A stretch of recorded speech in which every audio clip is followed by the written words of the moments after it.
Welcome to the stream. Yo, by the way, I'm gonna be honest with you. Real quick hot take. Man, I hate to say this, bro. But I'm gonna get this off before everybody get in here because I don't want him to be like really pointing out like my hypocrisy and shit, dog. Ah, man, yo, Chad, I hate to say it, Chad. I hate to say it. Yo, I hate to say it. Ah, I hate to say it, man. Trust me, this hurt my heart. But I'm gonna keep it a bean, Chad. The more I listen to Jumbotron shit popping, all I hear is Yachty. Oh my god. It's been hurting my heart. All I hear is Yachty now. I can't even sing the song and thinking it's the boy anymore. I can't even think it's Arms. All I hear is little Yachty. I'm sorry. I'm sorry. Honestly, that's the truth. Every time I'm hearing this song now, which is still my favorite song, it feels like a Yachty song in AI Drake voice. You know when you could do the AI shit where like you have Kanye rapping like a Kendrick verse? Yo, remember they had like Uzi doing Codeine Crazy for Future?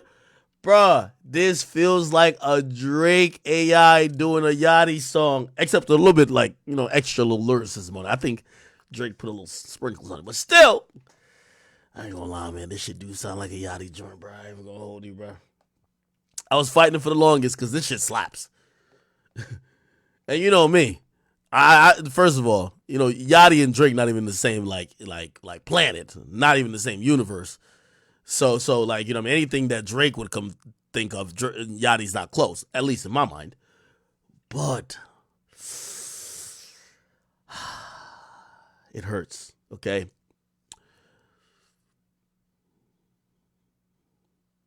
I think Yachty just gave him the melody. I think Yachty just gave him the melody. That's it. Like, okay, nah, I can't think he did more. Anyway, chat, you're gonna see behind my head. Back there, back there. If you ever see the door, you're probably gonna see my dog. Let me give you a little life update. What's going on right quick? So my female dog is in heat. This is the second time she's been in heat. And if you've ever had two dogs, especially a Rottweiler, two Rottweilers, yo, it's ridiculous. Like I've never seen such a thing. So if you see, so listen, Pluto hasn't been in his. Usually he's in his cage. You're gonna see him walk back and forth. He right there. Look, you see him? That's Pluto. Pluto is as horny as a motherfucker. He hasn't ate. I swear, he hasn't ate in 2 days. He hasn't eaten 2 days at all. Like I'm giving him the best food possible. He hasn't eaten 2 days. I'm giving him jerk chicken, oxtail. Of course, I give him his doggy food, but like I give him little treats like when I want him to do a little shit. He don't give a fuck about food. The female dog is in heat. He's trying to fuck. Like literally, he's like, I ain't gonna lie, he's down to kill a nigga right now. He camps out like I'm able to get the female dog in the cage, and if I don't, he literally tries to hump her from morning till night, all day. All he cares about is pussy. So I have her locked away, so she's in a cage, and all he does now is sleep by the cage every day. He don't even move. Usually he follows me around. He don't move. Again, this is my first time having a dog, I told you, like, he was acting ridiculously crazy the first time when she was in heat. Now she's in heat, and I realized, like, so, like, for people, I'm guessing everybody has a dog or something. Dog, like, a female dog has period unless you get her, like, spaded or whatever. Like, he's not neutered, she's not spaded. So I realized she was in heat because she left little droplets of blood. She's having her period, right? But this motherfucker, he's just like ridiculously horny. You know what I mean? And obviously, I did kind of like, I got Pluto first. I really got the female dog that's Princess. I kind of got her that Pluto could, get something to fuck on, you know what I mean? Like father, like son, you feel me? But I still think she's a little bit too young, right? Like I think she's like a year and a month or so. Yeah, she's like a year and a month. Pretty much a year. She's like a year old. He's a year and like 7 months old. And I don't think she's ready to get pregnant type shit, but yo, this nigga is acting out of character. He hasn't ate in 2 days. He will not do nothing that leads him away from where she's at. He's camping out, and if he, as soon as he sees her, he's eating. Well, TMI, but like he's licking the pussy, all that type of shit. Like Pluto freak. I ain't gonna hold you. I feel bad for him though. And also, if I ever get him, like say I managed to put him in his cage upstairs, and I leave the other one down here, all he does all night is cry. Just cry like the entire night. He don't even sleep. The whole night, you just hear a wailing from the dog. It's ridiculous. Salute to my female dog, the princess, because like when I do let them out, it's like a horse race. They're running around. But that female dog, I don't think she want to get fucked yet, because she biting the shit out of that nigga, and that nigga just have to take it.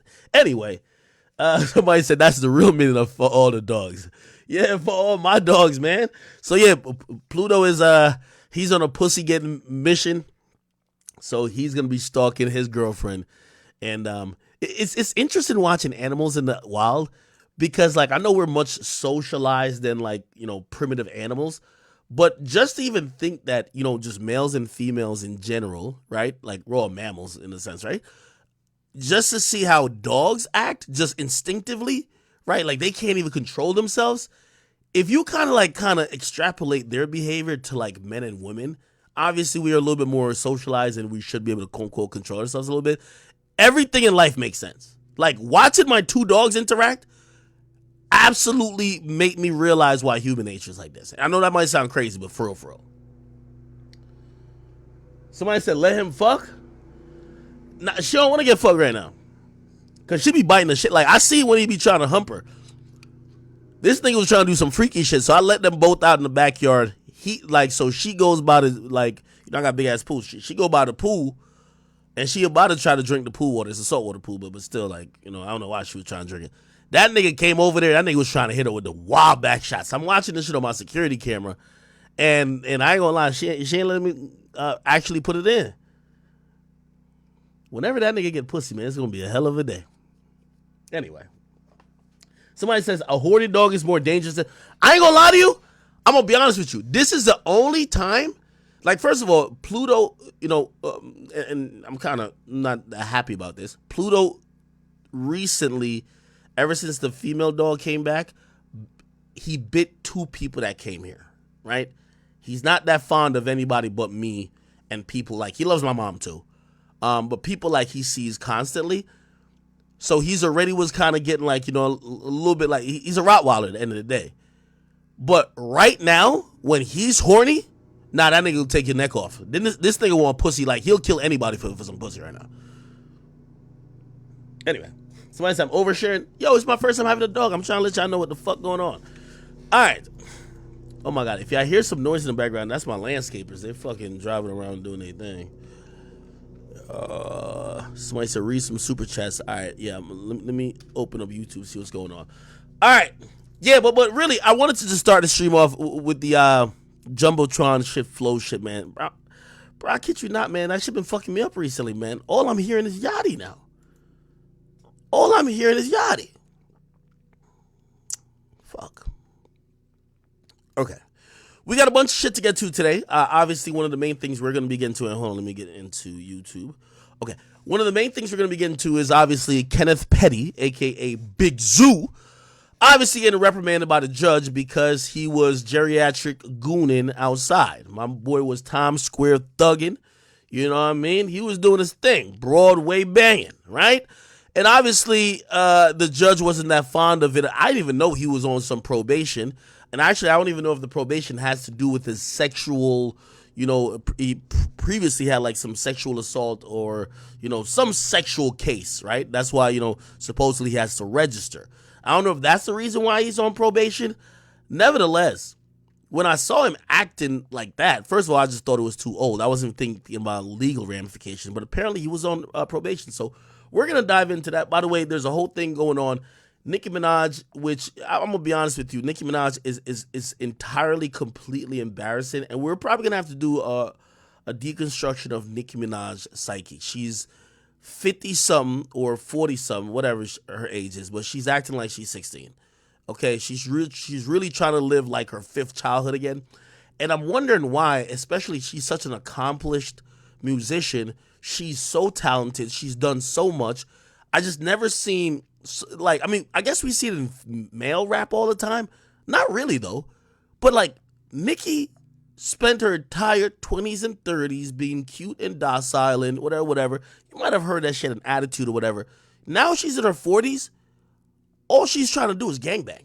It's kind of odd to me. And we're going to have to kind of deconstruct and kind of analyze why the fuck she's doing that. So she's also continuing on, from what I've seen, a feud with Cardi B. She's blaming, she's trying to shift the attention from what's going on with her husband. She says Cardi B or somebody who she doesn't like. I assume it was Cardi B. She said every time you flop, you call the cops. And I guess she's talking about Cardi B because Cardi B's new single just kind of charted, but it didn't chart as high as people thought. We'll talk about that. So we got a lot of Cardi B, Nicki Minaj, Big Zoo, and Offset type drama to get into. Unfortunately, we got to also touch on the train wreck that is Blueface, Krishan, and the Clout Baby. Okay? Not only that, I think today we got to get to the bottom of, did Remy Ma really cheat on Papoose? This shit has been bothering me too, chat. Other than the Drake song, this shit been bothering me. Because from what I heard, like somebody told me, they were like, yo, Ak, don't you remember, like, supposedly Papoose said on an interview, he went to visit Remy Ma every day for like a year when she was locked up. Damn, do you know what? I don't know if she was in Rikers or wherever the fuck she was at, but damn, you gotta go into the jail, get searched. It's like a whole process to go there, blah, blah, just to see your significant other. And apparently he went every fucking day for a year. God damn, that's dedication. Damn, that's love. Where did it all go wrong? I'm seeing Remy Ma, and, again, we haven't got an official statement, so I'm going to be careful on this. If what people are saying is true, it's like a bad look, man. I see her just posing up with random battle rappers at dinner, like, in restaurants. Shit don't look too good. Again, but it might be three sides to a story. Maybe Papoose did some shit. We just haven't heard. Okay? Somebody says, tall Krishan holding her baby in Target. Was she holding the baby? Krishan Rock, is one of those women, and I don't know if you've ever dated a woman who you'd be like, yo, I hope you never have kids. And not that you're like wishing bad for them, but you're like, based on their behavior, you know that they could barely take care of themselves, or they don't care about themselves that much, or their actions don't seem like it would be good to take care of a child. However, a lot of people usually believe, well, you know what? Your motherly instincts are going to kick in. As soon as you have a baby, your motherly instincts are going to kick in. And I ain't even going to lie. I thought that with Krishan too. Until I realized ain't no motherly instinct, bro. Like, she's just trying to get to the club to get the bags. And this baby's just only to get the clout. You know what I mean? Pray for the baby, but this is going to be one hell of a ride. Okay. Somebody says, well, Remy ain't cheat, but the lie's more entertaining. Okay, we'll establish that possibility, though. If Remy didn't cheat, why not put out a statement? Like, it's looking horrible. It's looking horrible. I said we should talk about the baby. What's going on with the baby? Somebody said, who's watching the baby? Well, listen, there's two things. First of all, Nicki Minaj finally got her babysitter back at the crib. So, Big Zoo will be back to changing diapers and do what he got to do. It's interesting. The dudes who ain't as popular as the moms, they're the ones trying to popularize the phrase, who's going to watch the baby? For Blueface, you're going to watch the baby, brother.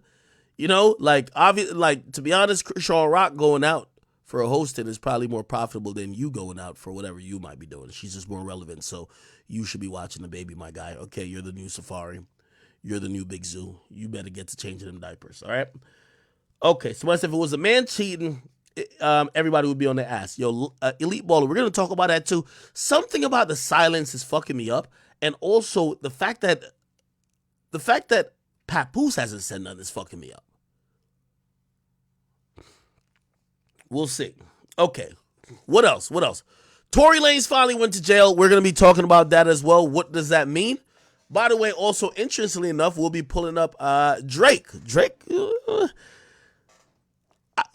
has made a statement without really making a statement, and he's done it in a really clever way. He's never said fuck Meg, right? But he did have that clever line about, she a stallion, but she lied about the shots. obviously double entendre. And that was like a cool way, to kind of like disguise that he don't really believe her, Obviously, like, when Tory had posted some shit, he liked to post a Tory. And recently he mentioned in Houston, where Meg's from, shout out to Meg. And everybody was like, oh shit, he's shouting out Meg Thee Stallion because he's in Houston. Then he was like, no, not that Meg, the Meg right there. And that was supposedly like a stylist or something that works for him. So Drake kind of clearly don't fuck with Meg Thee Stallion. I've heard there's a lot of things at play. We're gonna kind of break that down to see what do we really feel it is the driving force in that, because there's two entities, right? Oh, maybe he just fucks with Tory that much. They're both Toronto mans, so maybe he's just like, all right, fuck it, like shit, she did my dog dirty, I ain't gonna fuck with her. But I don't even know him and Tory is that cool, because him and Tory never did a song, right?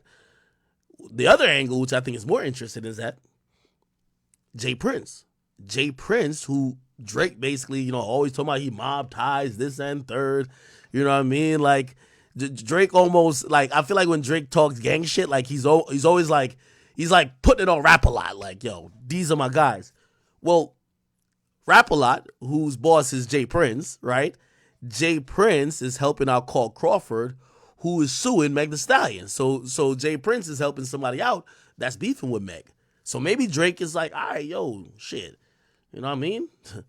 My big homie not fucking with Meg, so shit, I ain't fucking with her either. That might be something to think about, all right? Somebody said, Ak, you might have to watch the Blueface Baby. Really? Holy. Now, of course. Thank you guys for the early donations on all the platforms. I'll be reading them. First Jones says, congratulations on the Dewey Low interview. Great interview. We need an Ak and Meek interview. By the way, you guys should watch that. I'm going to premiere the whole thing tomorrow on YouTube. It should be on Spotify currently. By the way, our podcast is going to go wide next week or the week after. So you'll be able to catch it on Google Play or Google Podcasts, whatever that is, and Apple podcasting as well. So, but if you guys haven't seen Duty Low, and I'll tell you how the interview kind of came up. Duty Low hit me up. He said, yo, Ak, yo, we got to lock in for something. By the way, he flew into New York City just for this interview. It was good, and I salute him. And he said, yo, I could finally speak openly. Everything is done, and also, he went to rehab. I thought that was that was the most important part to me of the interview. Like, he was talking about how Dirk sent him to rehab, spent $110,000 to send him to rehab, and he was telling me how just strung out on lean he was. Like, now, granted, I never watched him. Like, he was talking about he used to be on Instagram Live and nodding off. Like, I guess he was on some famous deck shit. He was like, yo, like, his homies would call him like, yo, bro, get the fuck off live. And he talks about even him like passing out and shit. He talks about how he almost overdosed because he was trying to drink so much lean before going into rehab, because he was like, oh, it's the last time I could drink, like sip lean or whatever. And he almost overdosed. So if you guys check that out, you can check it out. Some clips on the main YouTube. And of course, you're going to be able to see clips or see the whole thing on Spotify currently and on YouTube tomorrow. Okay? Somebody said we got to talk about Thames. Hey, I hate the fact that y'all are besmirching the beautiful Queen Thames and her name. And we're going to set that straight as well. Is she pregnant? Is she pregnant for future? We'll get that going on as well. Yo, Moon Music, what up with you? You say, yo, Big Ak, what do you say to the people who say you're on Cardi B payroll? She promotes gang banging as well.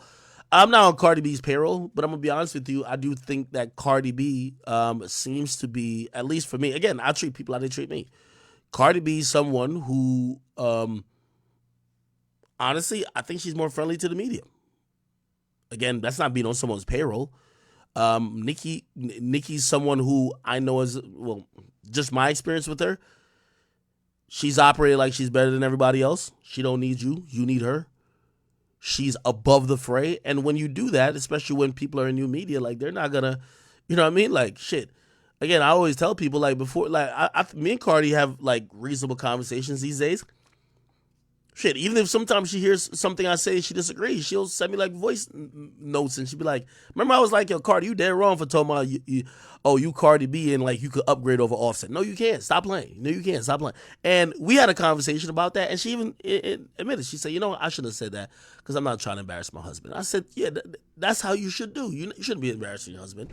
But that is completely that's completely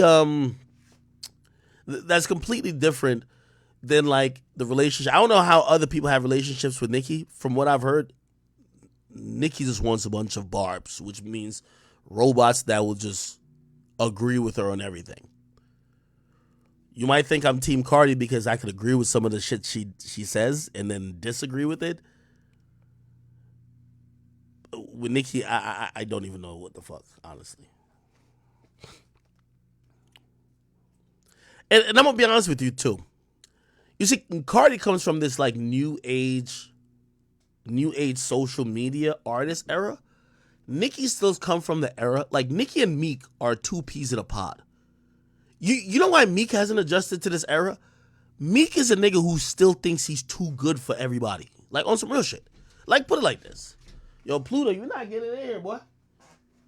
Let me give you an example. Offset. Bro, Offset's a huge artist. Bro, he's a legendary artist. Offset humbled himself. Wore no jewelry, no nothing. Went to Kai's house. Oh, okay, this is what like my potential fans are into. They love Kai. Went to Kai's house, spent 24 hours there. Went completely into his world. Yo, I got the PS5. What's up? We about to...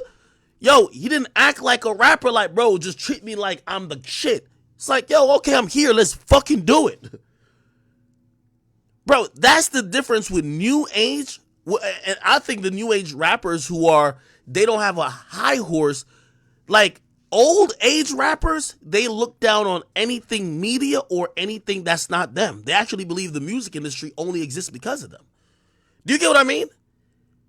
Like Offset, like play this. All right, let me just use Offset and Meek. And I'm not trying to use Meek as a beating stick or none in terms of my arguments, but I'm just trying to show you about mentality. Could you imagine Meek just kind of like, which this is why I'm always shocked. I see him kind of like strip down his ego for the billionaires. But could you see Meek going to Kai's crib and fucking just having a good old time with him with practical jokes for like 24 hours and niggas is taking pictures of him sleeping and they doing dance battle. Bro, you can't see it, bro. You can't see it. You know you can't see it. You know you can't see it. Let's be honest. You know you can't see it. So again, now, granted, you could, sometimes you're that type of artist where maybe you don't need to do, like, for example, Future don't need to do that. Like, I can't say Future doing it neither, but Future don't need it. But this is where I find the difference between a Cardi B and, like, a Nicki Minaj. Nicki Minaj still comes from that era where everybody's supposed to be at her feet, like, you know, bowing and praising. I think Cardi at least tries to deal with those people, whether it be influencers, reactors, news pages, this and third, that at least makes it feels like she's more down to earth. Now, granted, it could be all like a fucking a facade. But here's the thing, she's playing the game. Like Offset. Offset's probably playing the game by going to Kai's. You're playing the game. Nigga got 100,000 viewers constantly. It is what it is, right?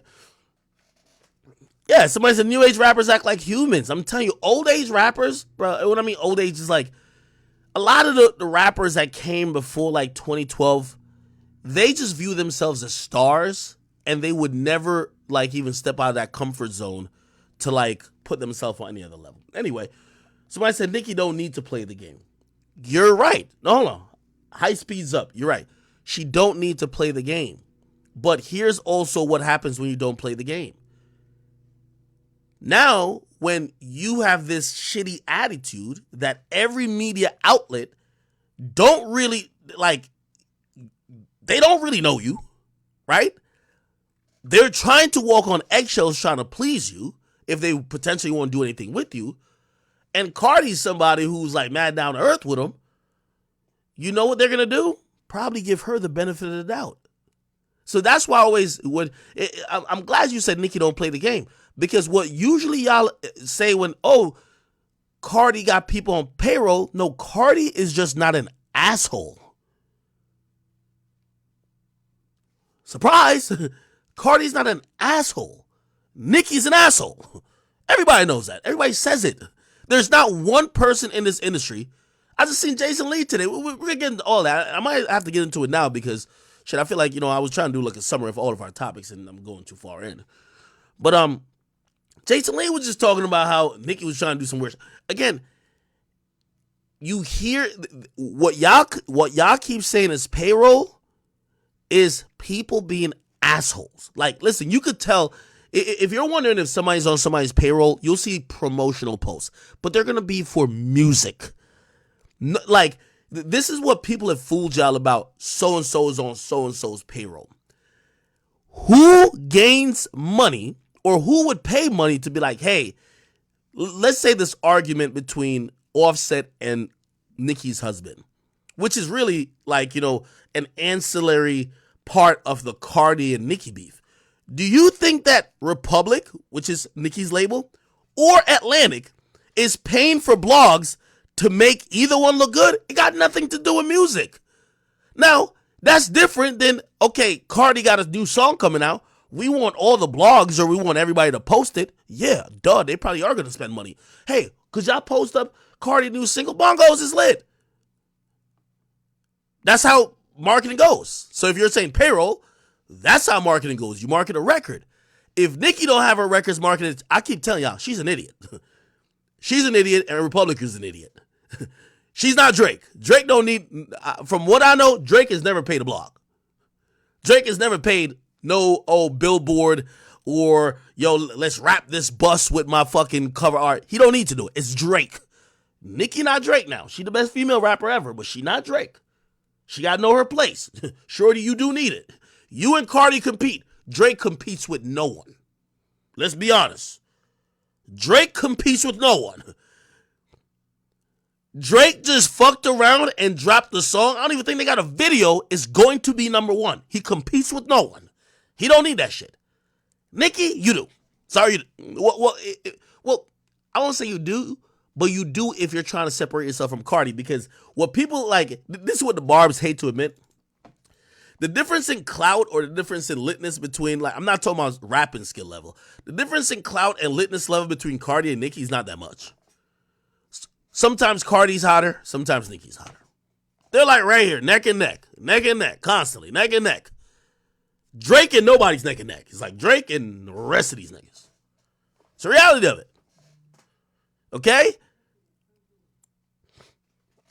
All right. Cool. Where should we start, people? Where should we start? I think there's some other, there's some other topics that's also in the wind. Let me see. Yo, J.R. Kinley, thank you for the $5. He said, Pluto could smash after her second heat cycle. I'm going to be honest with you, and maybe I'm, too much into dog business, pause. But, these are my dogs, and, I feel like they're my kids. The female dog don't even look like she... Is the female dog supposed to look like she want to fuck, too? Because she don't look like she want to fuck. She look annoyed, constantly. She's always just wilding out on him, get the fuck off me and just biting him. So I don't know how it feel like Pluto's forcing it. I'm trying to teach Pluto about consent. Like, Pluto, check this out, bro. Check this out, homie. You know what I mean? She's eating right now. You can't just get up in there. You know what I mean? Somebody said, what type of dog? I got 2 German Rottweilers. Purebred German Rottweilers. They will eat your fucking hand off. Yeah. It's my babies, though. Somebody else says, what? Oh, somebody says, hey, Ak, I watched your stream while deployed in the Middle East. Oh, shit. Damn. Appreciate you. Made time fly by. I'd love to connect with you while stateside. When are you going to be stateside? Are you stateside now? I appreciate, you know what I realized about our audience? And by the way, salute to all the chat niggas from, whatever platform you're watching from, of course, YouTube, Twitch, and obviously, Rumble, because that's our home base. You know what I realized? So many people that watch us, the majority of our steady and consistent audience are truck drivers, right? So salute to the truck drivers. You guys are amazing And I've realized how much of the listenership and engagement you guys really contribute to, but also people deployed overseas.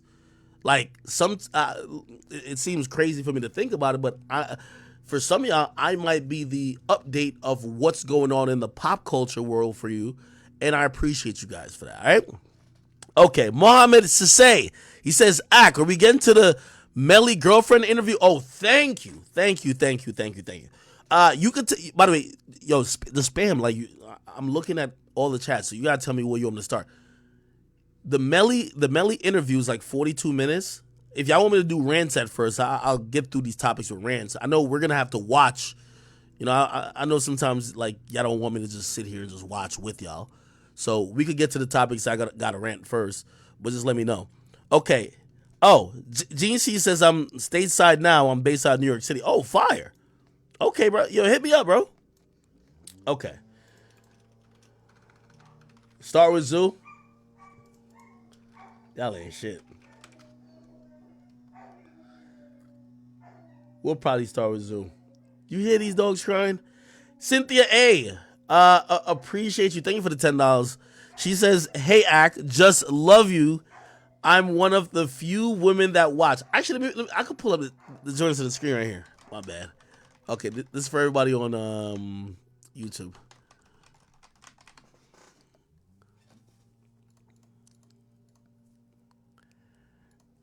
And by the way, Cynthia, I'll say this.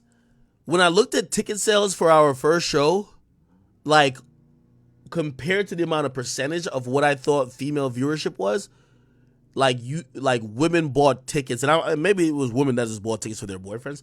Women were like almost like 40% of the ticket buyers, honestly. So salute to you, and hopefully eventually I'll meet you at some point. All right, cool. Let me see. Uzumaki, Jalen says Nikki's only competing off legacy. All right, we'll get into that a little bit more. All right, let me just make sure everything's good. We're probably going to hop into this Big Zoo shit first, man. Let's do that. Fuck that. Hidden Faces, why you got beef with the Twitch mods, brother? Salute to everybody over Rumble. Okay, cool. All right, let's get to the obvious, man. Boy.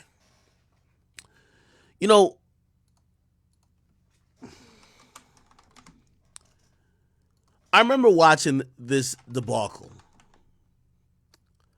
and I said to myself, like, how did Nicki Minaj allow this motherfucker to sneak out off the room, grab a key card, go downstairs? Well, probably you got to get dressed first, because you got to put the fitted on backwards. You feel me? Go downstairs. Call up his homies, wait by the garbage bags, and wait till his homies got there that they could make a video like this. I got a Brooklyn hoodie on, so they don't know where I'm from. They know where I'm from, though. I can't act like I don't. Big Queens, nigga. Yeah, sturdy, nigga. What's poppin'?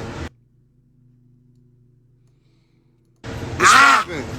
Big fucking money, man. What's up? Yeah. Where niggas is at, man? Yeah. Huh? You don't know Big niggas. Zoom. They said you don't know niggas. Big Zoom. Plan that vacation. You're gonna be planning your funeral, pussy. Plan that vacation. You're going to be planning your funeral pussy. Yeah, all the way to the street, nigga. Know everything, nigga. Let's play. What's up? We'll meet you there, nigga. Let's get it. Let us meet you there, nigga. That's legendary. That's the start. Let's get it going, man. We'll meet you on your vacation, nigga. That's a fact. They got Big Zoo outside. They wanted to come at me at the VMAs, man. I ain't even.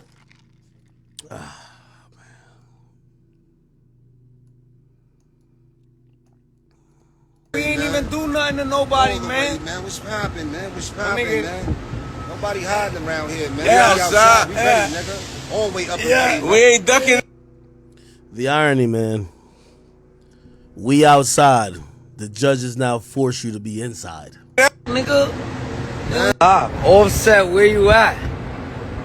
That's it. Gotta spend that shit. Them niggas out, nigga. You know what? gonna take a different approach. And if you watch my video, I put this on my main channel, so I did a news video about this. I'm not gonna give you the same take on this. I think it's time we finally call Nicki Minaj to the carpet for the clown behavior she is supporting. You know, I think even me, I want to separate her from this fuckery because she's not the one outside, it's her husband. But the more I try to say, nah, she ain't culpable or liable for this, it would be ignorant of me to forget her past. And today I seen a post by Vlad and then I seen a Jason Lee shit, and I said, I think we just gotta call a spade a spade. Nicki's a fucking clown. Now, she obviously got with this guy. You know, I'm not going to talk about his sexual past or whatever the case is. Hey, listen, you know, clearly, you know, he has to register as whatever. But even when I was talking about this before, I was like, damn, you're embarrassing your wife. But I think it's finally time we just finally admit Nicki herself is embarrassing. Now, this didn't start here. You are what you attract. And the energy you bring, especially when you got money and fame, others will amplify. Now, I'm going to tell you when I started to realize there was something going on with Nicki Minaj. Now, again, I know they're going to be barbers that watch and be like, well, what does her age got to do with this? I just want to Google this for just to put back on the record. Nicki Minaj, age. Now, I want to let you know that it says 40 years of age, but reportedly, Nicki's older than this. She's like 43, close to 45, okay? Just to let y'all know, all right? This is a little entertainment age. Everybody got an entertainment age, okay? This is her entertainment age. She's older than this, okay. Now, here's the important part of that. I remember a while back, I seen something that was like Nicki Minaj goes to the hood. And this was shocking to me. She drove herself through the trenches of New York with no security. Now, here's the thing. For an upcoming budding rapper who is, you know, I don't know, from Queens or from the Bronx or whatever, that's like a flex. Yo, I'm still in the trenches. I'm in the hood. You're fucking Nicki Minaj. It's like Donald Trump saying, yo, I'm in Compton. Okay. What the fuck are you doing? Something didn't connect when I seen this. Now, let me click on the video. Get him. That thing they could pop up wherever the you at. You look good. We pop out for the queen. Yeah. This truck Okay. Now, this might not be the video. This video is filled with a bunch of you know what I mean? Let me not even say, you know, I don't think this is a video. It's another video. She was out there. It was a bunch of goons. Her, Big Zoo, and the rest of the Goonies. Let me see. Nicki Minaj, Big Zoo, trenches. I'm trying to find it. And I remember, like, I don't know if she was shooting a video. I think she might have been shooting a video, the little sleaze video or what. I don't know. What the fuck? Let me look at this video. Clapping. Papa B in the back. Chillin'. It's that big thing. Understand? You know what I'm saying? You know what I'm saying? I got the pink lights on the top for Papa Bear when he sleep. You know what I'm saying? You know what I'm saying? How we give it up. Unfortunately, if you're not even realizing the body language that Nicki Minaj is giving, I usually say it takes about, sometimes women are attracted to the wrong type of guy till reality hits them. This is the majority of women, by the way. Y'all can reason with me. Tell me if I'm wrong. You know, when a woman's in usually high school, college, until she starts really paying her bills and reality hits in, she's usually going and attracted to all the wrong type of guys. The guys with no future. Just because, like, he's popular. Oh, shit. Oh, he's in a gang. Like, she's going for the wrong guy. When reality hits her, she now wants somebody who could actually take care of situations. Now she wants, you know, the bitches who used to fuck all the gangbangers, all the degenerates, and then at a certain point, Maybe they had a kid or maybe reality hit them. Now they want an educated guy. They would never give that nigga a chance before. Yeah. That usually happens around like 25. Okay? Now, here's the difference now. Nicki Minaj is a whole 40. 40 close to 50. She's as accomplished as any woman in rap could be.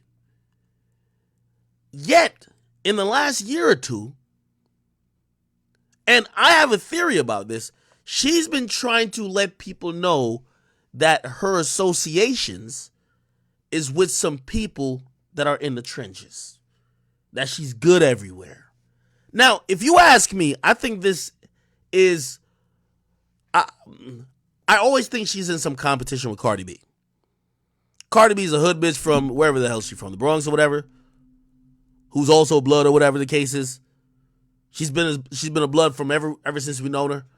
Nicki Minaj and how she's been acting recently, like in the last year, it felt like it was almost like compensating, like, bitch, I could do that too. I'm like that too. Maybe, and again, I might be reaching, a reaction to their first run-in when it happened at the Met Gala way back. And there was a knot on Cardi B's head, but they got into it. She's dating somebody who's supposedly some big blood. Cardi B's a blood. Nicki has been embracing the street shit and showing it way more than we would even expect. Remember, her music ain't like that. We don't know her to be like that. Yeah. And my hair is ugly, Tay.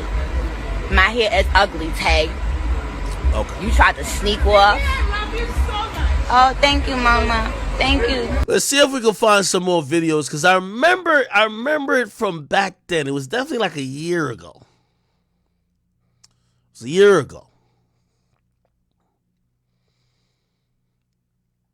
Trying to see if I can find it. They were mobbing through New York. Okay. If I can't find that, I got to give some support and evidence, people. The next thing I got to do is Big Zoo, Meek Mill. Now, I don't know what happened with Nicki Minaj and Meek Mill over the years, but clearly they broke up. The Barbs has hated Meek. I really don't know why they broke up, but they seem to be in love. And Meek, who later on said, by his own words, not mine, that his woman was a part of some of the reason why he got into some of the issues he did. Now, also, I think she's admitted, and I could probably pull up the interview if need be, that maybe at times she was also, I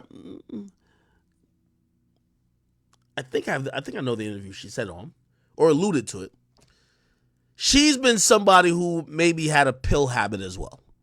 Meek, when he was done with the whole Drake thing, he admitted he had a Percocet issue, blah, blah, blah, blah. And you're going to notice what I'm painting here is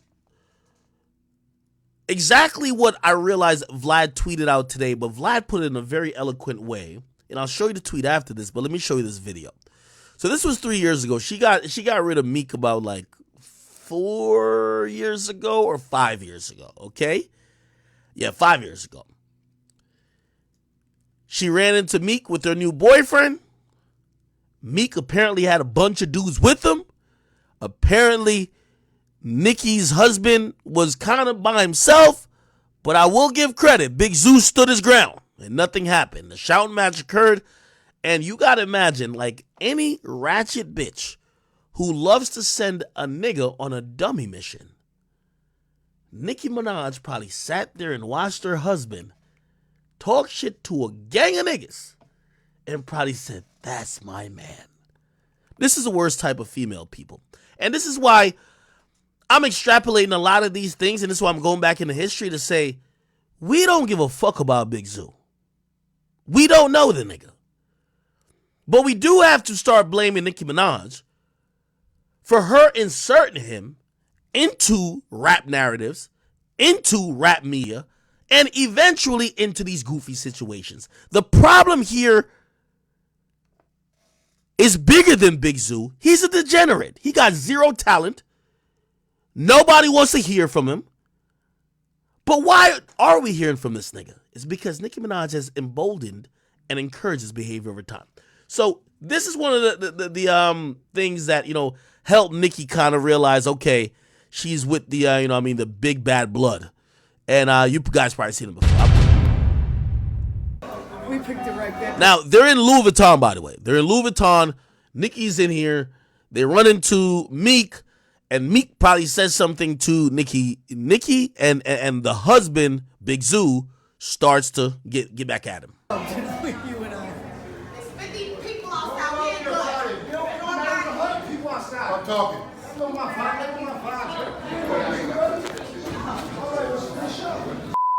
We all start. Don't walk over your sofa. You shot, bitch.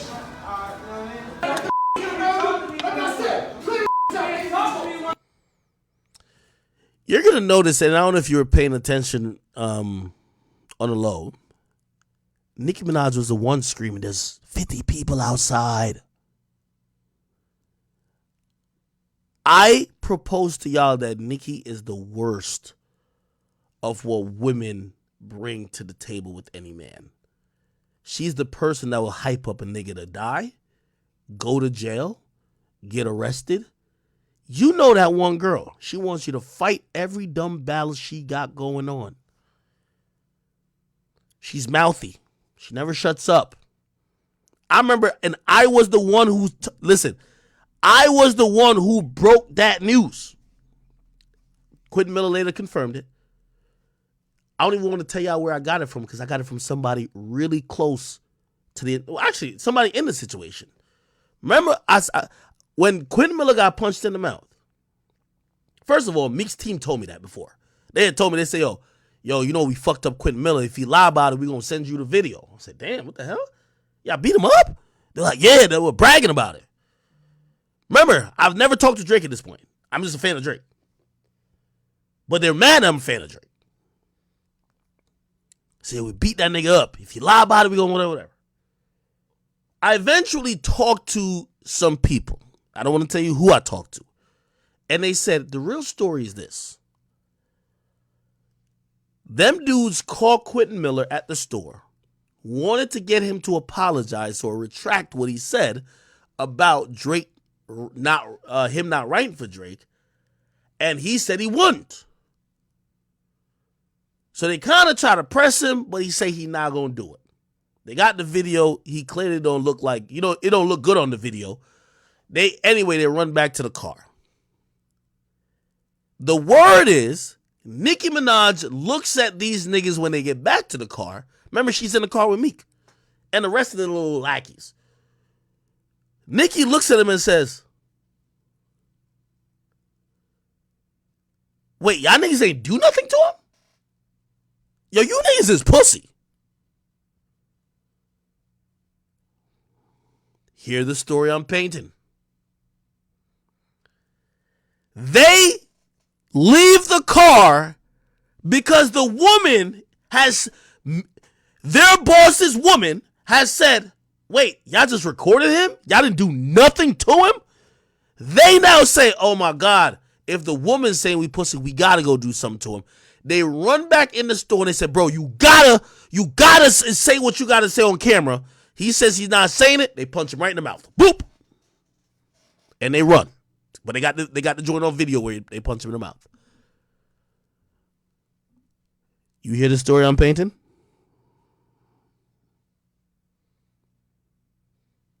Nicki Minaj is in the middle of that. She's telling the niggas, you pussy if you don't do something. Now, granted, here's the thing. Obviously, nobody died from that situation. But if anything escalated, you know who will never get mentioned? Nicki Minaj. I'm going to make this is the hot take. Nicki Minaj is no different than Asian Doll. A bitch who's in every beef, who knows at the end of the day, person A and person B might die. Or one might go to jail and the other might be getting buried. But she gonna be here tomorrow.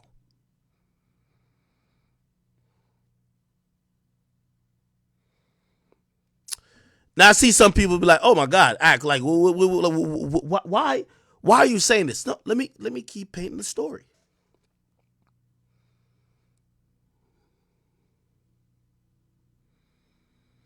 Nicki Minaj went on the Joe Budden show in 2018. Or maybe late 2017. I think it was 2018 though. After I had my commentary on that, Nicki Minaj pulled up in my DMs. And I've heard about Nicki, but I've never seen Nicki like this. And this is my thing with Nicki. And this is why I'm rapping everything to be. I'm trying to crystallize who Nicki is. All them smiles and that little, hey guys, that high-pitched shit, fraud. Nicki has been a disgusting human since day one. Is she talented? Yeah. Has other people done her wrong? Yeah. But Nicki is a disgusting human being. Nicki pulled up in my DM, but it didn't sound like nothing what the Barbs or anybody else was used to seeing her sound like. I posted the DMs. You know what Nicki said?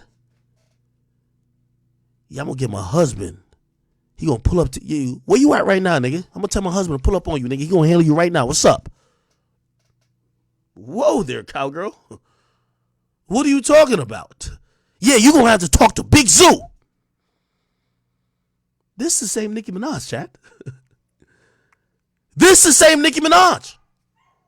She been doing clown shit since, I told y'all since then. She's been doing clown shit for years. When I said it, I posted the screenshots. Unfortunately, my dogs are crying like crazy. Like they're both like the cages in between them, so like they're crying. I posted the screenshots. And the Barb said I made it up. No, Nicki's not like that. Nicki's a sweetheart. You know, I don't know nobody with a good a good story about Nicki. I'm gonna tell you a story, and I won't give a name. He's a top 10 rapper in the game. I'm gonna try to see if I can give that story without. And by the way, they won't even say this. Actually, let me not even give it because I think y'all gonna figure out who it is. Y'all gonna figure out who it is. The point what I was trying to say is that Nicki Minaj has continued to give a facade of her being a decent, nice person behind the scenes. For anybody who's had real interactions with her, they've realized that she doesn't see anybody as someone that she should respect. Definitely not as equals. Definitely not as someone that she can't control. And now, which is very sad, and this is why I'm so happy that she's being exposed, Nicki Minaj actually think that she's a gangster bully. Nicki Minaj actually thinks that because she married a top-ranking blood member of some set, she could threaten and intimidate people with that guy. She tried to do it to me. He only knows what he knows. He don't know nothing about the music industry. He's a crash dummy. He's been crashed out multiple times before. It's the reason why he's on federal probation or parole. I don't blame Kenneth Perry as you might think. This is a guy that was in the hood that got an opportunity and got picked up by Nicki. The problem here is Nicki. Nicki, while she's approaching menopause, is trying to represent gangsterism. Here's my problem with that, because I'm going to get to this eventually. This is going to be a long segment, chat. You got to give me an hour for all this. This is my problem with Nicki. Stop playing both sides. You talking a lot of this gangster shit. You talking about your man's a gangster. How you could blah, blah, blah, da, da, da. You be mentioning certain niggas that are gangster. Then I see you start saying, yo, you can't call the cops every time you flop. All right, cool. You keeping the gangster still. But then I hear you talking about a child, Oh, why y'all calling the cops on my child? Why y'all calling the cops? No. Actually, this is what I should play. Apparently somebody swatted her 2 times to my home surrounded by large guns. Ain't you a gangster? The fuck is you online crying about this shit? Ain't you a gangster, nigga? Nikki, is you gangster, is you not? Because you the 50-year-old gangster we all been seeing. I've been telling people this. 2 times my home was surrounded by large guns. Where's Big Zoo at? Where's him and the other niggas that was in the video? Where's their large guns at? Why did their large guns ain't match up with the other niggas' large guns? The person wanted a family with a 2-year-old. You can't play both sides. Nikki, you can't play both sides. Is you a gangster? You the gangster, Barb? Or are you like the civilian? Because you using your husband like a crash dummy. You using him like he's like some type of enforcer. Don't get on the gram talking about, oh, we're a family with a 2-year-old. We could have been shot at. Shut up.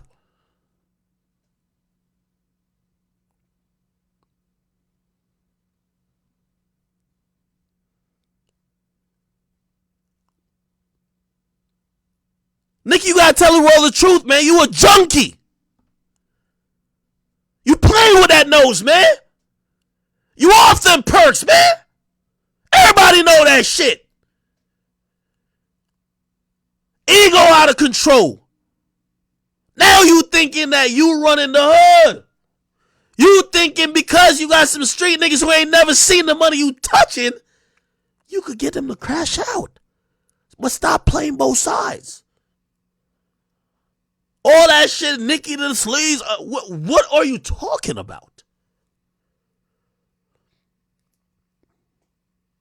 You gotta stop playing with that nose candy, shorty.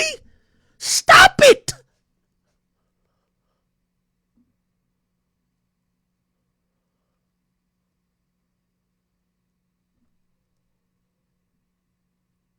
Now, let me also remind some of y'all, because some of y'all might be barbs.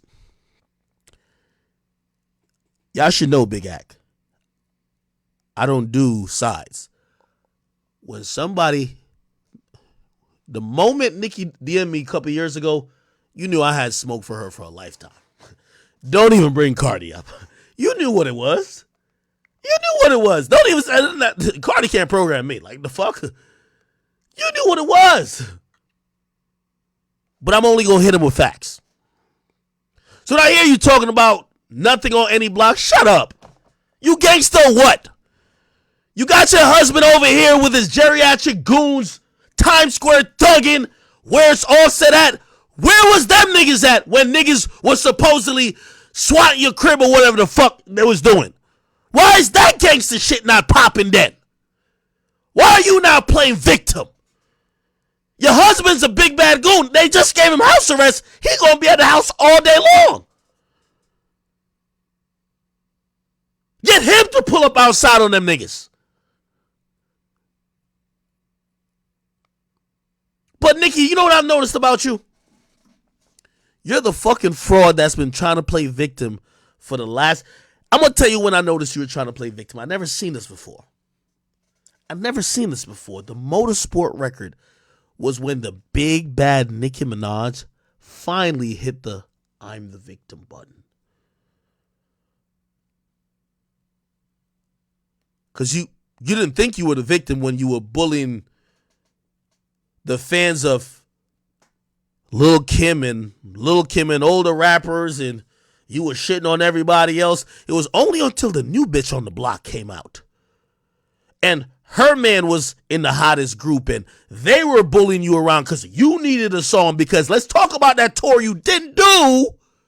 So you needed them at the time, so it was really motorsport. Put that shit in sport. But you got bullied, and you weren't that used to that. So you know what you did? You say you were a victim, and you try to cry. And you try to play victim. And I said, damn, this is a good, interesting strategy. Then you created some shit that didn't exist. The Nicki Minaj hate train. Oh, that was good. Yo, that was good. I kid you not. That was good. It's important to know that the woman who is hated on other women before her and other women during her time because she was always cognizant but also jealous of anybody who could potentially compete with her for the number one spot. She then started talking about there's a hate train against her. Ain't that a bitch? The hate train. But it's easy to do. Because you have a legion of barbs, they believe anything. Trust me, I know. They do believe anything. I try to tell them, I say, yo, that's Nikki. I probably still got my DMs. I said, that was Nikki DMing. You know what they said? No, it ain't. Nikki, you DM'd yourself. Nikki's a sweetheart. It's Barbie land.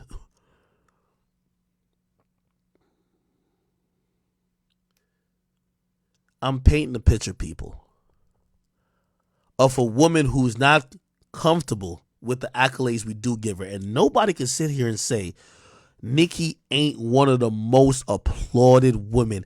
Every time a nigga wants to even critique her, they still admit she's the best female rapper of all time. She's still the best rapper. But that don't make her happy. Let's keep it 100.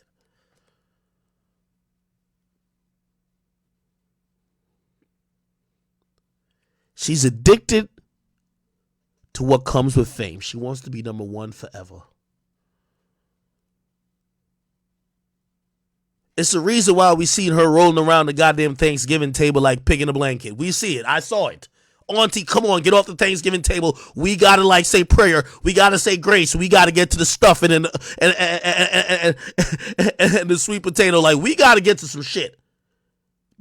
Baby, move away from the potato salad. Oh my God, that's not the goddamn turkey legs that you fucking up with your dress. Get off the table, auntie.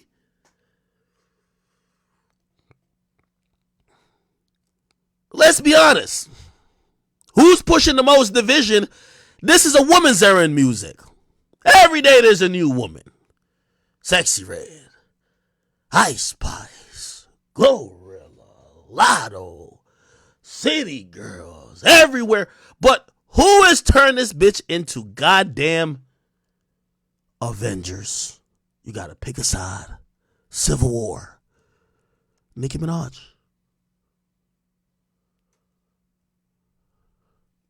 She's a miserable bitch. I'm sorry to tell y'all. She's a miserable bitch. What I do like, because everything I'm saying now I've said before, I do like that people are starting to see her ugly colors. But I was being facetious when I was like, oh, it's Big Zoo, Big Zoo. We don't give a fuck about Big Zoo. Why the fuck you bringing your sex offender, decorated criminal buddy to the award show? What he got to do? He ain't never ride around, make a beat. He ain't even like package a CD. The problem ain't Big Zoo. He's an uncultured Negro that's a criminal. We see this shit happen all the time. I cover the war in Chirac. Niggas act up, get out of line, and they get put on house arrest because the judge ain't playing with them, okay? But Nicki Minaj, this is all an embodiment of the spirit of you.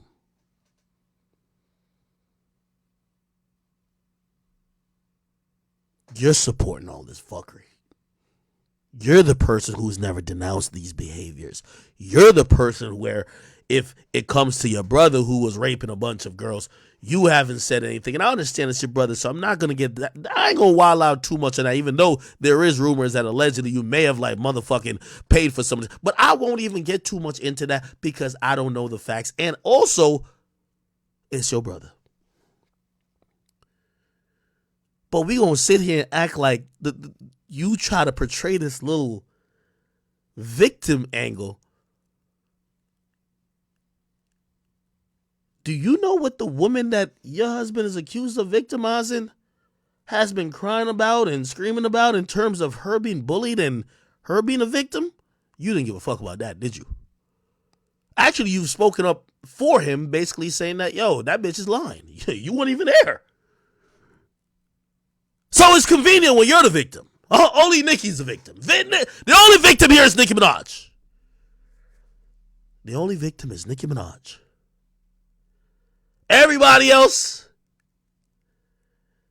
is victimizing her. Really. So as I keep reading this, it says, Nicki, you gotta have to pick a side, baby girl. We see through this lame wannabe thug persona you're having at 45. Talking about the same, saying that 2 times your home was surrounded by large guns. This person wanted my family with a 2-year-old to be shot at. You know how contradictory this is? When 2 lines later you're saying you got snitches in high places. When you start talking about snitches, you talking like you a straight nigga, my nigga. You a woman. You shouldn't be talking about, oh, I got a family, if you're also talking about people with snitches. Because if somebody did try to threaten you and your 2-year-old, you should be the first one to call the cops. So I don't know why you could start off talking about your house is surrounded by large guns and people wanted your 2-year-old to be shot at, which that's snitching in itself. And then 2 lines later, you're accusing other people of snitching. Oh, when you have snitches, is you a street nigga or you as a mom? What are you? Pick a side. When you have snitches in high places of the music industry who don't want you to win, but realize they can't stop you because God's anointing in my life is very real. Funny how this person hasn't been found, mentioned, or arrested. Nada. Queen Radio live from New York tomorrow at 4 p.m. Is it still protect black women or not? Nicki might as well paint her face and put on a goddamn red nose. She's a clown. Nicki, you're empowering a fucking sexual offender gangbanger to threaten your rival musician that's a female. And now, because you have a personal story of somebody swatting your house, now you're talking about protect black women. Are you going to pick a side or not? It's not protect black women when your sexual offender husband is threatening your op, who's a woman. But it's protect black women because you are getting threatened by some anonymous person who you think you got a hunch who it might be. Are you going to pick a fucking side? No sympathy needed. What the fuck are you saying this if no sympathy is needed? If no sympathy is needed, the fuck are you even mentioning this shit for? Big difference. Snippet alone doing numbers on TikTok. See, and this is the thing with Nicki. Everything is really music promotion. Nicki's lack of camaraderie with her peers really stems from her need or want or desire to compete, but also stems from her not being happy at anyone being mentioned close to her. If somebody got a better record than her, she's quick to mention, oh, they ain't write it. If someone does better than her at anything, she's quick to mention, it's payola. If somebody does anything better than her, she's quick to blame this guy, blame that guy. She don't take no fucking responsibility for shit. And I understand competing because we all love competing.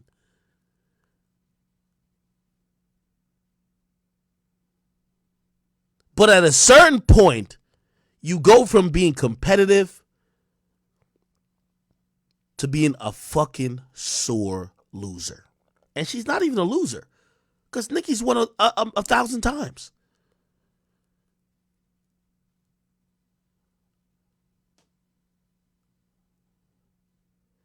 I've given the hypotheses that, you know, Nicki actually think her biggest op is Cardi B, Lotto, whoever else she be arguing with. Look, first of all, Nicki didn't even catch herself. She was arguing with Lotto like for a whole thing. The reality when Nicki's battling that she's unable to accept the real op is Father Time. The reality is you're not 22 no more. The Barbie movement existed for a long time. It was great. You are a legend. You're probably the best rapper, female rapper of all time. But time does move on. This is the City Girls era. This is the Ratchet Bitch era. This is the era of Lotto, Coyle Ray. And yes, they might not be able to sell as much as you, but their influence is a lot more for a lot of the newer girls. There's no need to be upset. You should embrace it. I thought Nicki was getting a little bit better when I saw Nicki do a few things. So she did a record with Ice Spice, and she said, yo, it's coming out on my label. And I said, good, you're finally learning. Don't compete with these new bitches. They all look up to you. Sign them. Let them come from your wing. You'll be Gucci Mane and Chief Keef all in one. But there is something that's narcissistic and something that's very vain with Nicki. At the end of the day, she still wants to be that top bitch. And I get it. She, by the way, I've never said no one is rapping better than her. She's still rapping the best. But every time I see her on stage, it gives auntie vibes. I don't think she like it. Her actions,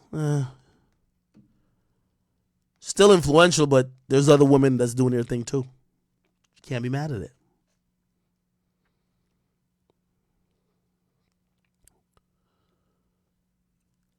Nicki, you got to get clean, baby girl.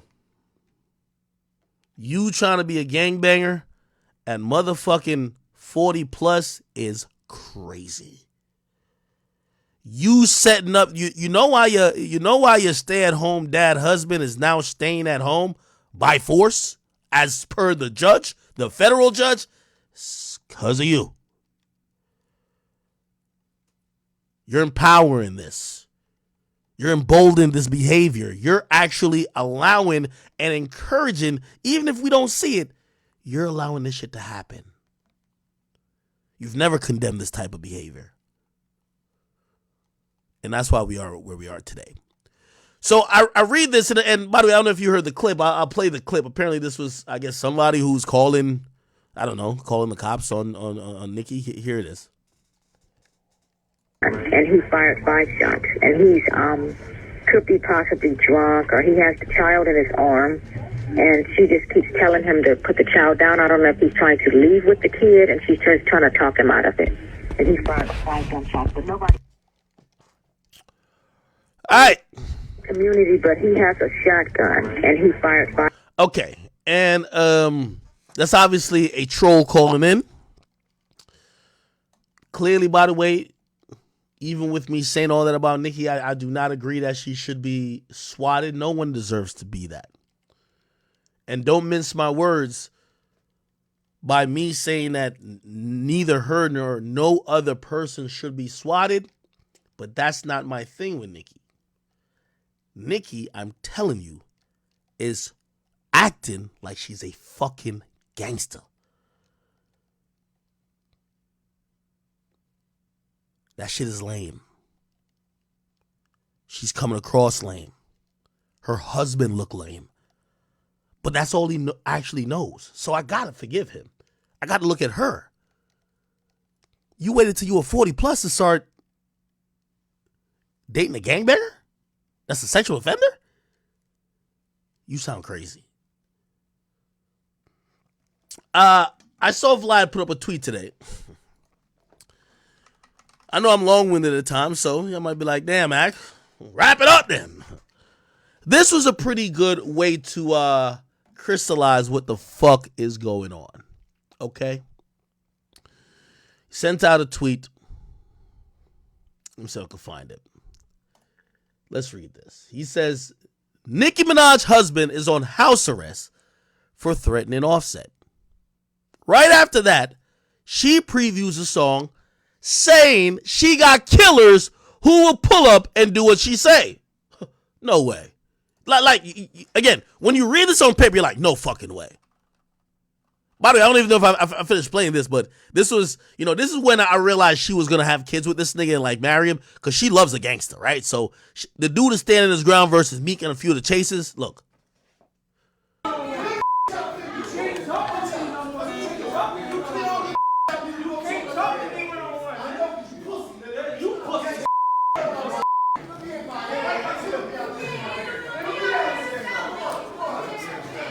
Okay, told you, Nicki loves this ratchet shit. However, let's go investigate what Vlad is talking about. He said after her husband got put on house arrest, she released a video where she's talking about she got killers. This gotta be the video. Let's listen.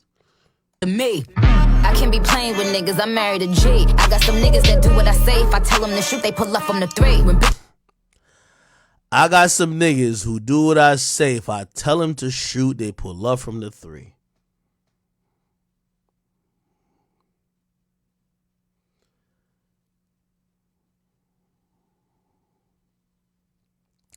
You know the worst part about this? Yo, a chick like Nicki Minaj will fold like a fucking lawn chair. She not like El Chapo's wife.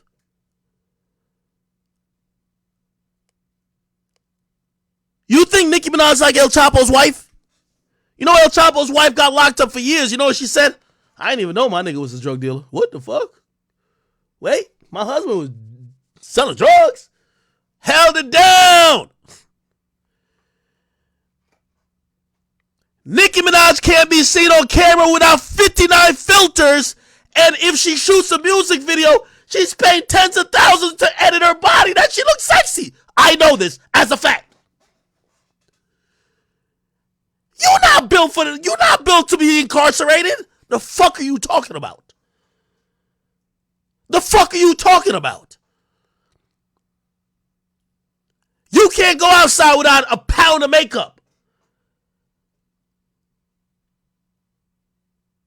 You do music videos, they gotta rent a whole plane for your glam squad. I know this.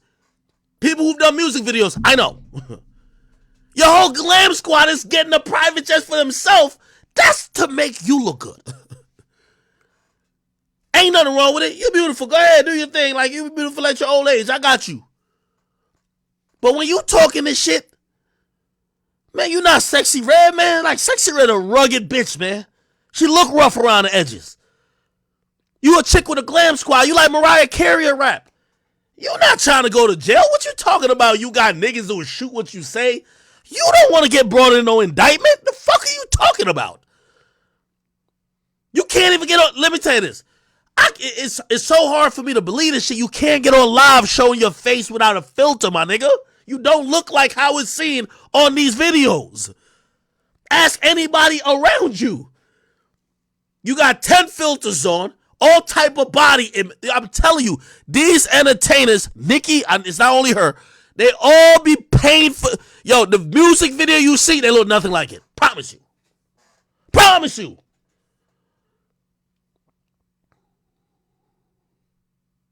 What is she talking about? We gotta start holding. These are the chicks that help hype up niggas to go to jail.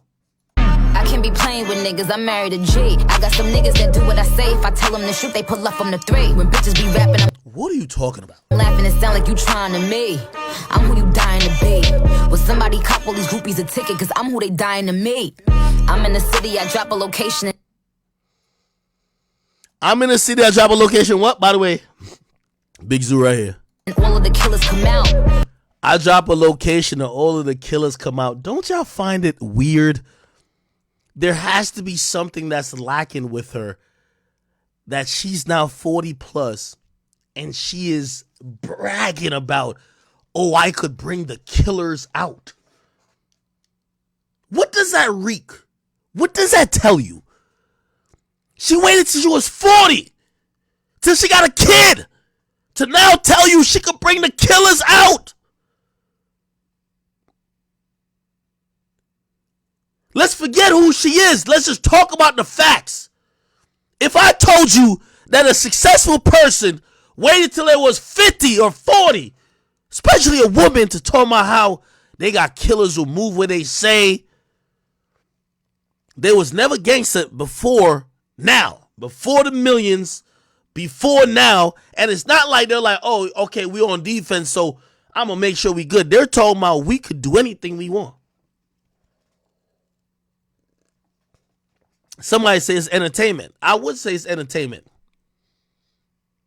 Until you got him in the background, and then he's also outside telling niggas to pull up. These niggas be fighting for y'all, but they play the back when I'm killing. Somebody said, why don't Act got the same energy for Drake? If Drake was rapping like this and Drake Mans was going outside and catching charges, I would tell Drake he's a fucking idiot too. I'm sorry to tell y'all. I know y'all think this is only exclusive to Nicki. No, I'm sorry. I know Drake be talking crazy on his records too. But if his mans was outside, like if he had Pressa outside, like I don't know, be like, yo, Pusha T, where you at? Pusha T, where you at? And then Pressa gets locked up, and then Drake drops a line like, yeah, I'm gonna get Pressa to pull up with the Wassas or some shit like that, and be like, yo, Drake, you're a fucking idiot, my nigga. You're a fucking idiot. I'm sorry, you're a fucking idiot. That's the equivalent to this. Killers is out. When them killers is out. Cut them off like the scissors is out. The killers is out? When Bobby touched down, the baddest of bitches is out. Like my hand is blue. Up to me.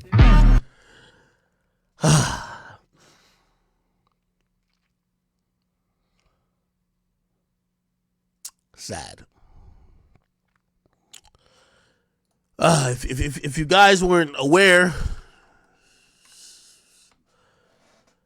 the document that was filed in district court,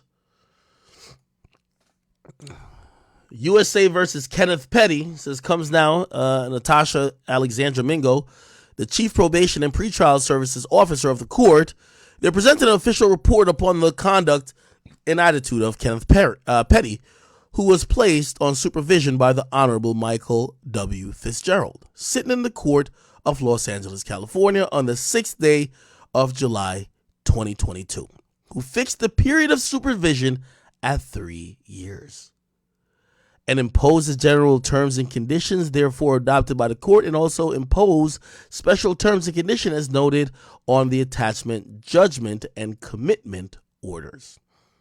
Mr. Petty was recorded on video making threatening remarks toward a specific individual while in the company of someone with a criminal record. This recent violation conduct raises concerns over Mr. Petty's willingness to comply with the court's order. As such, the probation officer believes placement in the location monitoring program will effectively allow for closer monitoring of Mr. Petty's activities, limit his movements, provide a sanction for his noncompliance, and hopefully encourage him to reflect upon and reevaluate his current status in the community. The supervisee and defense counsel consent to modification and waive a personal appearance before the court. So basically they're saying that, his lawyers, rather than trying to contest this, they have just waived, they just consent to the modification. So pretty much 4 months of him on house arrest, okay? Says praying that the court will order Kenneth Petty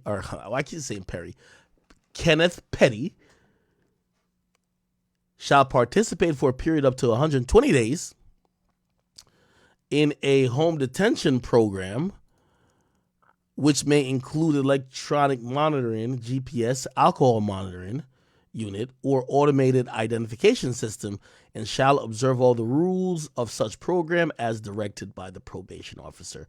He shall pay all the cost of the location monitoring to the contract vendor and not exceed the sum of $12 for each day of participation. Is it $12 or $1,200? I think it's $12. Is it $12? Okay. The offender shall provide payment and proof of payment as directed by the probation officer.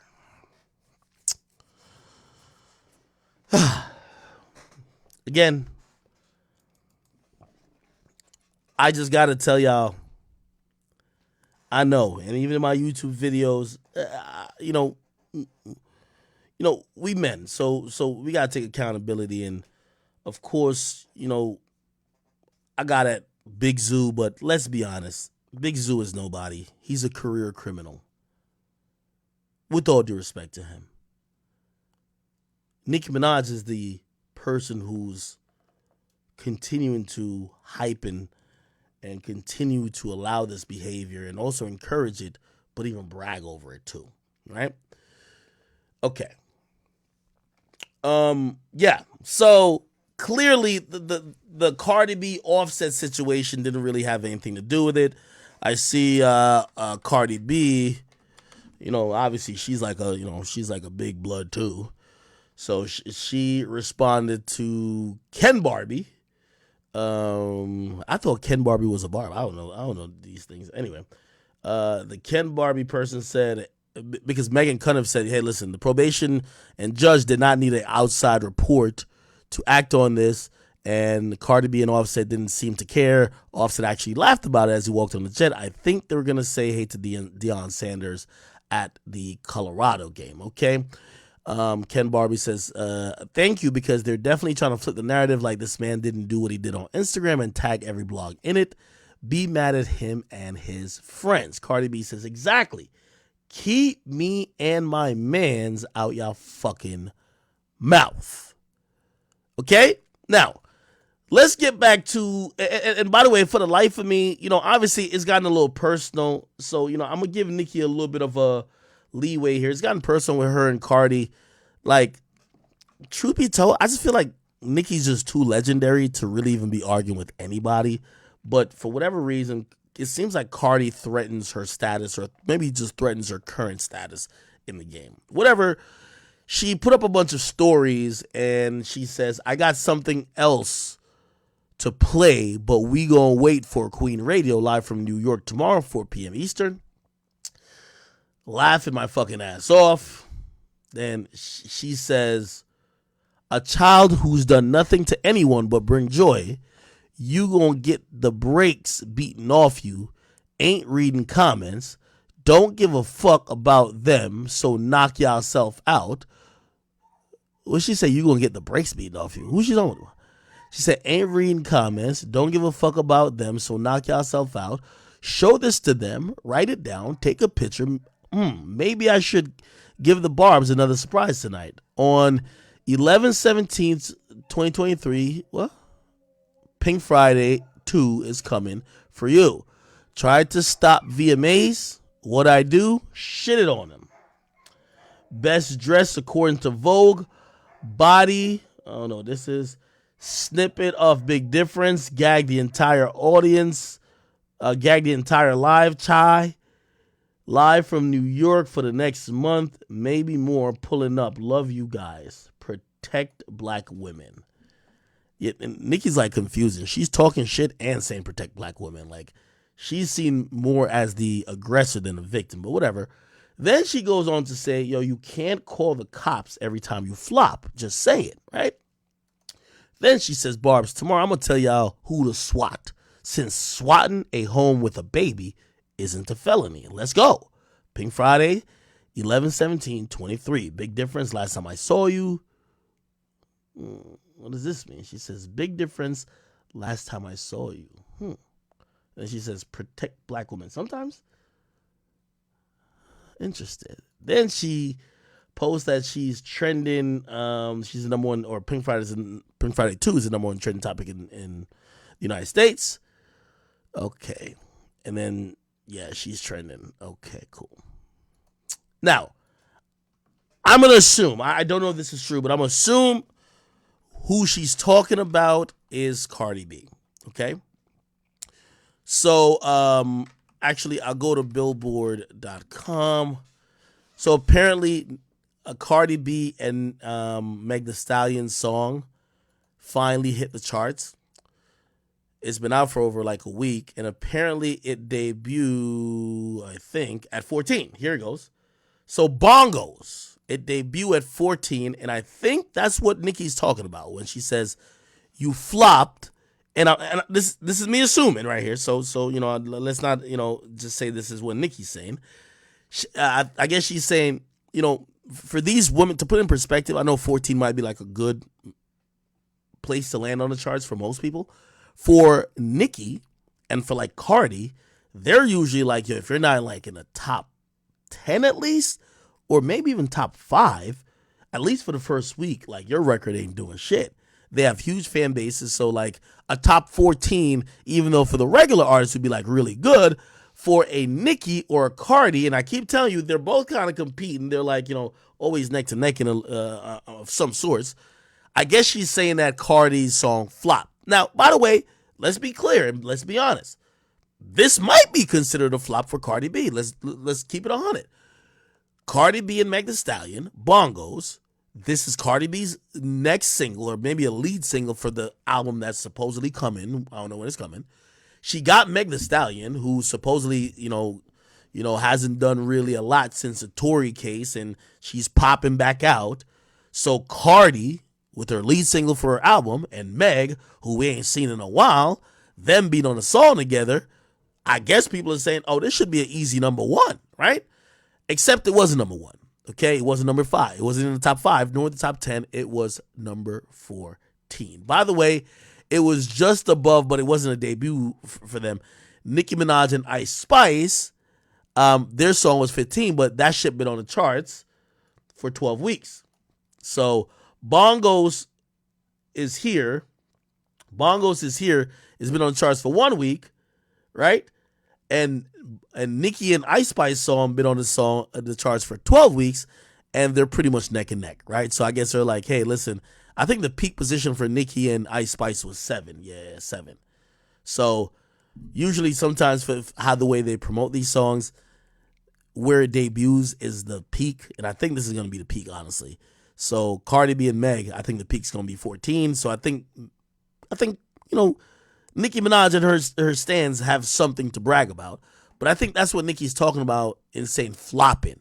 Now, I don't know if she's accusing Cardi of calling the cops or swatting her, which I would be very shocked at if Cardi B had anything to do with. But who knows? Like, I really don't know how deep these women beefs go. Or maybe someone did it on behalf of Cardi. I don't know. Regardless, I think most of these messages was aimed at her. Am I right?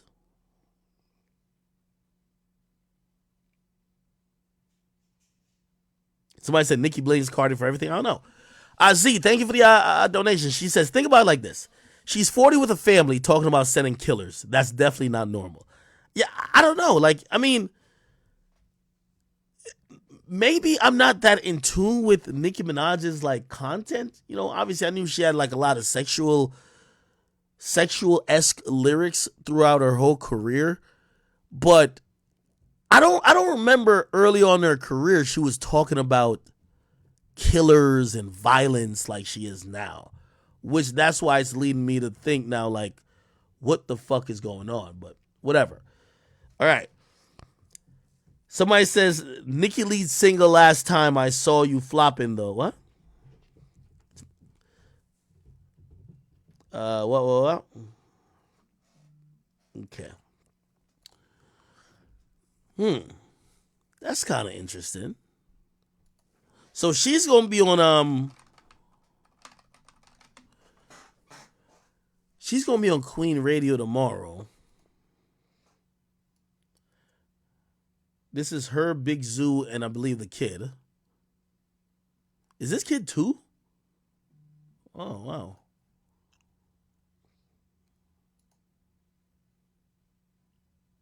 Bad bitches, yeah, I keep them by the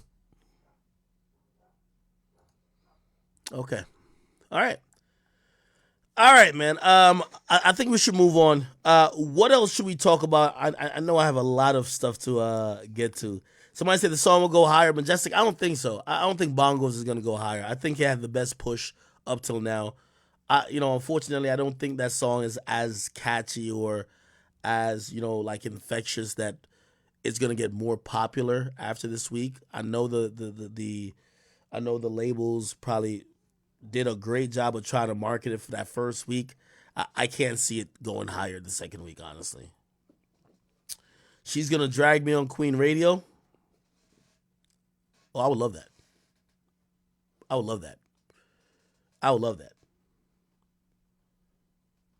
Nicki mentioned me on Queen Radio. We gonna find all the victims of her husband, and we gonna have a real conversation. Yeah, Nicki's beef was with Cardi. respectfully, I don't think she. Yeah, let me. You know what I mean? Like, it's not like really I'm here really campaigning against her. I just think certain shit she does is corny. So I don't think she's mentioning me. You know what I mean? Like, it would be stupid of her to mention me. Like, you would just bring unnecessary scrutiny. But she could. You know what I mean? I'm always, I love to be mentioned by rappers. That little chick they keep trying to silence and shit like that. The one that her husband supposedly did something to. Oh, we have her on here by Monday. That's a fact. She don't mention me. She don't mention me. Okay. All right. All right. Okay. So, listen.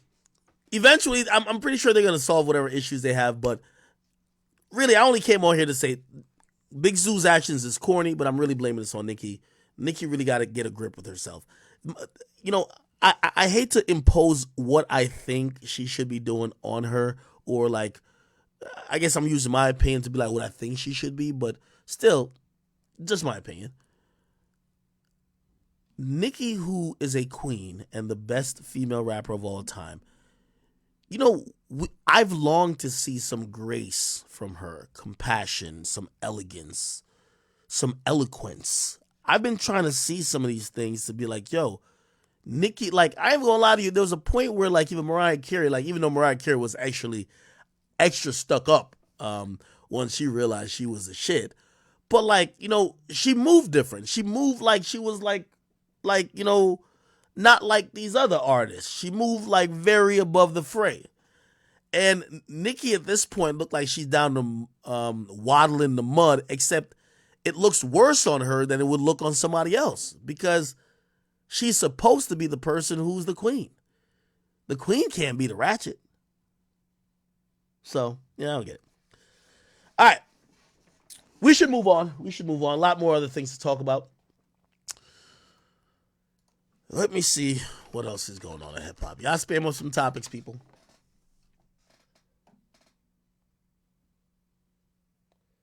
Somebody said there's a new Vlad tweet. He's smoking Nicki. Oh, by the way, we didn't even finish the Vlad tweet, right? We didn't finish the Vlad tweet. Look, right after that, she previews the song saying she got killers who will pull up and do what she say. We just played the song. This was the same Nicki who threatened to send her husband to Akademiks' house for his comments about her. She did do that. This is the same Nicki who told Meek Mill to have his crew beat up Quentin Miller, which then happened. That did happen. Have you ever heard a woman scream, "My man will fuck you up," over something she started herself? That's Nicki. If you want to see how these stories end, check out my interview with Travis Rudolph. If you don't know, Travis Rudolph is the guy who had to clap a nigga because his girlfriend or ex-girlfriend called her brothers over to fuck him up or shoot his crib up, and he had to kill one of them. After an argument with his girlfriend, she sent her brother and 3 other guys to shoot up his house. One of them ended up dead and another one got shot. Travis got charged with murder, which he luckily beat in trial due to self-defense. To all the men out there, I don't care how fat her ass is or how good the sex is. Avoid women like Nicki who use men as crash dummies like the plague. I said what I said.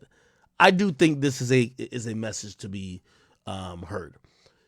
What's even just more sad is that, bro, I'm telling you, Nicki, again, I know she's, bro, she wants to be seen as 22 for the rest of her life. But I'm telling you, yo, do you know how lit Nicki would be if she really acted like a queen? If she elegantly really just shitted on bitches? Like, and not shit on bitches by doing this back and forth subliminal. She's arguing with like there was a point I think she might even took a shot like at Coyle Ray. Like Coyle Ray's like 16. Like, bro, like you're arguing with people who could be your grandkids. Like, you could shit on everybody by separating yourself and acting, forget your wage, just acting not only your age, but just acting how your legacy is going to have you. You are the greatest female rapper alive.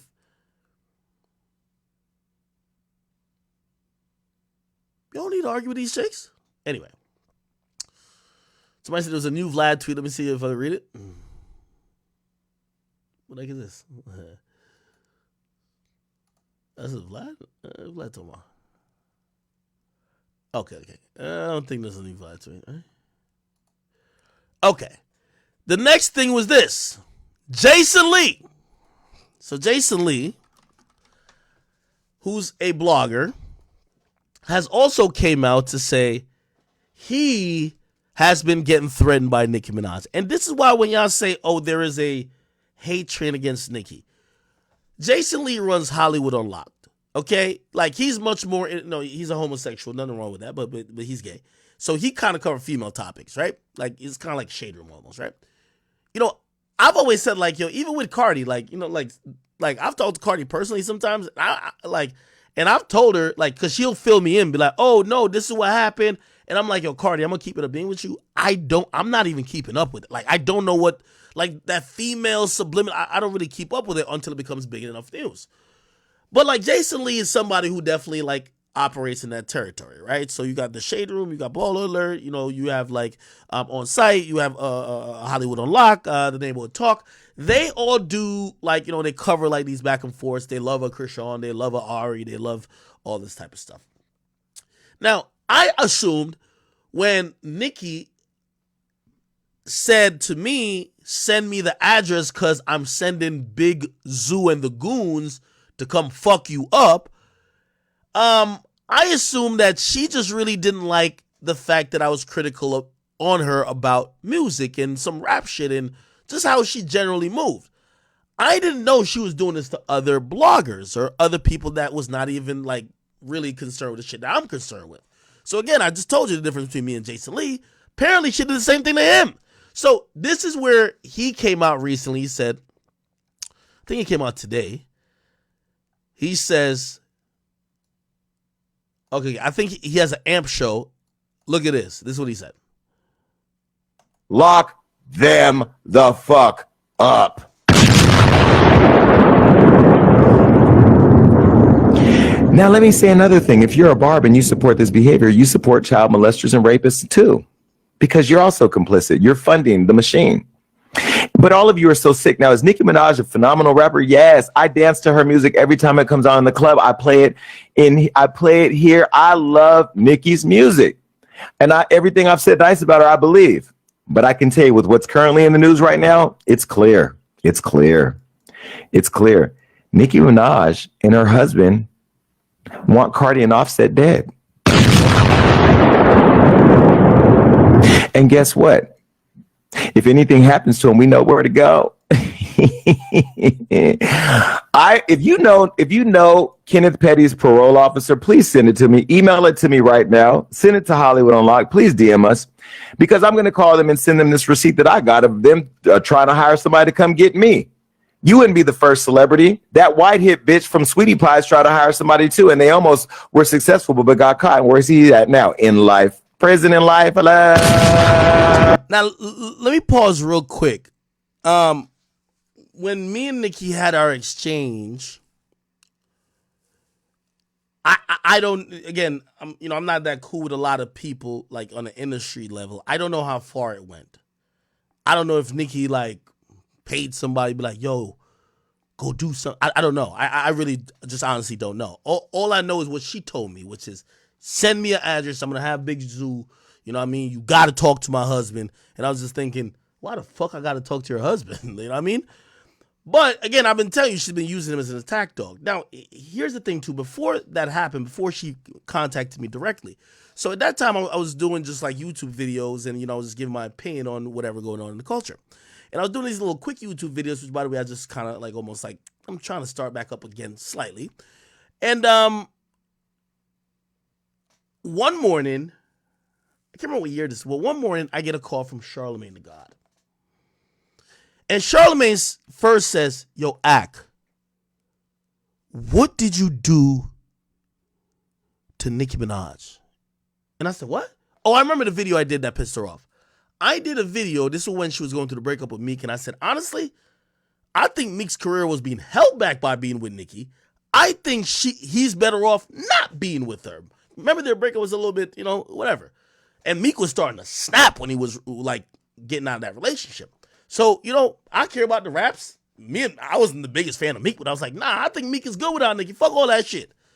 She didn't like the fact, this is why she got mad at me. She didn't like the fact that I was putting out a narrative that Meek wasn't down bad. Just think about how egotistical you have to be. I said nothing bad about her. I just said Meek is going to be fine without Nicki Minaj. Charlamagne calls me and says, what did you do to Nicki? I said, what? First of all, I've never talked to Nicki a day in my life. Obviously, there was very few people in the industry that even had my number. Charlamagne was one of them. And he calls me and he says, yeah, yo, Nicki reached out to me, like he wanted to know, like where you work at type shit, like what's going on? Like, I get to find out through subsequent conversation, not necessarily through Charlamagne. Nicki made a few calls after she heard my YouTube videos to try to figure out where I worked at. She wanted to know, oh, if this is a radio guy, y'all get this nigga fired. Like, yo, you know, and at that time, radio stations was all about leverage. If you tell a radio programmer, yo, I'm never doing an interview with you unless you fire so-and-so, they're probably going to fire so-and-so because they want to interview. So she was calling around a couple of people. Charlamagne is one of the people who reached out directly to me. She called a few people, and what I got from talking to everybody who she, you know, kind of reached out to was Nicki Minaj wanted to know where you worked at. And it reminded me why what went down with her and Hot 97 went that way. Remember when they criticized her music and she said she wasn't going back up there until they apologized? She wasn't doing Summer Jam. Nicki Minaj was essentially trying to figure out where I worked at to potentially get me fired. Luckily, I worked for myself. And that was a little odd, but I was like, damn. I see why people in this industry are scared to really speak the truth about some of these guys. Because if someone could just make a call, because I didn't even say nothing crazy. They heard some marginal shit you said, but you didn't dick suck them. So they want to throw their weight around to get you to lose your occupation or your livelihood. I see why people shut the fuck up.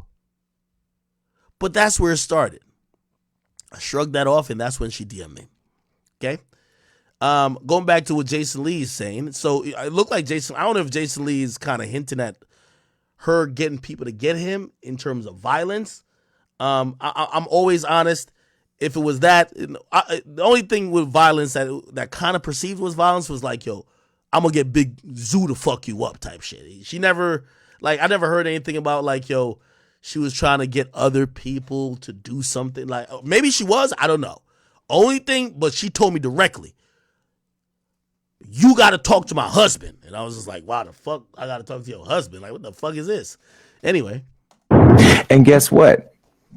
If anything happens to him, we know where to go.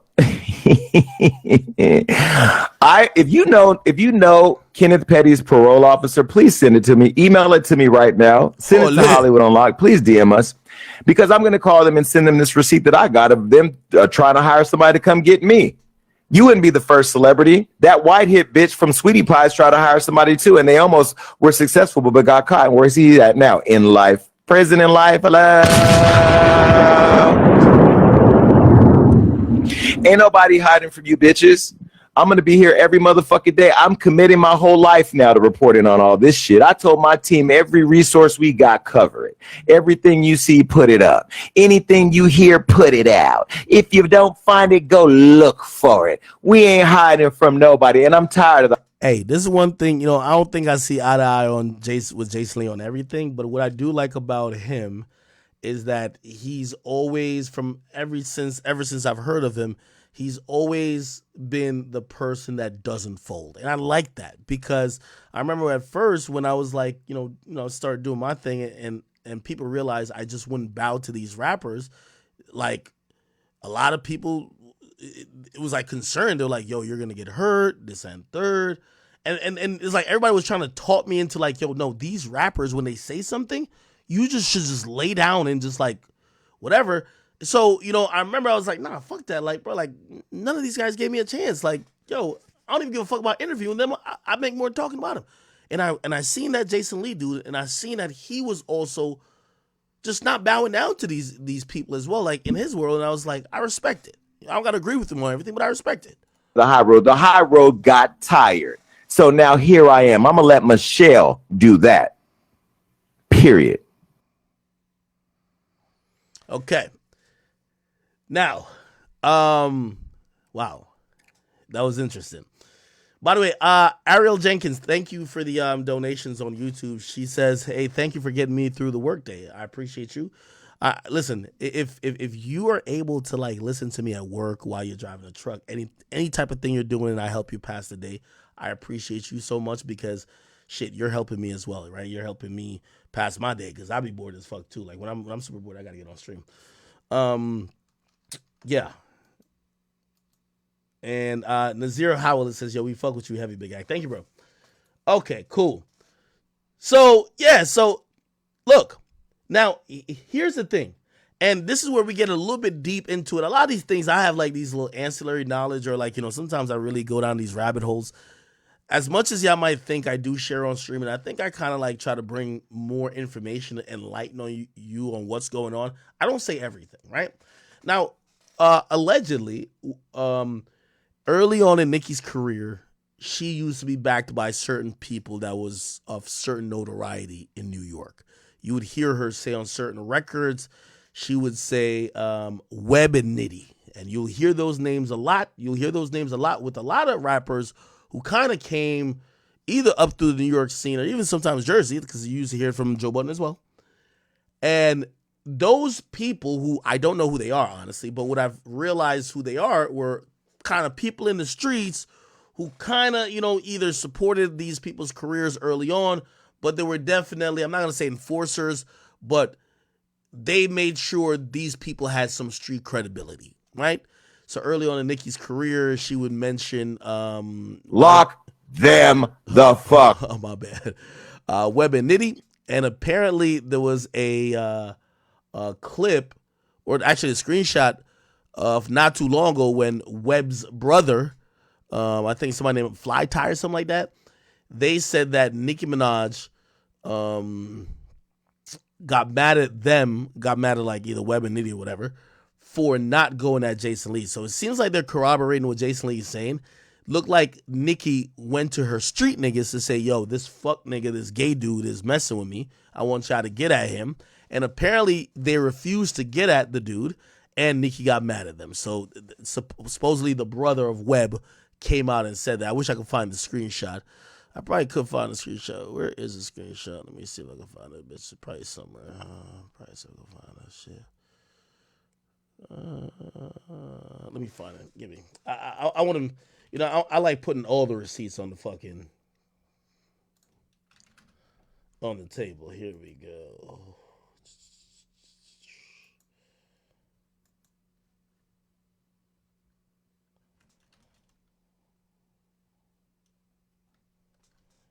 Give me a second. I think you might have posted the screenshot that deleted it. Oh, okay. Somebody got it here. My bad. Somebody got it here. Here we go.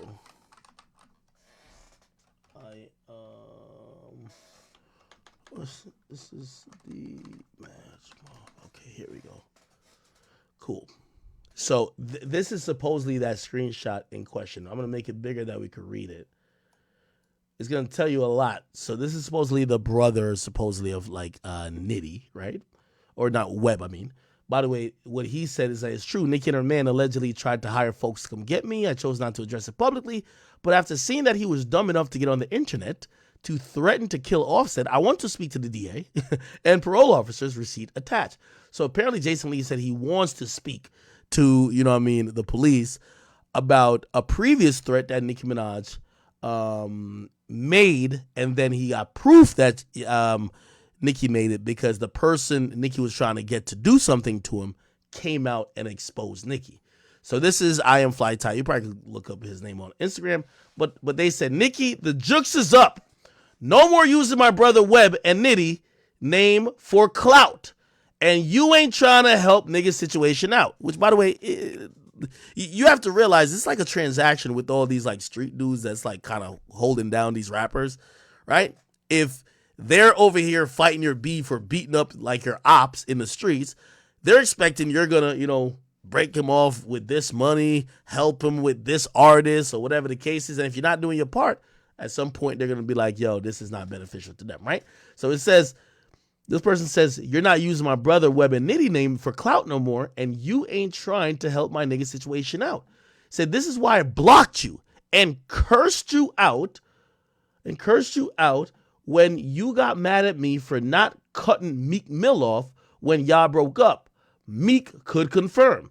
Your baby father, I guess he sold my Big Zoo, is nobody to me. He wasn't outside when I was outside.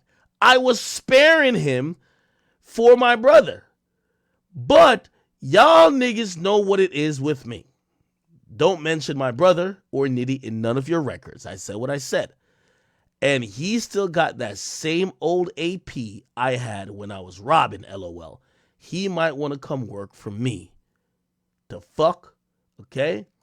And they said, these niggas know what it is with me. You got mad at Webb for not going at Jason Lee. Right? So this is the relevant part.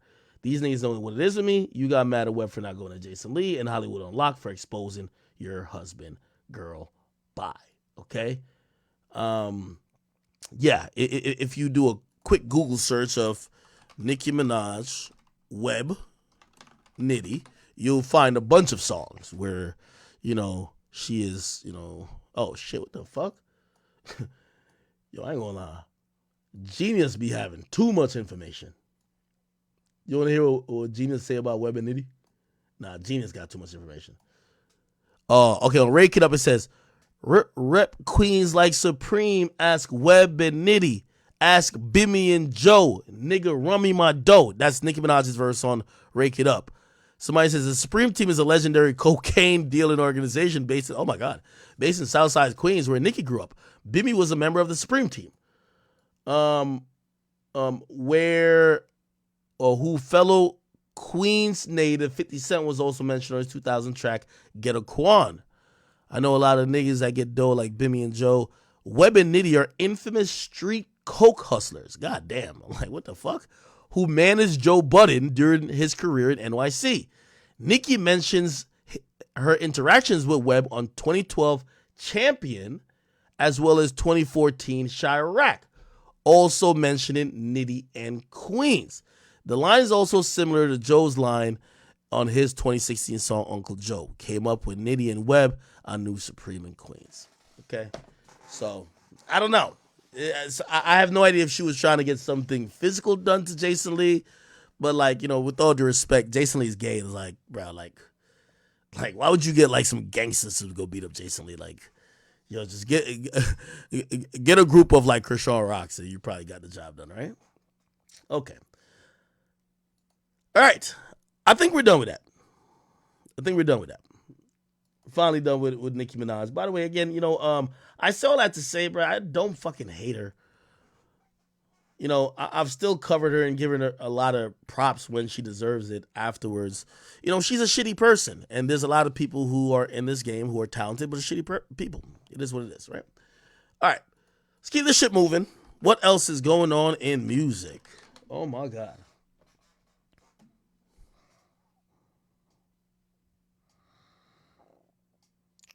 What else is going on? Let me see. Holy shit. We can talk about Astroworld a bit. We'll get to that. Actually, you know what I wanted to see if I could. Give me 1 second. I'm going to figure it out.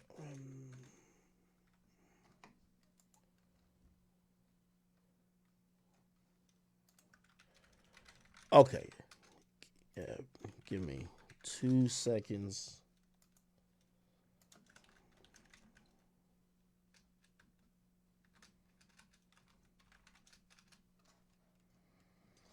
Okay. There's a video that surfaced and people have sent it to me about Remy Ma out to dinner with some Negro. Okay, I don't even know this guy. But apparently Remy Ma was spotted out on a dinner date. Yes, on a dinner date. Okay. Apparently the dude name is Easy the Block Captain. Let me see. Easy the Block Captain. Apparently they were at Red Lobster. Boy, this is bad. This is bad, people. This is bad. I think we can find a video or a picture of it here. Boy. Let me see.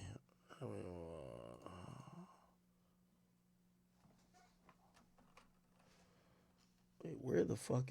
I just had it right here.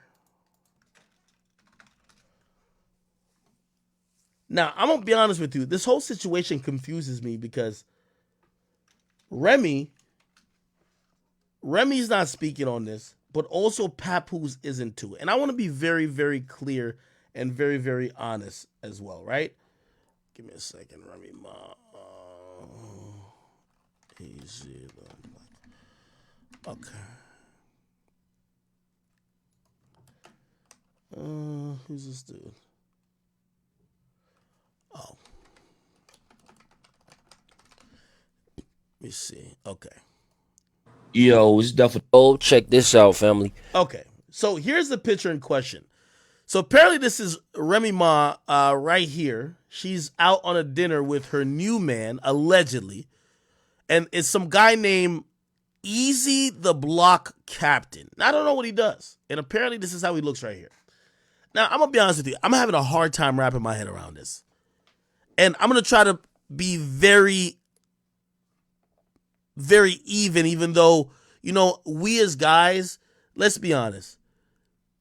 Chat, have you ever done some fuck shit to your girl, but as soon as your girl even look at a nigga or like a picture, you wilding out more than she even wilded out? Like, so I know how guys could be, and I know how the reaction is. So, by the way, everybody is wilding out in terms of reaction because we heard that Papoose visited Remy Ma for a year straight, every day. He pulled up to prison to go see his wife. He married her. Apparently, you know, we don't know of any infidelity that he committed. He held her down. She got back out. He's been treating her like a queen. And now we see her with a guy. So the natural tendency for all of us is saying, oh my God, this fucking skank. Like, yo, she did him dirty, this and third. I'm going to try to be very even with this analysis because it is almost impossible for me to think that this guy, Papoose, who seemingly was so loyal and so good to her, over the years, she got tired of and she just wanted A, some new dick, and B, from a nigga we don't know. Like, like no disrespect to this guy, but a guy who doesn't have a name.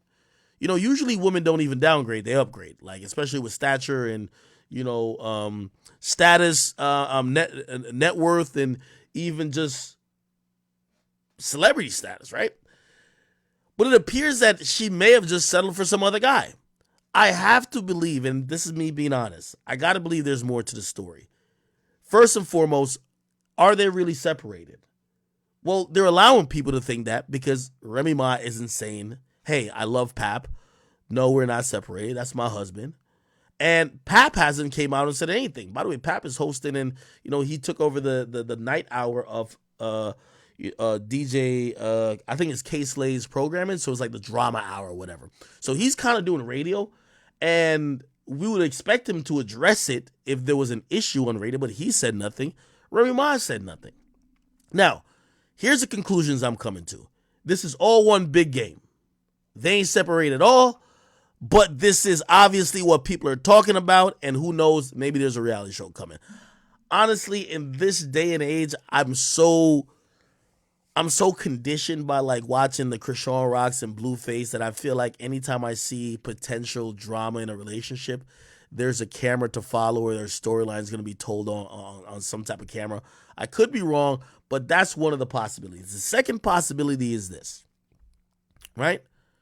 Remy Ma is just a real dirty ass chick who just did a man who was loyal to her dirty, and she's just on some smut shit. She wanted another dick.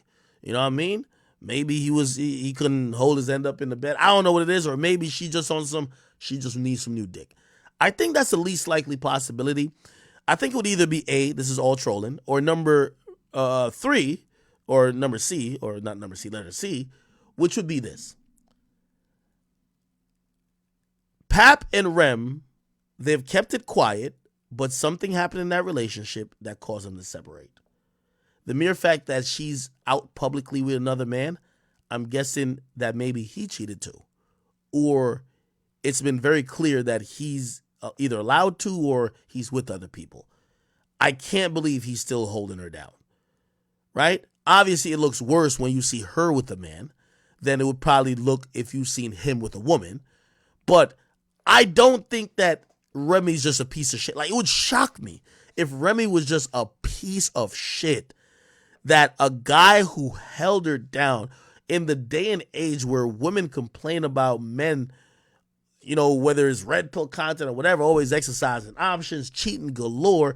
And it looked like Pap was one of the only guys that was just so committed to his wife, so invested in her. Really, like, in the 40-year-old virgin put the pussy on a pedestal. He definitely put her above himself. Like, by the optics, it would be ridiculous to me if you're telling me that Remy had the guy that many women would dream to have in terms of support, all of that, making it all about her, and she left him for somebody else. I can't think that's the story. So I think B is the least likely possibility, that she's just said, fuck him, and she's just getting some new dick. She was just tired of it. Nah, I can't even see that. So I think this is either a complete troll. They haven't broken up. They're allowing people to talk on some. Remember when Steve Harvey, they came up like, oh, Steve Harvey's wife fucked the landscaper and the trainer and this and third, and turns out it was false, but they didn't address it at first. Maybe that's what it is, but I ain't gonna lie. One thing was being exposed at that battle, right? That battle shit where like the other dude was rapping at him. I don't know why they're at dinner by themselves. That do look weird. But maybe Pap is in on this somehow. I give that about 40% believability. I give Remy's a piece of shit and she's just cheating or whatever. I give that about 5% believability. The other 55%, I'm leaning to these two have been separated. They clearly have a kid together, I believe, right? They have a child together. They have kept it quiet. They have handled whatever discrepancies they've had privately, but Papoose isn't upset or feeling like he got cheated on when he's seeing her out with another man. And probably it would be vice versa. Sometimes the public, I believe, feel like they're entitled to know the entire scope of somebody's relationship. Who knows? Maybe they already got in a situation where they're like, yo, let's separate for a while. Like, yo, we ain't happy. Oh, let's separate for a while because blah, blah, blah, blah. So I got to think that's what it is. I got to think that Papoose either is somewhat complicit or he's involved some way that this happened. Do you get what I mean? Somebody said there's a video. Where's the video? We could do a little research. Let's do a little research. Is Pap talking about this?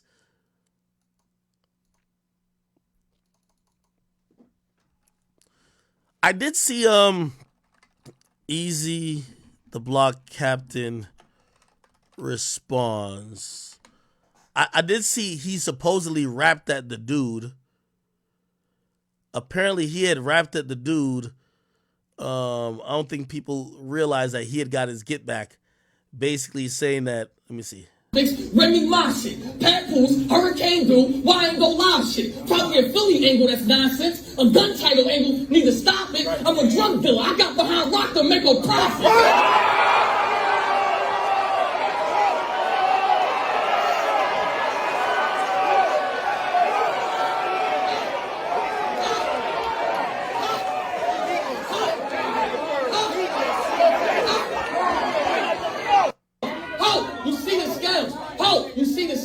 Read it in digital, like an email. I pre-vetted. This whole year my career, y'all tried to derail. Wanna know who I'm fucking? You gay? You wanna know the details? Nigga, keep this on the DL. If you heard a nigga did something to me over a female and he ain't dead, it's probably because I still got the female, nigga. Okay, so that line is like, it means something. Again, I'm a little, I'm kind of scarce on the details. But apparently they're saying that Papoose and this guy fought. That's what they're saying. But they fought over Remy Ma, who Remy Ma is right here. So I guess people are saying, yo, Remy, you foul. How could you even be around the nigga that your husband fought because of you? Right? And he then drops like a haymaker line saying, yo, if you heard I got into it with the nigga over the female and that nigga's still alive, it's probably because I got the female. Pretty much hinting, yo, if I fought a dude over a girl and I didn't kill him, I got the girl, right? Let me play it again and you can kind of get it. I'm fucking, you gay. You want to know the details? Nigga, keep this on the DL. If you heard a nigga did something to me over a female and he ain't dead, it's probably because I still got the female, nigga. Oh my God. So yeah, and by the way, Northside Capo, thank you for the $5, bro. He said, bro, he says, Pap knocked him out last month at the last battle. That's why it wasn't at the recent battle. You're saying Papoose knocked out this guy at the last battle? Oh, wow. Brian Jackson, thank you for the 5. He said, Axe, say you don't know Easy. He's a battle rapper and an actor. He played on The Fresh Prince. I probably do know him. Maybe I don't know him as that name. Like, I probably do know him. Like, you know. Somebody said I'm explaining like we all remedial. Well, y'all probably know battle rap. Some people really don't know battle rap at all. By the way, I think we had somebody who was at the event. Yo, if we have anybody who was at the event or who's really tapped in with battle rap, I get in Discord. Y'all could really break it down on a better level than me. Flamethrower, thank you for the $10, by the way. He says, yo, no mustache with the stud glue-on beard is crazy. Bronx got to hold that L. What are you talking about? And Aristocrat, thank you for the 10 as well. Holy shit. I'm going to be honest with you. I'm hoping this isn't true. This just sounds fucking crazy. Does Nicki, not Nicki, oh, my bad. I was just talking about that for a while. Does Remy come off clownish? Just off, if your husband fought with this guy, and let's say even if your husband knocked him out, the next battle rap event, your husband isn't there because he fought with the guy who's eventually going to perform. So I guess they just, all right, bro, you can't come to the event. You're at the event. Is that clownish? Digital, like an email. I pre-vetted this whole year my career, y'all tried to derail. Wanna know who I'm fucking? You gay. You wanna know the details? Nigga, keep this on the DL. If you heard a nigga did something to me over a female and he ain't dead, it's probably because I still got the female, nigga.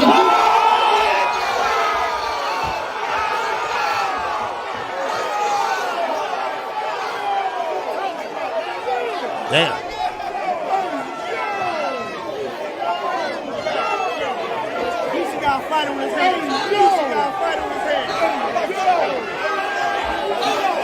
Damn. I wonder if battle rap is thriving, man. I think it is though. I seen and I posted it today. I guess people were wondering like, yo, is battle rap still popping? And Hitman Holla, he responded to someone saying battle rappers don't make no money, and I guess he showed like a $456,000 transfer. He says this ain't battle rap from the early 2000s. We as a culture get to the bag these days. So he showed, you know, you transferred $456,000. Okay, I guess this is on some PayPal shit, I guess. He said, tell Say Cheese, this ain't battle rap from the early 2000s. We as a culture get to the bag nowadays. Question, is this my money from Max Out 1, 2, or 3? Oh, shit. You think these guys are getting like $456,000 for a one battle?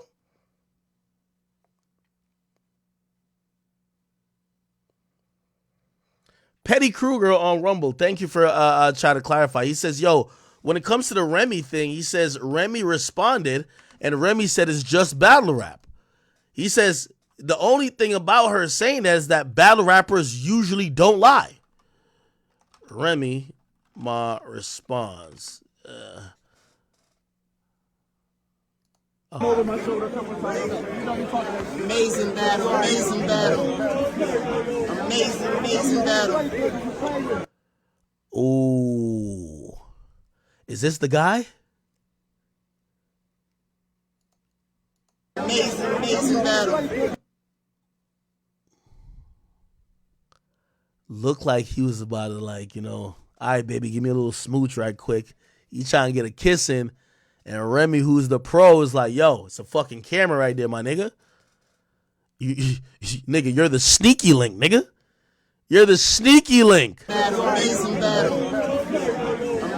Amazing. Look, you see, look up, look down. Ah. Oh, he pointed. He's like, oh shit, all right, man, you got it. So you got it.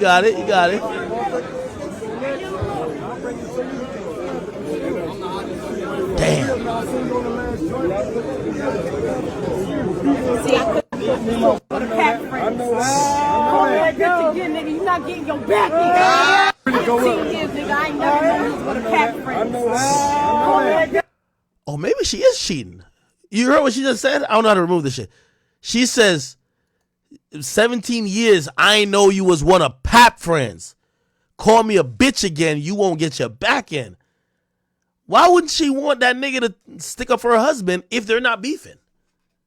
Oh, maybe there is something going on. Let's get a battle against you so I can really go up. 15 years, nigga, I ain't never known you was gonna pack friends. Some 15 years, I ain't never know you was Pap friends. Call me a bitch again, nigga, you not getting your back in. Call me a bitch again, you ain't getting your back in. I didn't want that, so I had to go in. She's smiling though. Damn. Somebody said this is all allegations. Dog, I'm gonna be honest with you. Pap a better man than me, man. Nigga, you see how I blacked out when Wack just said some shit? You see how quickly I blacked out, nigga? I seen that for 20 seconds and I blacked out. Like, hell, like, yo, where the proof at, nigga? What's up? Like, what's popping? Like, nigga, like, what we doing? I called it out instantly. My thing with this whole Pap and Remy thing is the mere fact there is like y'all letting it linger. Okay, maybe she didn't cheat, but clearly they're probably not like together or something like that. They might be separated.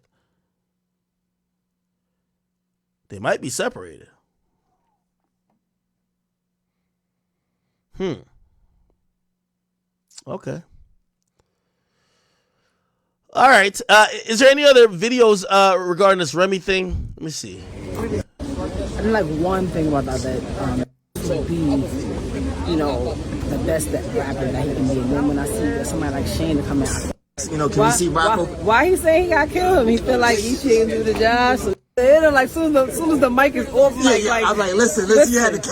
You know, I can really make this shit 2-1-1 either way, right? And I know you've been soaking it up in all these events. Yeah, we kind of went over this already.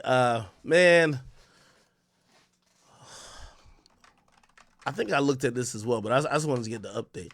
What is Papoose comments looking like, bro? I don't know how he not responding, dog. I have zero idea how he not responding, bro. This is why I'm thinking Papoose must have fucked up. Because, nigga, if you ain't do nothing and your woman is like, you know, there's rumors. Nah, bruh. Nah. Yo, look at this. Reminder. Cheat first, brothers.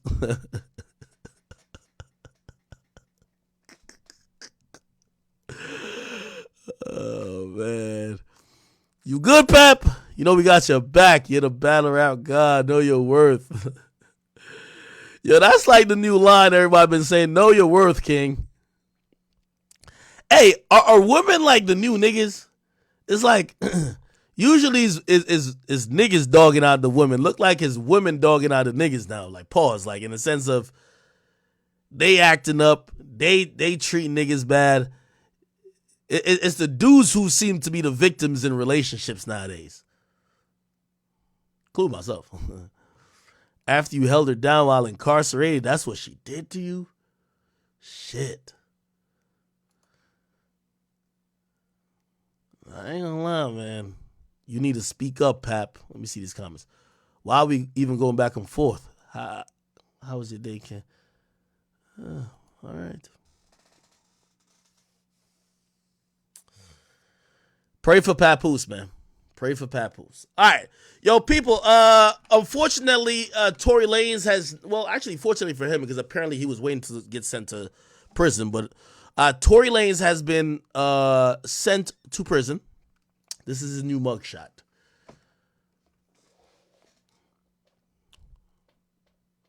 At least he got a full head of hair. That surgery, I don't think he got done in Turkey, but paid off.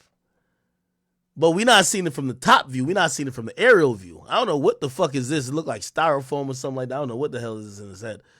But shit, man. There, like when you look at this picture, you have to have a little bit of sadness for Tory. You know, whether you think he did it or not, whether you're like still trying to figure out what you personally believe.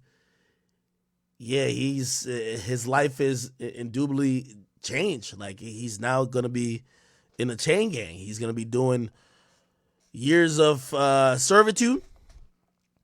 You know, I've heard so many of these like hopefuls scenarios where they're like, "Yo, he's only gonna do 2 years, 3 years." Apparently, when you're locked up for blah blah, you get in this program. 1 day counts for 2 days, and you know, I don't think that's a reality for him right now. And by the way, we won't even know until from what I heard, he got transferred from California, LA County Jail. He got sent to this holding place, and apparently this is what happens when they're sending people to prison, where they're going to figure out if he's affiliated with any gang. Like, this all matters in where they house you or where they put you in the prison system, right? Like, you know, they're going to rank you. Hey, are you going to go to low security, medium security? Are you a high security prison type of person?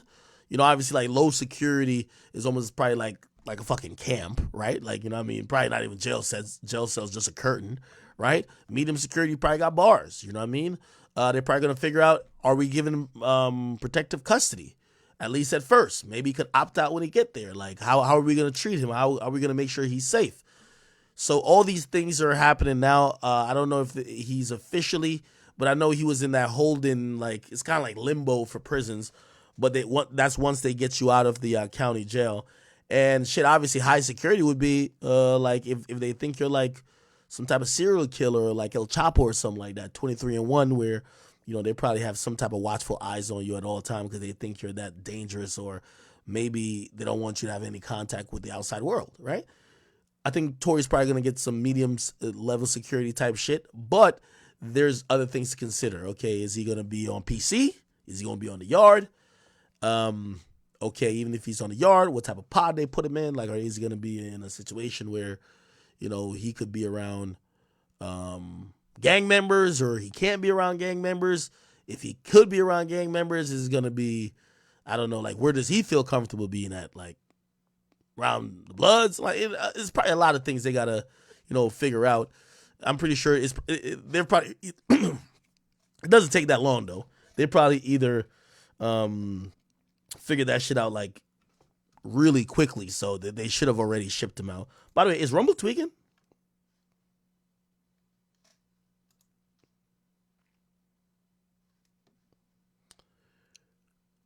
It's not me. I don't think it's me, because YouTube look like it's rocking, right? But yeah, Tory is out of LA County. From what I'm hearing, he is actually ecstatic. Tory, in the last few months, remember, he's been locked up since before the New Year, so he's been really locked up like 9 months now, right? Damn, time fucking flies, right? Because the verdict came down before the New Year's. He was taken into custody before the New Year's, right? So 2022. And now we're like 9 months in. Holy shit. So he's been locked up for 9 months. So this is what the experience I've heard he's been enduring. I hear that he does have phone privileges, you know, obviously the jail phone.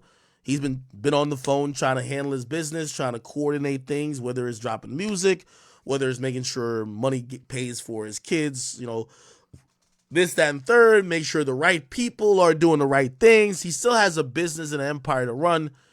And of course, he's planning for this potentially long bid. Also, you got to talk to his lawyers. So he's doing a lot of all of those things simultaneously. However, what I've heard that he was extremely frustrated with county jail because he was on a protective kind of custody type of thing, and it wasn't up to him. So he couldn't elect not to. Why? He was a high-profile individual. It was a high-profile case.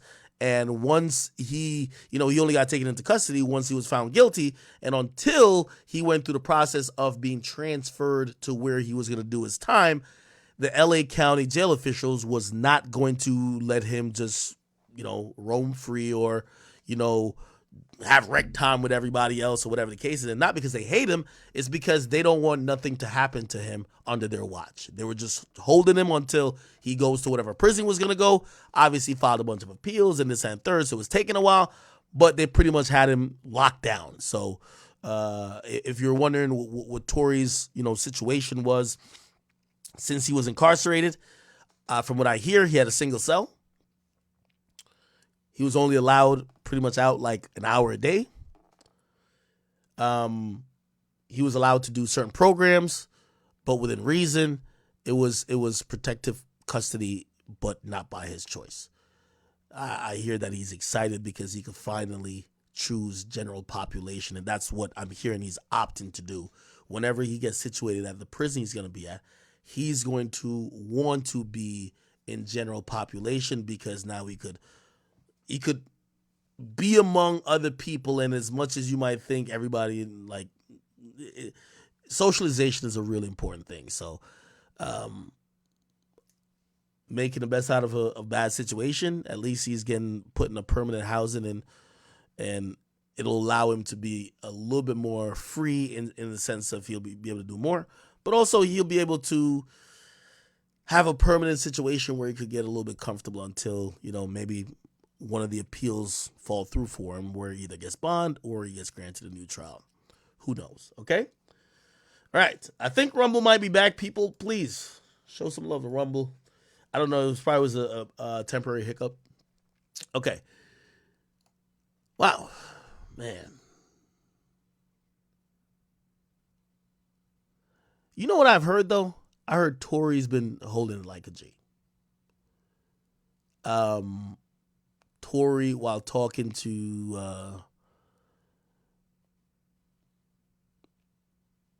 I think I could say now. I did talk to Tory. And I'm gonna be honest with you. What I could say is that Tory, you probably feel worse for Tory than Tory is actually looking at shit. Like, he still sounds happy. He still sounds very optimistic. He's not there like, yo, like, he's not like, honestly, and even talking to the people on his team, like when Tory talks to them, like I heard, and I'm hoping I'm not oversharing information. I heard after the sentencing, when he gets locked up and they call him or whatever, or he called them actually from county jail. Remember, he didn't expect to be there, but it is what it is. I hear the interaction goes like this. He's calling all his guys, and he says to them, and he's like, "Yo, what's up, niggas?" Like, yo, everybody's like, everybody's a little down. And he's like, yo, why you acting like somebody died? What's up? Like he's still upbeat type shit. You know what I mean? Like he's not like, oh, all right, like everybody cry with me type shit. Which, I think that takes a lot of fucking resilience, my nigga. I kid you not. I would be in there crying like a bitch, like a baby. Like, come on, but, apparently when he called his squad, it was just like, yo, what's up?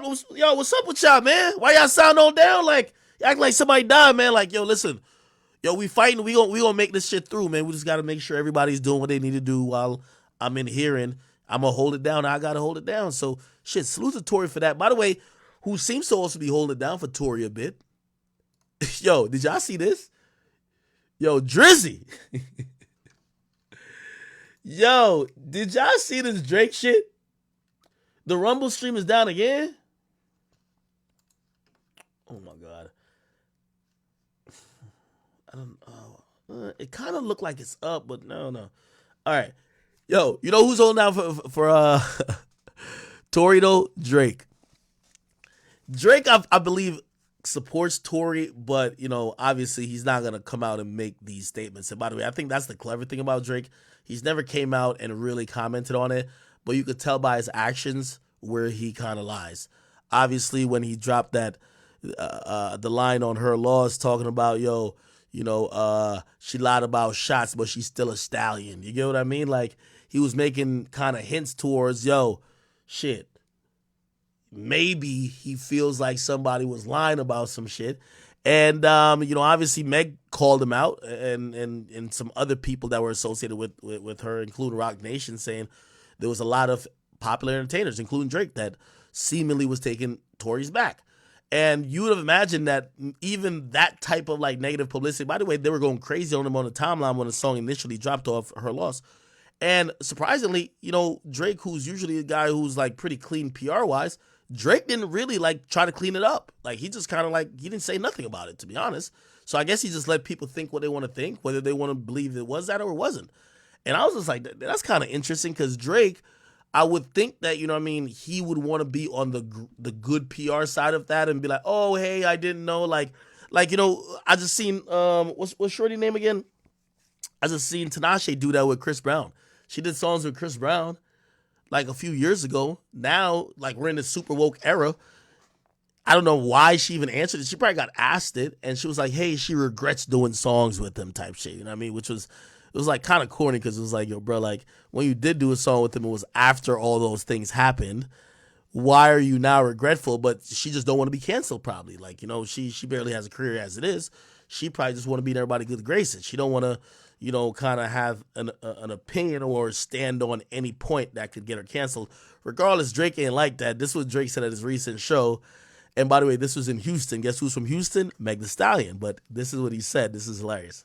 I gotta give a shout out to somebody in here that's been with me since the beginning of my career. Her name is Megan. He said, I gotta give a shout out to somebody in here. Her name is Megan. By the way, somebody right next to, I guess, the person named Megan is screaming, Megan, Megan, right? Listen to what Drake says afterwards, though. Make something, make luck, whatever you know her. She been there with me since day one. Like, he said, she been rocking with me since day one, blah, blah. Real shit, built this shit with me. Real H-Style legend. He said, real H-Style legend. Shout out to Meg one time. Shout out to Meg one time. For real. Not that Meg, this Meg. He said, not that Meg, this Meg.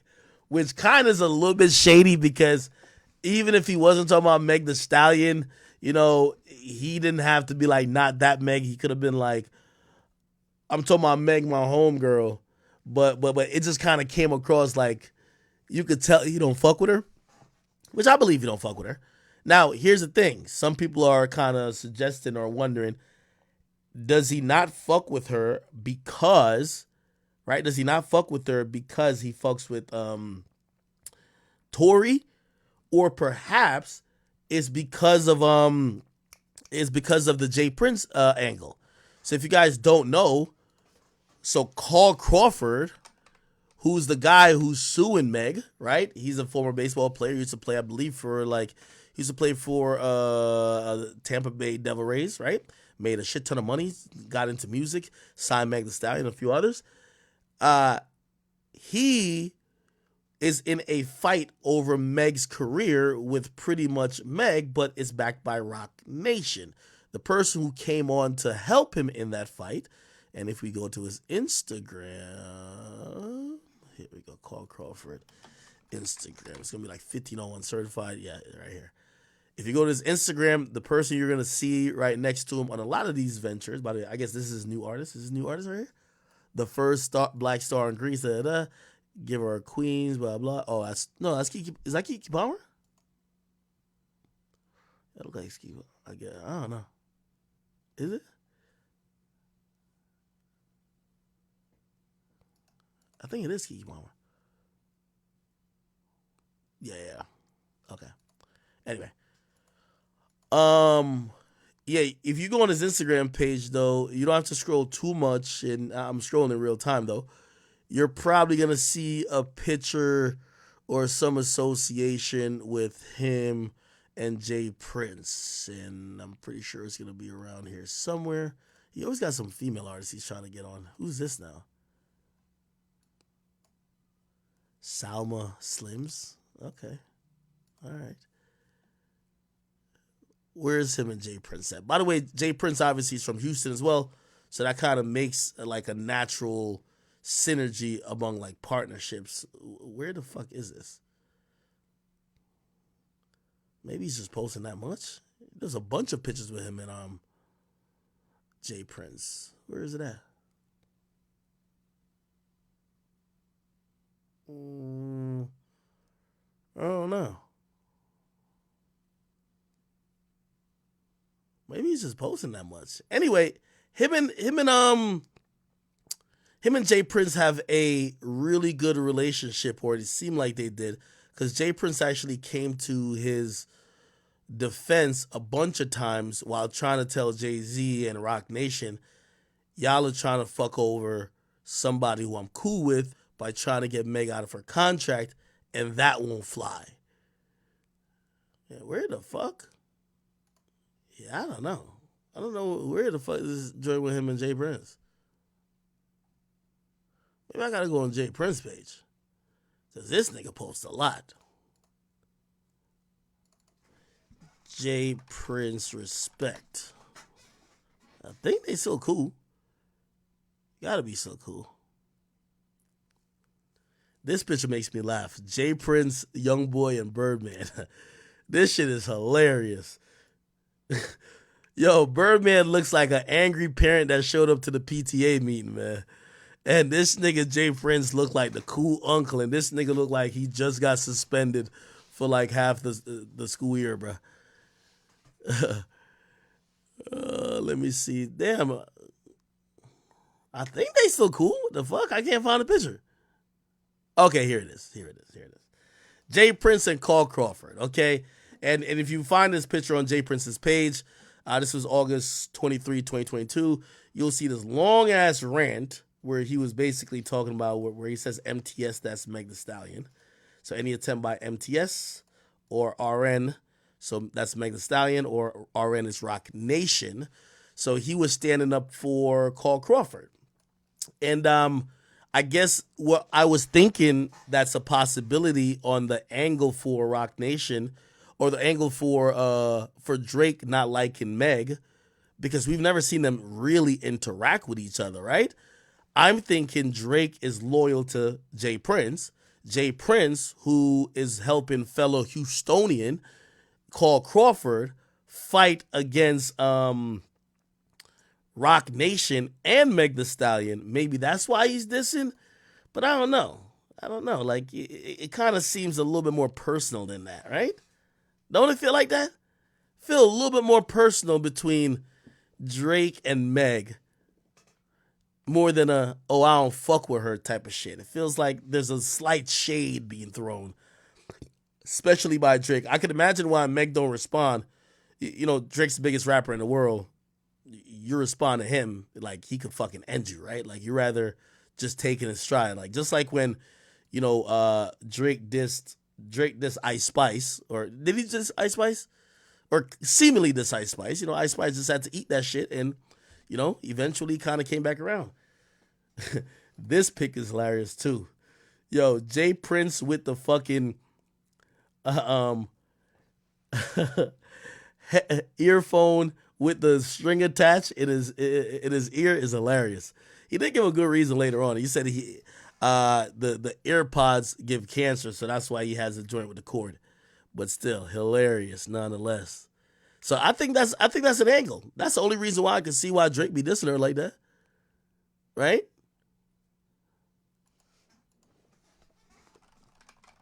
Clearly can't be that. Well, maybe there's another angle too, right? Let's go to Meg Thee Stallion page.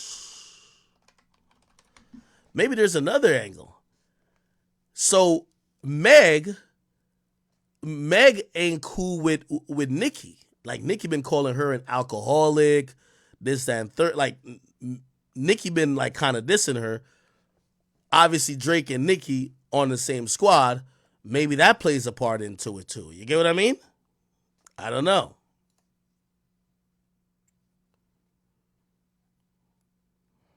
Has she ever talked about Drake? Let's see if we can find some shit. Meg Thee Stallion talks Drake. Has she ever talked Drake? Nah, I don't remember. Oh, they say he ripped Drake over his lyrics. Slapper getting shots, but she's still a stallion. She don't even get the joke, but she's still smiling. Megan Thee Stallion's ripping Drake for that lyric in his new track, Circo Loco. after suggesting she lied about allegedly getting shot by Tory Lanez. What do you say to people that still don't believe that you were actually shot? I don't think any of this is for them. Like, it's for me. Like, I know this happened to me. Drizzy and 21 Savage dropped their joint album Her Loss Friday, which features the song with the controversial lyric. This lie about getting shots, but she's still a stallion. She don't even get the joke, but she's still smiling. Yeah, although the rapper doesn't say Megan's full name, he kinda doubles down a few lines later with, Shorty said she graduated, she ain't learned enough. Play the album track 1, okay, I heard enough. Some background. Megan graduated from Texas Southern University in 2021. Okay. All right. So, wait. And not happen until I came out and said I got shot. They reached... And another... Okay. Yeah, I can't really tell, bro. I honestly can't really tell. Now, I also see y'all talking about, I see Boom just spamming. Boom, what up, bro? I seen Boom just spam, did Offset snitch? I don't know why this is a conversation. Yo, the barbs be reaching like a motherfucker. So there's an old video that came out of Offset body cam. Offset got arrested like a while back, okay? Man, this Offset, man. I need to call Quavo, man. Okay, so this was 3 years ago. 3 years ago, and this is how, you know, they're desperate. Like, you know, Offset was laughing to the bank while Big Zoo was getting put on timeout. Like, Big Zoo got grounded by the judge. The barbs were taking an L, but you know they can't take an L. So, like, they're like, oh, my God, we need to figure out something. So they dug up, like, this old 3-year-old video, and they're now saying is Offset snitching, right? Also, they were trying to piggyback off of Big Zoo getting put on timeout by the judge, trying to be like, oh, maybe Offset snitched on him. Like, obviously we know Offset didn't need to snitch on nobody. The nigga made a fucking public Instagram live video. Nobody needs to cooperate and tell on you, brother. You told on yourself. Nevertheless, you know, niggas, they will never take blame for telling on themselves, even though they reserve the right to tell on themselves. They like to blame other people for telling on them. So anyway, okay, so that I'm gonna go through this video real quick, and I'm gonna show you why they're saying he snitched, and then I'll quickly explain it too. Okay.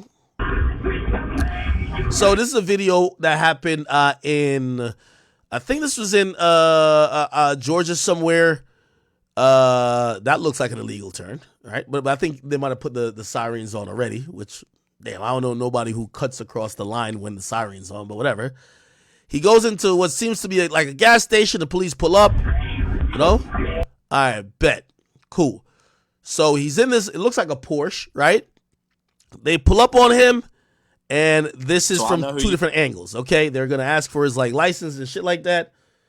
You are, and then we'll go from there. You said you're famous. Who are you? I'm Offset, Migos. Who's that? Migos, Offset. Okay. I'm not getting You should told me I'm bigger than the fucking Beetle, nigga. you my ID. Oh, that's all right. By the way, Brian Jackson, thank you for the donation. And by the way, Greg Freshly, thank you for the donations. When it's an act, do your homework. Pap new name is Paul Poos, because he gave him the beats. This video is explaining it more though. Okay, we'll try to find those afterwards. And B reacts. He says it's her event act. She owns the league. Oh, so that's Remy Ma's event. Okay, I didn't know. Thank you for that information. All right, bet.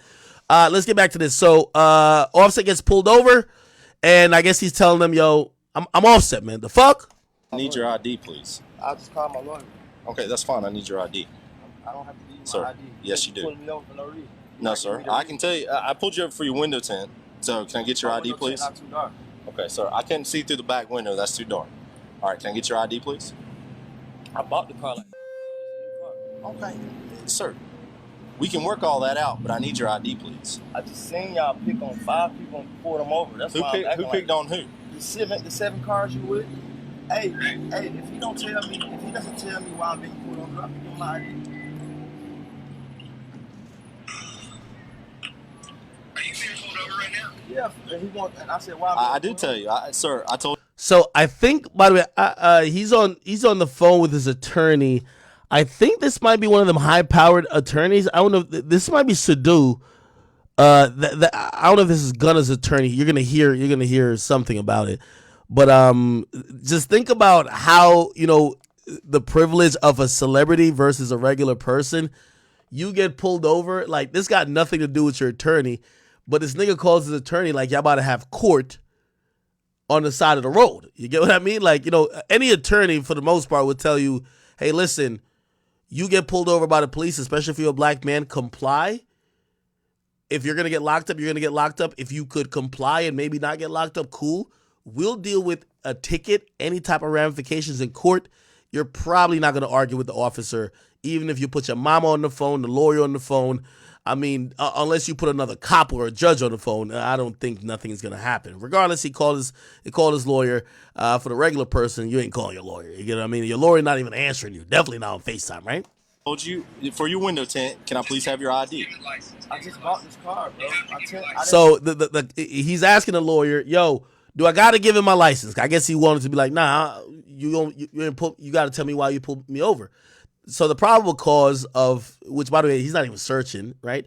I think police have the right to like really legally ask for identification, right? But if there was probable cause needed, which maybe it is, the probable cause is you had a window tint, right? Which is very frequent, and most celebrities could always get pulled over because front window tint is usually illegal, right?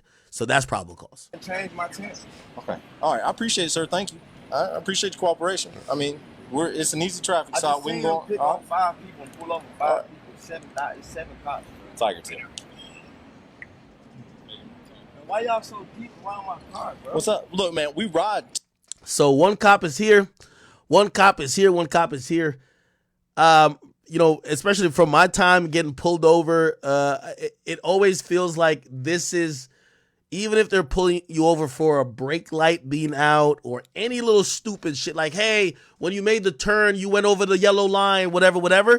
When these amount of cops are there, that other cop that's right there, they're talking to the passenger to see if, they could suggest some funny shit.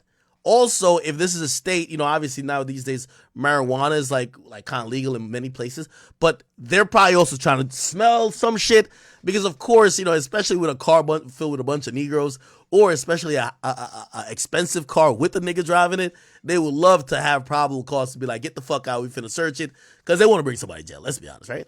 Two-door car, man. I'm sorry. Y'all look like y'all finna shoot me. So why y'all so deep around my car, bro? I don't like this, bro. I'm not no look, criminal, hey, bro. sir. I don't like this. Sir, listen to me. Look, man, look, man. Two-door car. Bro, it's All 5 of y'all, though. No, sir, that's my supervisor. He just saw us pull you over, so he walked up. All right, look, cars, there's 2 of us, man. There's 2 cars. All right, one, me and my partner, and him and my supervisor. 6 That's cops, it. bro. Oh, I don't know what's up with that. And I'm just an artist, bro. I make music, your kids. All right, look, I work for the Clayton County PD. That's the sheriff's office. They probably just driving by to see what was up. All right. So look, man, calm down for me. We can get through this. It's just a ticket. Okay. My points. Hey, I've taken a liking to watching a lot of these little body cam footages of people getting pulled over. And you know what I've realized through watching hours, and I'm talking about probably like hundreds of hours of these things, right? Hundreds of hours of people getting pulled over. Number one, the cops are the biggest liars ever, right? They're like, it's just a ticket. Hell nah. Like, they probably have a tip that you might have some like they always got some information they're not telling you. They're just trying to keep you calm. It's just a ticket. Relax. It's just a ticket. Just a ticket. You get what I mean? It's not just a ticket. It's trying to bring your ass to jail. Okay, well, let me explain something to you. A window tint ticket does not put points on your license. You can ask your lawyer. That is correct. Yeah, see? I just bought this car. All right, look, man, I got you. Look, man, look. Look, listen to me. I understand you like a clean record. I understand I'm the police. And you, the way you fit, okay, all right, look, listen to me. Way things go nowadays. Okay, this is a long video, and obviously, I don't want us to, because we have more videos to watch. Remind me, we're going to watch the Fousey Toop arrest video after this, too. But essentially what happens, and this was probably back in the cheating phase for Offset. His wife, Cardi B, you could tell she was on his body. She calls during the traffic stop, and he even tells the cop, yo, cop, I got to answer this because my wife going to think I'm fucking a bitch. Like literally. I've seen this, by the way, already. By the way, Aramis Jones, thank you for the $20. He says, yo, been a fan for a minute, just donating for the support. Appreciate the content you've done over the years. I appreciate you for supporting. You know, I never really asked for support, but when you guys find it in the kindness of your heart to support, I really appreciate it. Thank you. All right. Cool. You're gonna see he's gonna answer his wife. Actually, because the cop don't know him, he gonna try to be like, you don't know my wife, watch. Boy or girl? Girl. All right, I got you. I got you. Hey, I got 2 girls too. I get you, man. I get you. But look, see how this is easy now? That's easy, man. That we talk. It just look crazy though. Like, look, I tell you. Look at the situation. It looks crazy. I got. If a fan Look, looked at it, me and him ride to a car, and that's our supervisor. He just pulled out. This is a bad area too, though. Yeah. You know what I'm saying? I got you. Is Clayton County a bad area? Like, well, apparently this is Jonesboro. Okay. Hotel, you know. All right. Me easy, you easy, you know. Nicely, please. Weapons on you, sir. That's your cigarettes right there. They eventually asked him to step out of the car. Please step out the car. All right.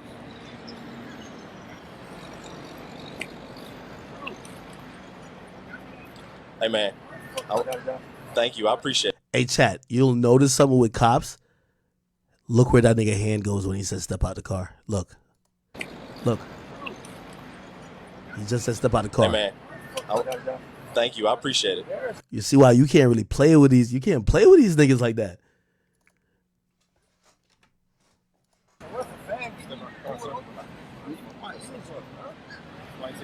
Look where his hand is at. By the way, this cop, you can see his face right here. He's black. He probably recognized, oh, it's Offset in them, right?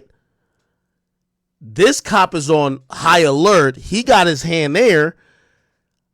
By the way, you're going to realize they found guns in the car.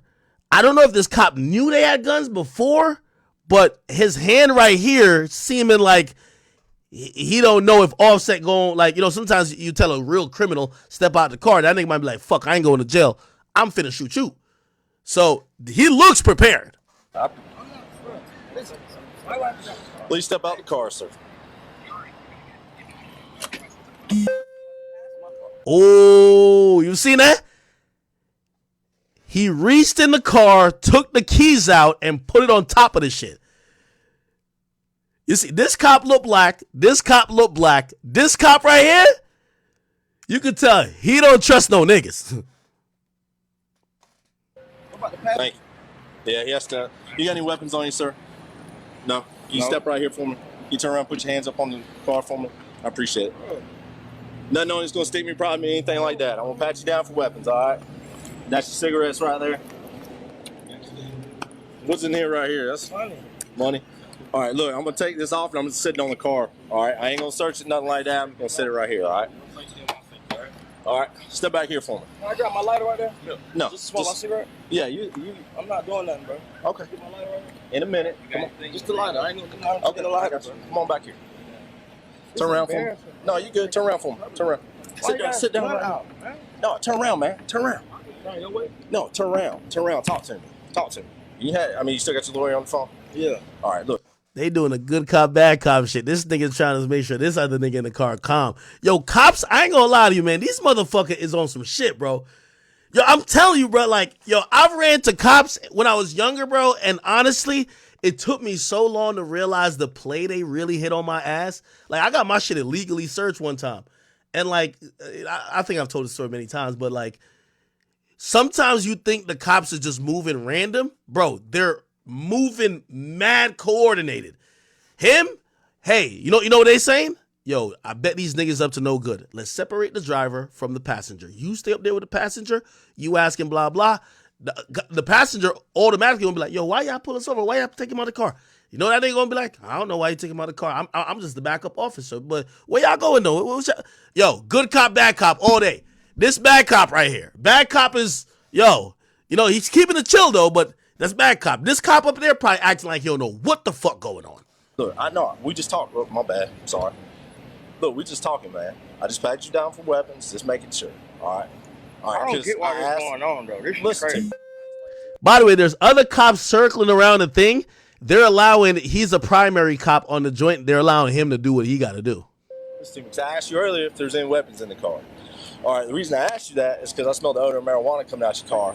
Oh, so that's one of the reasons. I think in many states now, marijuana cannot be the only reason why they could search a car. So like they need probable cause to search a car. So if they have probable cause, they don't need a warrant to search a car. If the probable cause has to be that it's usually weed smoke, or if they see a gun or something like that, but it has to be more than what the traffic stop is, right? So they have a probable cause to stop you and detain you for the traffic stop, but for them to search the car, they have to have an additional probable cause to go in the car, which usually the easiest thing is the odor of marijuana, especially places where marijuana isn't legal, right? So that's why cops always be like, oh, they smell weed. You don't. Sit down. Oh, my God. Sit down. Sit down. All right, listen to me.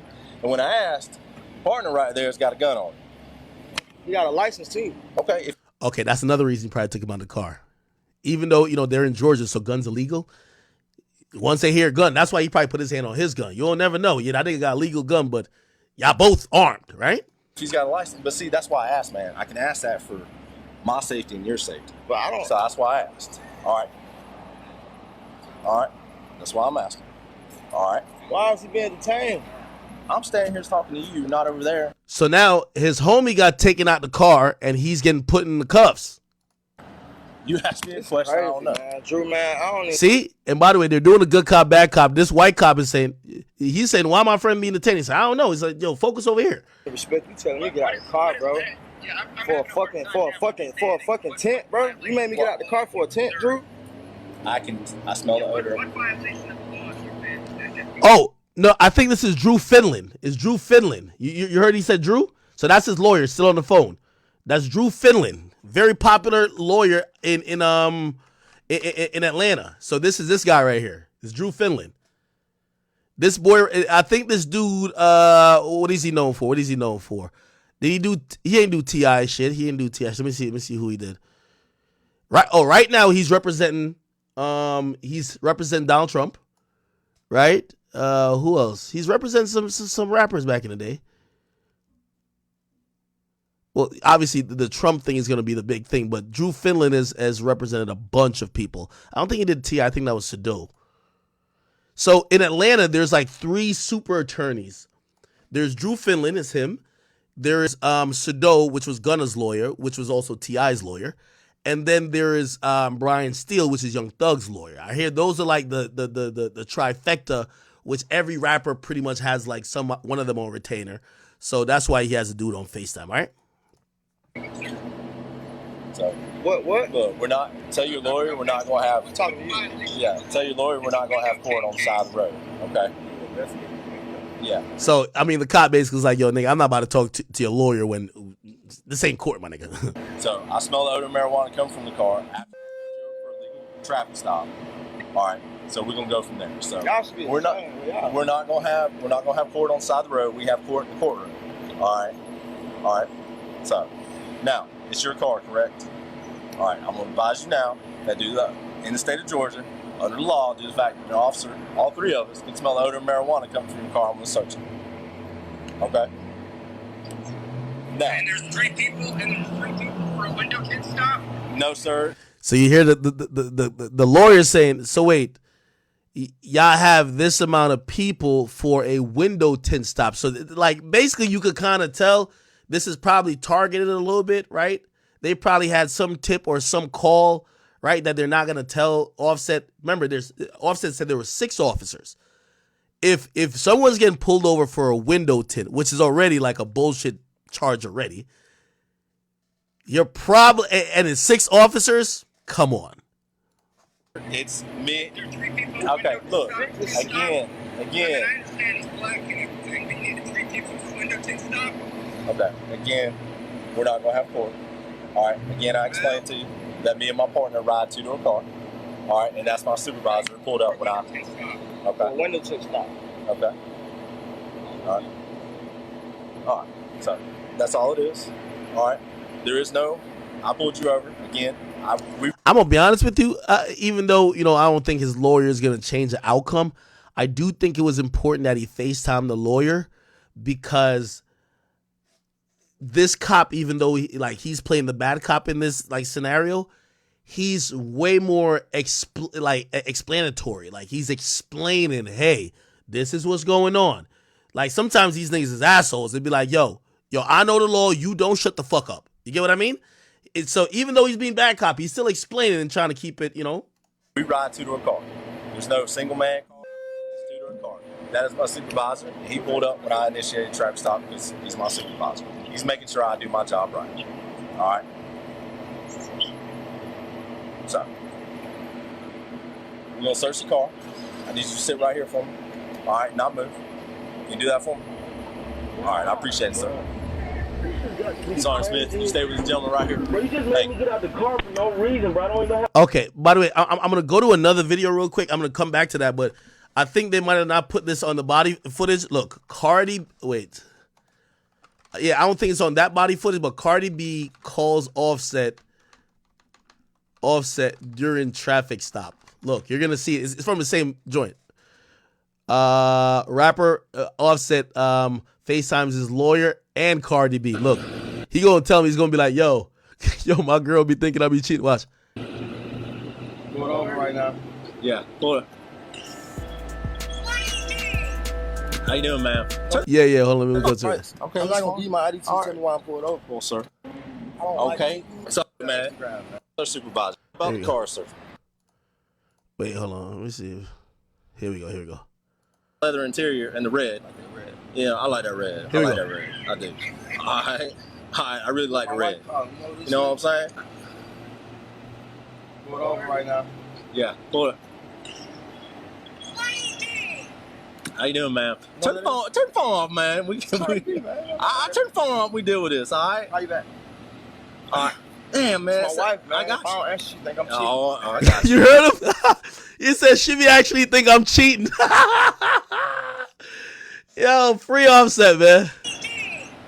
How you doing, ma'am? Turn the phone off, man. I turn the phone off. We deal with this, all right? How you back? All right. Damn, man. Yo, even when you get locked up, your girl call, you gotta still answer her. She gonna think you fucking a bitch. Yo, you could even have arrest records like, yo, I got arrested. Nah, you fucked a bitch right before you got arrested. That's how women think. I got you. If I don't answer, she think I'm cheating. If I don't answer, she think I'm cheating. Hilarious. Look, I'm married to you. How you got any kids? I just had a baby. You don't know who I am, man? No, man, I don't know. Okay. All right, bet. All right, back to this. So now he's outside the car. They're about to search the car.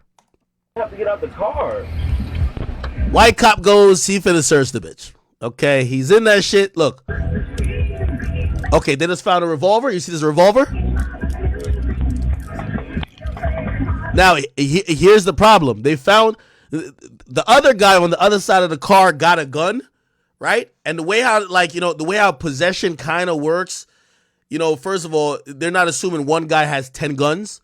So yeah, that guy, they're going to associate one gun too. If there's 2 guns and 2 people in the car, they're going to associate 1 gun per person, right? Also, proximity matters. So there's a gun over on Offset's side. So even you're going to hear him later say, nah, it's not my gun, it's his. But they're going to be like, bro, it's on your side. That's why people are saying he snitched. I don't want to give you the spoiler, but he didn't snitch. You know what I mean? Like, and I'm going to show you another video of somebody else doing that. You know what I mean? Here we go. So they found a gun. Bunch of money. Thank God for body cam. Old school cops is taking half of that bitch. All right, there's some weed in the driver's seat too. Okay, so they got a little bit of weed over there. Why the fuck this thing got a revolver? Hey, I know revolvers don't got no spent shells. There's another gun right here. one of those new ones. So with revolvers, like there's a spent shell that they usually find. They can see at the crime scene. A revolver is gonna keep it in the little revolver thingy. Okay. So he kind of signals to this guy, "Yo, I found some shit." Then they're gonna put him in cuffs, pretty much. Yeah, he's got weed. He had weed and a gun on him. Okay. Do we know if he's wanted yet? No, not yet. We're working on it. I guess at some point we'd like to maybe try and get an interview with him. How much would we get? Blunt. Okay. So the 2 guns, Remember, it's 2 guns, 2 people in the car. It's a 2-seater car. They're gonna go tell him now. People come up and stop like, oh, can I get back Here we Just go. letting you finish the conversation. here? Go ahead. You don't. Nah, Okay. I didn't know if y'all were talking. Stick to us. No, I didn't know if y'all were having a conversation. I was being polite. Nah, you gonna talk to somebody else. No. Go ahead. You listening up? What's up? You go ahead. Okay. Turn around. Place your hands behind your back. You can lay your phone right there for me. I've been arrested. Hey, what's going on? You So you put him in cuffs. are being arrested, sir.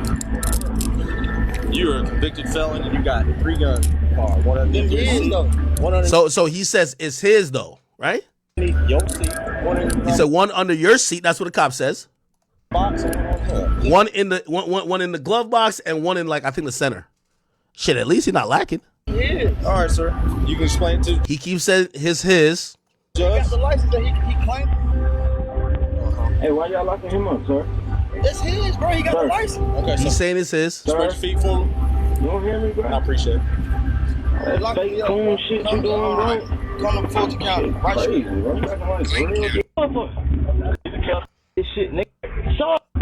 Okay, so essentially he tells his lawyer, whoever, like, yo, meet me down by where I'm gonna get booked at and come bail me out. Now I know some of y'all be like, yo, he's snitching. It's not snitching, okay? It's not snitching. Offset, like, again, rappers do this all the time. Your favorite rapper is probably a felon, and he probably got a gun. If the police pull up, he's most likely, like, this is why they ride with people. That nigga is supposed to take the charge. That's how it goes. You could tell even his mans want to take the charge because his man is in the back seat. You know, you heard this man say, why he getting locked up? That's his man's. His man already got arrested or got detained. He's in the back of the car. That's why you're hearing his voice so clear.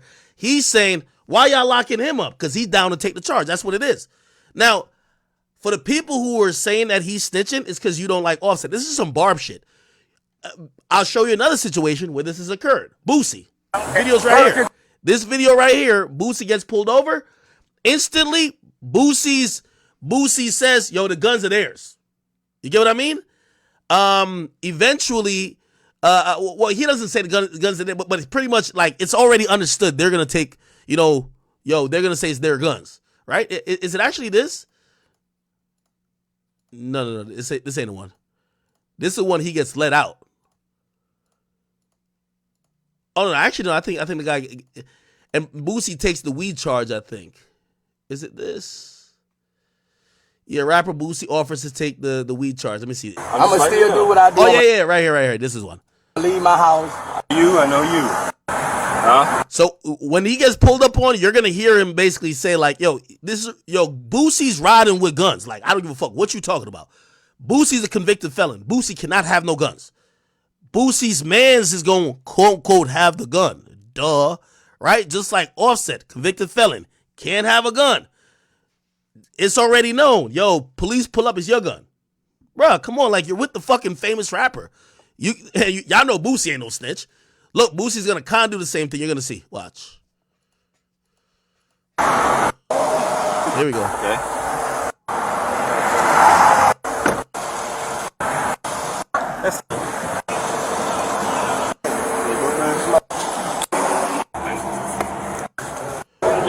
I'm skipping through it. And the past. They're gonna find the gun.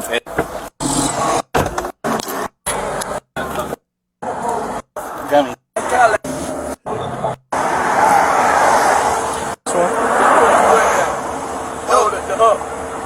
Right here.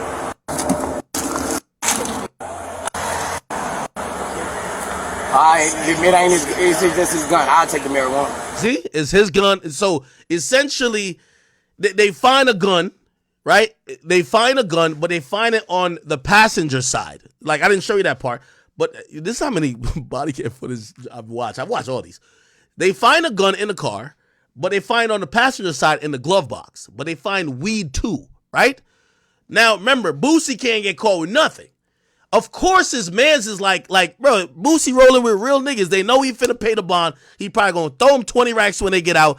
It's real nigga shit. Like, bro, Boosie taking life chances doing what he doing. Like, so his niggas know what's up. His niggas taking the charge too. His niggas like, yeah, it's my gun, right? So his niggas taking the charge, okay? what happened, and this is where you hear him says, yeah, it's his gun, because Boosie can't catch another gun charge. He says it's his gun, but I'm taking a drug charge. Because they were going to charge this dude with the gun and the marijuana. Now, this is how it works in a lot of places. If you have a weapon in the commission of another crime, the time for what you could serve or the charge gets amplified. You get what I mean?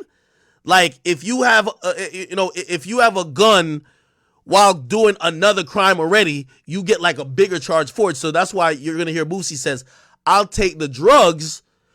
You could charge him with the gun. I'm not going to let y'all charge him with the gun and the drugs. Here we go. All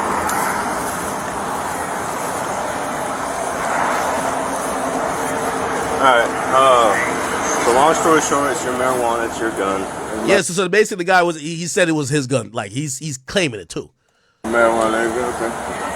Right? So it was on your side and in your bag. Alright, admit ain't it's just his gun. I'll take the marijuana. Nah, Boosie real for that. Boosie real for that. He says his gun, I'm gonna take the marijuana though. Here why. Yeah, but the other thing, ain't finna give him no marijuana and gun charge. I'll take the marijuana. Yeah, no. I'm not saying charges wise. I'm just saying who's in possession. Okay, because you're looking at this guy, right? He had the marijuana and he had the gun. Okay, you speeding and littering. Okay, so that's what I'm looking at right now. Right now, I'm checking you out to see if you're a felon. I got you. But if you're not, then you know what I'm saying. Okay. Appreciate it. We can't know. Yeah. So we're trying to make sure we're trying. Dotting our I's, dotting our T's, okay? So, stand by for me, be patient. Nah, Boosie said, give me the drug charge, nigga. Okay. I think they might have took this guy. Oh, actually, no. He wasn't a felon.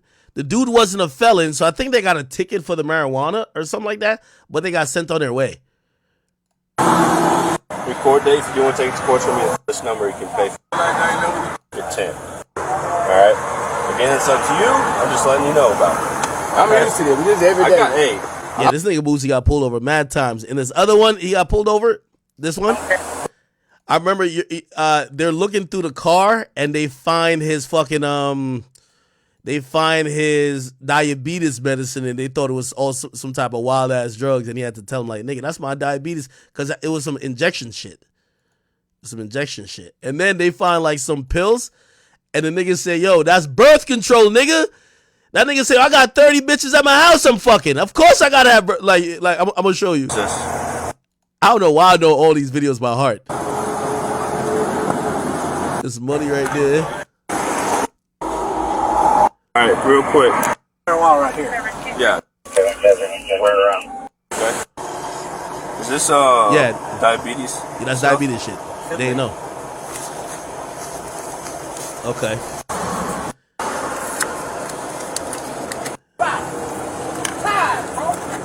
Yeah, Boosie was going to fuck off too. Listen to Boosie. Spit on every nurse in that. I'm gonna make you charge me. I'm gonna show you how I get down when I get locked up. I'm gonna show you how I get down. I'm gonna make them bitches whoop me. They gonna get a charge. I'm gonna make them whoop me. When these comes come out, I'm gonna put them in their feet. Then I'm going out like a gangster. You gotta knock my feet off, buddy. And you gonna get sued like a dog.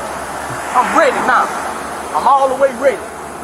Cause I'm tired, bro. I'm tired, bro. Okay, I think, let me see. Where did they gonna find the birth control shit? That shit is classic when they find it. Yeah, he's going to fuck off too. Yeah, right here. This is the birth control shit. Look. They think it's some other shit. Look. Look. This is hilarious. Hey. Look. They're trying to figure out what it is. Y'all could probably pause it and like Google that name. It's probably his birth control. So he calls the other cop over, trying to figure out what it is. Yeah, come on. Man, for that. Come on. Who's it? Does it have a name on the front of it? Boosie could go off. Is it a standard? What's it called? Like? It ain't that but birth control pills. Yo, you hear Boosie? Ain't nothing about birth control pills, nigga. Listen. Yeah, come on. Man, for that. ones? What is it? Does it have a name on the front of it? Listen to this. Is that a scanner? There you go. What's it called? Like, Man, that's a birth control pill or something. Step over there, don't get in my car, man. Here you go. Birth control pills or something for my For his bitches. You know, can't get pregnant for me. Yeah, I got a lot of hoes in my house right now. Yeah. I got like 35 hoes in my house right now. So he said got 35 hoes at the crib. If anybody want they let me know. Anybody want their dick sucked? Let me know. I got 35 bitches at the crib right now. Nah, this nigga Boosie was not having it, nigga. Yo, y'all ever been pulled over by the cops and you just tired, nigga? Like, this is Boosie was tired, bro. You could tell they were pulling him over a lot. This nigga was tired, nigga. If anybody want they let me know. I'm ready to fight. I'm ready to take off the. I could fight. I would throw them in the office. All the niggas do is take off their bag and they gun. And I'm gonna I'll fight any officers. Take your badge and gun up. With you in the parking lot. I'm like that, man. I'm like that, man. I moved out here for change. I'm finna sell my shit.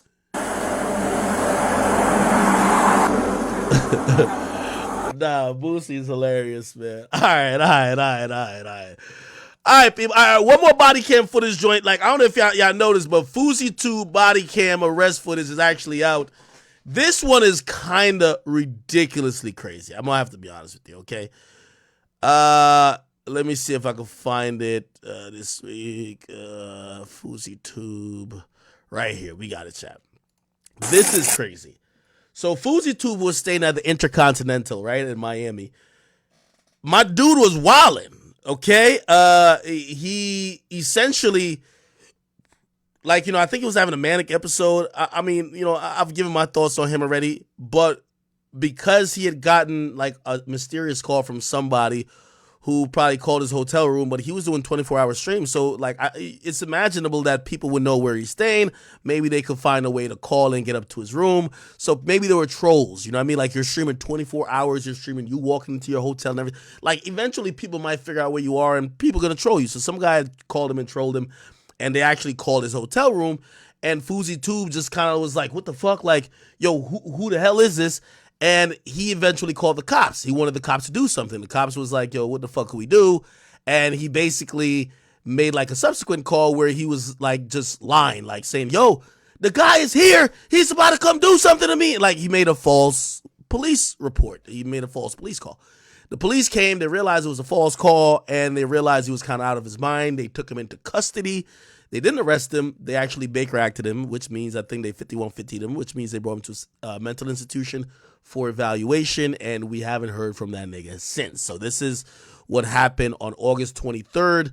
In 2 days, it'll be a month that nigga has been fucking in the mental institution. Here we go. By the way, also, I Stay Hungry, he says, could you speak on Charleston White? He mentioned you on his IG story. I have not actually seen what he said. Let me know what he said. I'll check it afterwards. Ruger Red, thank you for the 5. He says, yo, podcast with Flight reacts ASAP. Yeah, I want to do one with Flight, definitely. But watch this body cam footage, okay? This is the police getting into the Intercontinental. He's calling you guys like, oh my God, I got my head and he's doing something. I think he's a little off a little bit. You guys want to still talk to him? No, he's by himself. He's by himself. That's why I came to meet you guys first. So you guys. Okay. Any weapons in there? No weapons. I'm the one. Hello. Yeah, who's it? I'll tell you in a minute. Let me talk to yeah, they're here for you guys stay down here and direct that officers up. Yeah, someone called. Someone got the hotel number. One of his fans, and they freaking threatened him. So he's a little shooken up right now. Yeah, I don't know how the fuck they got the. Eddie, can you stand by? No, my client. They won't call you guys. No one else is in there. Who's your client? His name's Yusuf. He's a big YouTube streamer, big kick streamer. He's like so. Okay. They get up there. I'll let him know that you guys are here. I guess it's like a manager or something like that. I don't know, or somebody who's you know cool with Fousey. They go in.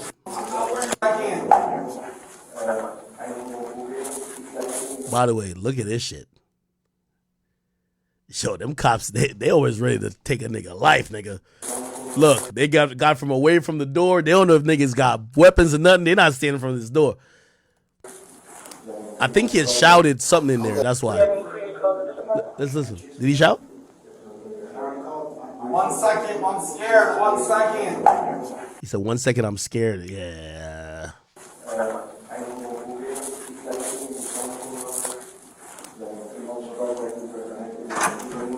MTN. Alright, you good? I'm good.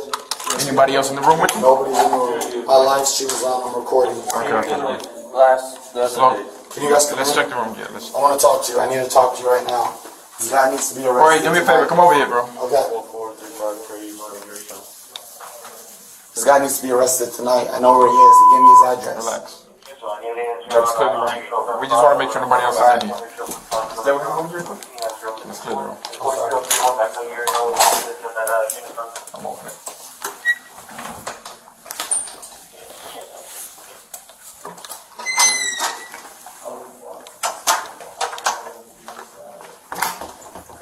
The cops cleared the room, and I guess the hotel manager knew he was a little cuckoo as well. What hotel are we in?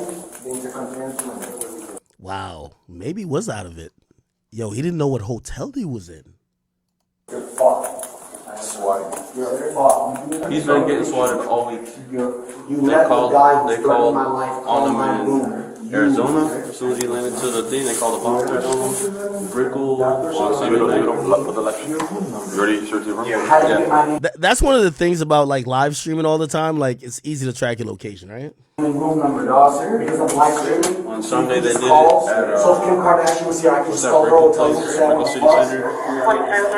And then 4330, you get over here. Yeah, don't call my room. I let the guy call my room. Nobody told us. Get his information before. But you still let a random dude call my room. That person, I spoke with the person that person. Nicholas, did you like your job?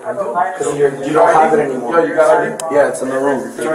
Yeah, Fousey's also power tripping a lot. You're gonna hear him a lot through this video. Basically, tell not only that was supposedly the hotel manager. He's telling him like, "Yo, you don't have your job anymore." Like he had that power and authority to fire him. But you're gonna also hear when when he eventually gets taken into custody, he starts telling the cops. He goes crazy. He's like, "Yo, y'all are losing your job for doing this." And then he starts speaking Arabic and all that type of stuff. So. Just watch. Oh shit, my bad. I skipped past. Here we go. I didn't tell you everything about this dude. Alright, gotcha. This is serious. This is real serious. He checked in like at 12:30, right? He's been live streaming ever since. Playing music, talking to himself in the room with the. He got a call transfer because like basically the person that called already had the room number and his name. Go ahead, Nadine. And nobody ever gave an instruction not to contact anybody to this room. And like usually if they already know the room number and the person that said that they were the manager. Okay. They knew the name and they knew the phone the room number. So the person connected them. All right. And it was this person. So they're taking them to the apparently mental health? They had issues before. And they started threatening each other. By the way, like number one, I definitely agree with the fact that he should have been like taken to the mental health, mental health facility. But the way this this manager is describing him, like that's kind of the nature of live streaming, right? Like if I was in a hotel doing what I'm doing now, they might be like, "Yo, Ak is talking loudly to himself." Like, yeah, I'm streaming. I'm talking to a virtual audience, right? Yeah, Fousey is probably playing music and talking to a virtual audience. If you pass by, it probably looks like sounds like he's talking to himself. So not defending him, he definitely needed to, kind of get Baker acted. But, that streamers in general, I guess, is probably compounded with maybe other weird behavior they've seen of him. But just that description alone, that sounds just like a streamer, honestly. So I'm assuming you guys are going to take him to Baker Active? He's in the 911 call. Because he's off his meds. Yeah, the guy's off his meds. Ooh, see, this guy really got him there. I'm assuming y'all, like they didn't even say none of that. I'm assuming y'all going to Baker Act him because he's off the meds. And he's going to then fill it in like, hey, that 911 call like was kind of fraudulent. Speak to him, but I don't think so. OG's getting this information. Like the hotel just wants to kick him out at this point. Oh, Oh, the hotel wanted to kick him out. This is not a joke. No, I got you, brother. This is not a joke. Wallahi, this is not a YouTube prank. It's nothing. My life is real. My life is like a movie. Here. I swear to God. This guy needs to be arrested tonight. Tonight. I know his address. He gave me his address. He's somebody. You know what he said? What? He said that girl, I went on a date yesterday with a girl. I fell in love with her, whatever. Today she broke up with me. He goes, you know that girl? Did he say, I went on a date with a girl yesterday and I fell in love with her and she broke up with me today? Yeah, this nigga cuckoo for Cocoa Puffs, bro. You got a picture of him? No. Yeah, I do. He was on live stream. His name is Gandon. I'll show you right now. Here you go, brother. Thank you, brother. He literally goes, that girl that I sent to you last night, I sent her to break your heart. I'm gonna send it to you now. Dog, he knows my address. He called my room. He called my mother yesterday. He said, I'm going to slit your throat. If you want to pause it so I can send, because you got to give me your phone number so it's not streamed. Your number's not streamed. I'm one of his private guards. We got another private guard downstairs. Oh, so this is own security was telling them, yo, put this motherfucker in the mental institution. His own. So this is security guard. He's a big time YouTuber. He's got like 7 million followers. It's like very important in the You know you on some shit when your own security is tidy, bro. All right, so just explain to us a little what happened. Okay, I'm a live streamer. Okay. These cameras don't turn off. They're live 24/7. I am the most viral man in the world right now after Andrew Tate. Okay. Okay. And what happened? I just got to talk to him. Yeah. He's supposed to be taking medication. He's off his meds for like 3 days. How do you know he's off his meds? My point of contact just told me whoever deals with him, they told me he's off his meds. Can we get in contact with that point of contact? Yes. What is the relationship with your point of contact? Who's that person? I guess that's either his business partner or someone that deals with him on a daily basis. I guess that's who he works for. How would they know he's off his meds? He said himself on the live. And he said it himself on the live stream as well. I've been getting swatted everywhere. Bomb threats. Everywhere you go? Everywhere. For what reason, do you know? They're trying to stop my subathon. Listen, they're trying to stop my train. God is leading this shit, okay? I'm spreading a message. I'm powerful. I got you. I'm fucking powerful. He's been live streaming since he got you. But I think he deals with them on a daily basis. You know what's so crazy? Like, if you ever thought Fousey, this is why like Fousey Tube is probably also entertaining, but it's like a train wreck that you're watching to see when it's gonna get off the rails. The dude clearly wasn't putting on an act. Like, yo, he's talking to the cops like he still think he's on stream. Like he's still like it's not even an act what he was saying. He's still in that mode. But do you think he's a threat to himself or others? The officers are asking, how do you know he's off his meds? He's off his meds. He is medications all my medication. So you have this therapist. And what time did this? So listen, this guy calls my room right now. I'm chilling. I'm getting my room ready. I have a girl coming over. Oh, okay. And you guys don't even seem like you're serious about this. Are you guys gonna do anything? We're recording. That's why I'm recording. What are you guys doing? Are you gonna arrest him? Why isn't there cars out looking for him right now? I have his address. What's his address? Yo, where's the security? Get my security in here, please. You guys are just standing there doing nothing with your hands out. This is Miami-Dade police. Yo, what are you talking about? I'm being serious. My life's in danger, and you're sitting here staring at me. Why does nobody work hard in this world? Why am I the only? You're out. You're not gonna protect me. You're on camera. You fuck. What is it? Is somebody called on him? So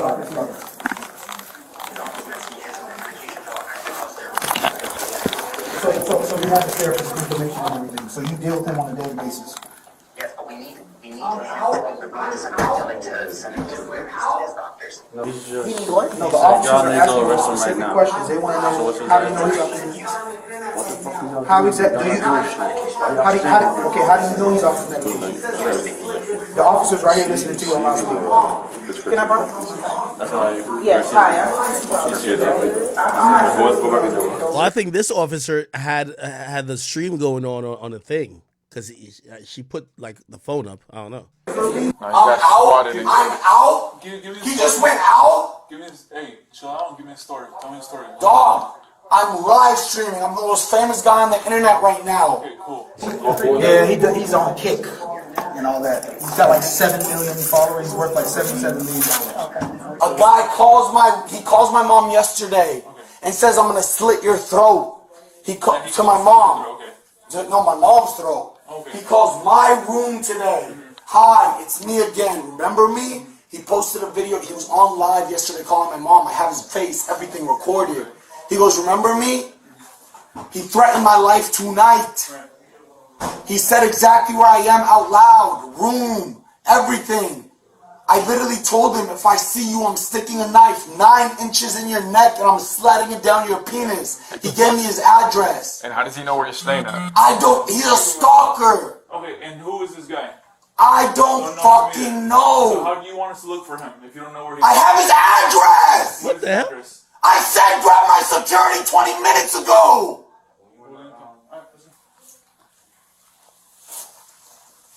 Nigga throwing a temper tantrum. You guys are dumb as fuck, man. You guys are literally dumb as fuck. Yo, I ain't gonna lie to you. If I'm one of them cops, I'd be like, yo, Fousey, who the fuck you talking like that, nigga? Who the fuck are you talking to like that? You wasn't having that energy when Deji was knocking you the fuck out in that ring, nigga. You wasn't having that fucking energy when Deji was giving you the beats, nigga. Deji, you wasn't having that energy, Deji, nigga. Looks like a completely revamped fighter. When you was getting pieced up, nigga. I've got to give credit to Fousey's. Gotta give him a standing 8. Right between the guards. We got a bloody nose now for Fousey. Oh, you wasn't having that energy, nigga. The referee. That's out of my control whether he leaves Miami or not. So are you guys coming to pick him up? Like, how can we assist?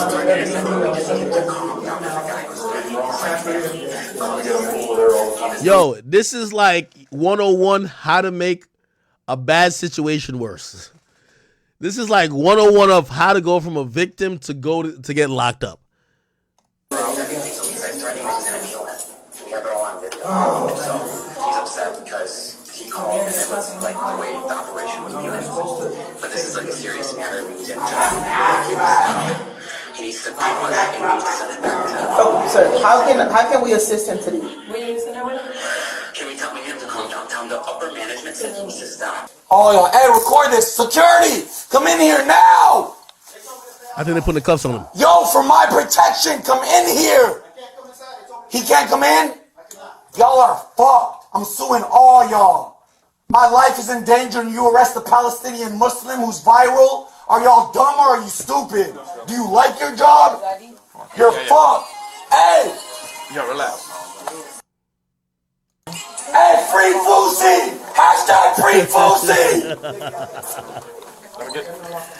Yo, this nigga think he's on like Project X or some shit, bro. Sir,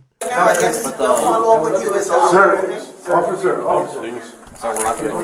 Okay, I need to. Wait, speak to your security about that. I'm not helping with booking flights and stuff. Okay, Nadine. Sorry. Listen to me, Nadine. I have all his stuff. Take a picture, dog. Yo, you see the nigga took a fake picture? He telling security take a picture. He ain't know his security snitched on him already. Look. Sorry. Yo, Fousey's delusional. This is security right here. Talking about take a picture. I have all his stuff. Look at the security. Look. He gonna fake take a picture. Look. I gotta make sure you can see it. This is security. You know he ain't take no fucking picture. Watch this. Take a picture, dog. Yo, you see this face? It's like, fuck out of here, nigga.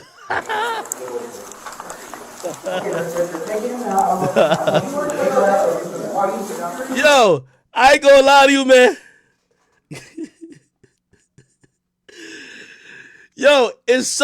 I think it's a curse of Tupac. Anybody who ever compared himself to Tupac, man, only bad things happen.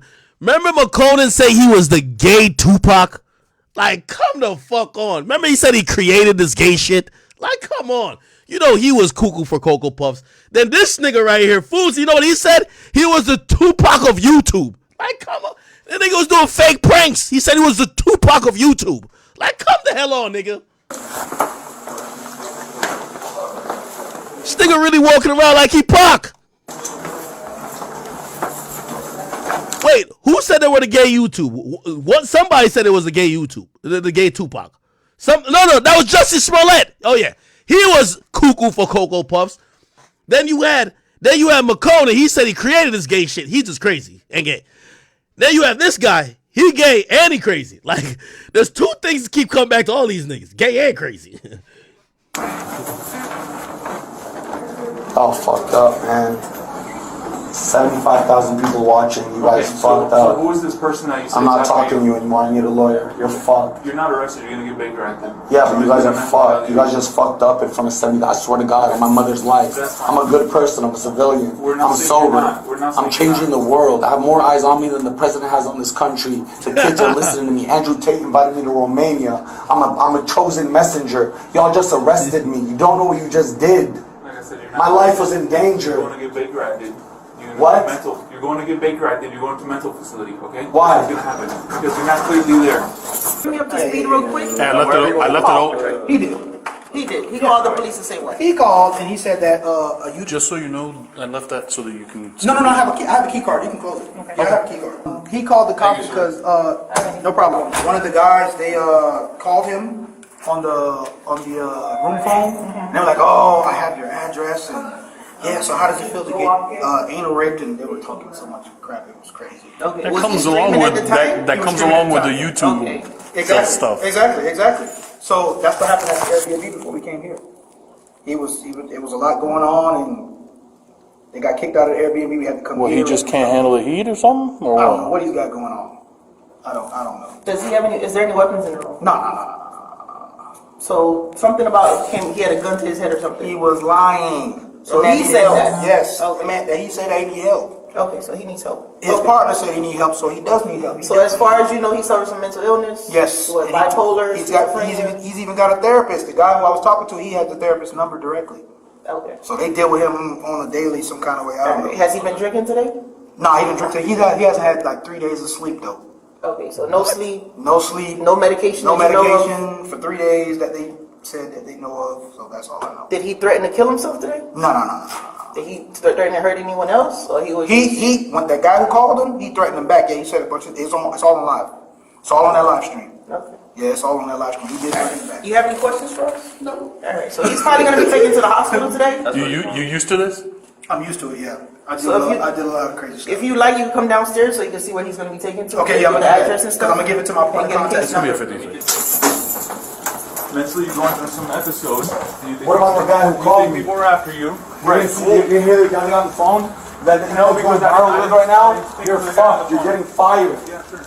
You're getting fired. That's what they've been saying for years. I swear to God, you're getting fired. Wallah, you're on the lost funnel of Allah, you're getting fired. Okay. I don't believe it, but you can believe whatever you want. You don't know what you did. Yeah, I knew this nigga was nuts when like he announced some shit about July 16th or whatever the fuck date he said. That nigga hit me up. He said, "Yo, Ak, you have to come through for me, brother. I need Drake at the event."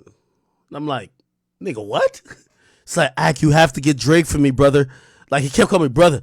Yeah, you got to get Drake for me, brother. Like, this is going to be the biggest event of all time. I'm going to change the whole world. I'm going to change people's lives. This is like a moment. It's going to be bigger than Christmas. I'm like, yeah, this nigga's nuts.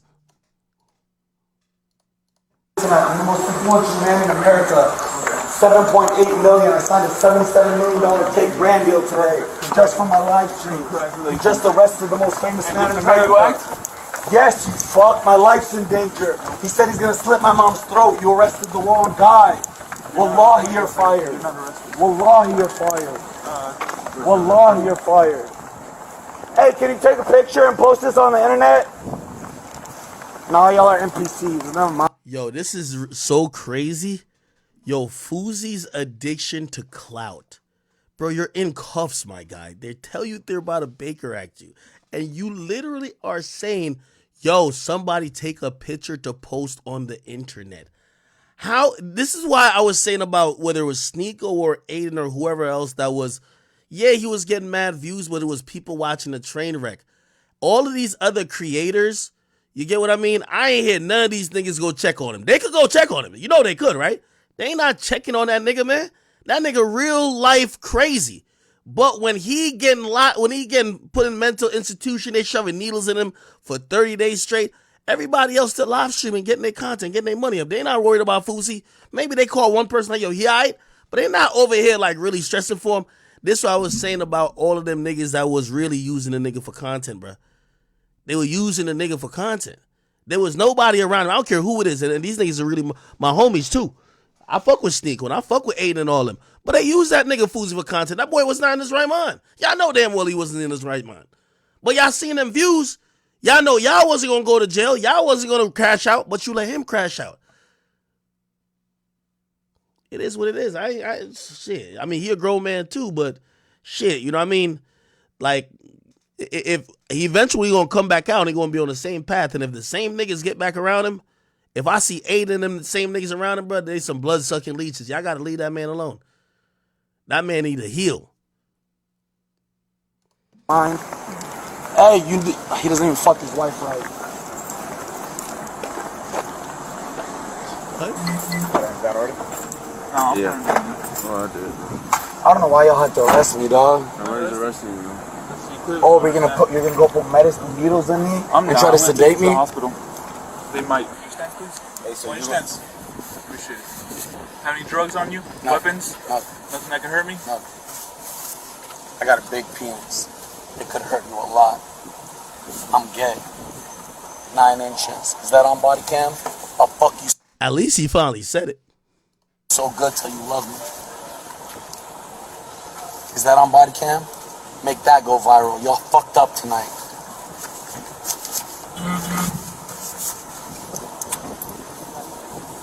Y'all fucked up tonight. I'm looking at you in the eye and telling you, you know you did. You know. Your friends don't know. You know.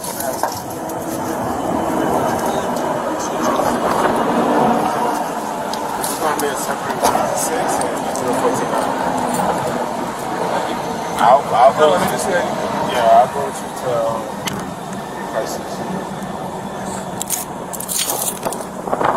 Yeah, I do unfortunately. He became unresponsive when we were trying to ask him questions, and he started getting loud and belligerent. Yeah, that story doesn't make sense.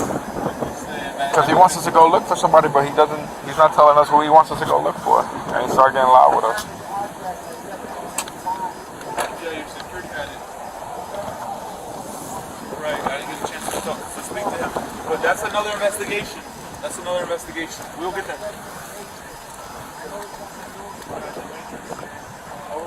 And you can be up there up to 72 hours, but they don't.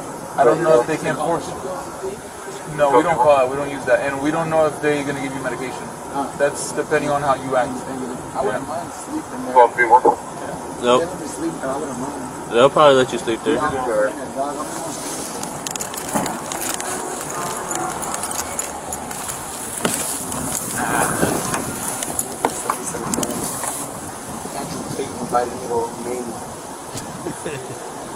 Yo, this nigga keeps talking about the same shit. Are you putting that in the notes? Thinks he's signing a deal for 787. One of your cops told me, he said, you're hearing things about report. Everything was recorded on my camera. You guys are in big trouble tomorrow. Big trouble. Big trouble. I'm sorry for that, but it's all on camera. It's all on I have to, right? No disrespect. Nothing. Yeah. Sarah goes to sleep. No, Trazodone. Trazodone's for sleeping. I stopped Sarah. That's it. Why did you laugh when you said I have no mental health thing? What'd you hear? So you're gonna believe it from random people on the internet and not the person in the bag? You're getting fired. How long have you been working here? Am I being recorded? Wallahi, on my mother's life for getting fired. Wallahi, I believe in God, Allah subhanahu wa ta'ala. Is this being recorded? Is it gonna go on the internet? Yo, if it's not clear to y'all, I know y'all keep saying bipolar, but there is a severe obsession with him with clout. You could see why he has mental issues when he loses clout or when the internet doesn't pay him attention. I don't think that's just simple bipolarism. You know, again, I don't know too much about bipolar in terms of being an expert in clinically diagnosing it, but it feels like he has a complete obsession with fame and clout. And he gets severely depressed when he don't have it, and when he does have it, he's on a severe high. I don't know if that's only, maybe he's bipolar mixed with some other shit, but I don't know. الله لا إله إلا هو الحي القيوم لا تأخذه سنة ولا نوم له ما في السماوات وما في الأرض من الذي يشفع عنه.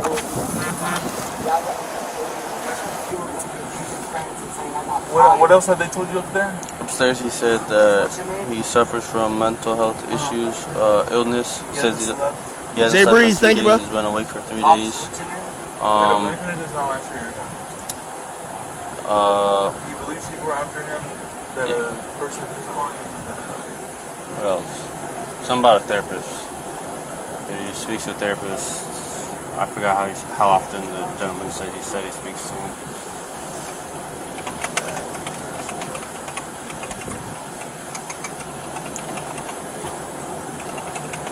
No Limit Keeks, thank you for the 19 months as well, by the way. Appreciate you. Joyman, thank you for all the subscriptions you donated. Too high for this. Thank you for all the gifted subs as well. Appreciate you. Boom with the 30 months. Chris Bentley with the 27 months. Six got 21. Thank you for the 20 months as well. You said been a fan since 2013. You said you need you want better content. No more Blueface drama on Fruits. Okay, all right. Yeah. Actually, we are finna talk about Blueface right now, low key. Okay, cool. We're actually 4 hours into this shit. Like, I thought it was gonna be a 3-hour stream, but it's all good. All right, chat. The next thing did we talk about like the Christian Rock and Blueface thing already? No, right? So we didn't talk about it, right? Is Rumble still not up? Let me see.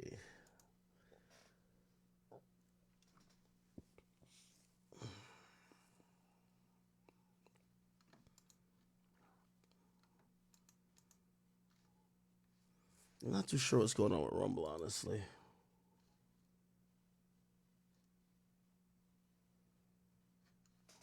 Okay. Yeah, it's like a 5-minute topic. It's nothing like too serious. I think what people are realizing is that now, the clown show that is Blueface and Kershaw Rock, it just never ends. Kershaw Rock, who essentially had a baby, I call the clout baby. She basically named the child after herself, so it's Kershaw Jr. Now, I believe it's a son. So, but she's a junior to her. The reason why she said she named the kid after her is because, she was beefing with Blueface, which already sets amazing precedents for how life will be with this child. If the daddy piss her off, it's completely going to be her decisions, and she's going to raise the kid however the fuck she feels. Anyway, this is what she said now that they're cool, because Blueface went to Baltimore. Obviously, he was shooting some shit. He was shooting a music video for the shit that was dissing Lil Baby, and he showed up to Baltimore, and you're gonna see the baby. The nigga last week and he stabbed me. Yeah, you're gonna see the baby somewhere in this shit. Which you can tell, like, the look at her face, she just loves Blueface. Like, that's just the reality of it. I think the baby gets a cameo or something. Oh yeah, the baby right here. So finally, Blueface was able to book the baby. Remember the baby got if you haven't seen, Kershaw Rock Jr. Instagram, there's a link in the bio, like an email address. You could actually book the baby. Yeah, the baby's getting booked. So you heard Blueface, he booked his own baby for the music video, which he's dissing Lil Baby in, okay? But that's not it. Okay, that's not it. The baby was recently seen apparently in Walmart with Kershaw Rock, and this has been getting a lot of attention because people are saying that Kershaw Rock is still a hooligan and she has no motherly, earthly instincts that will protect this kid. people were talking about how the baby was being held in like this little body holder thingy. Look.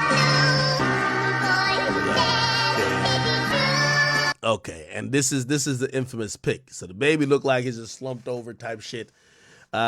She don't look like she's giving a fuck about looking at the baby. You know what I mean?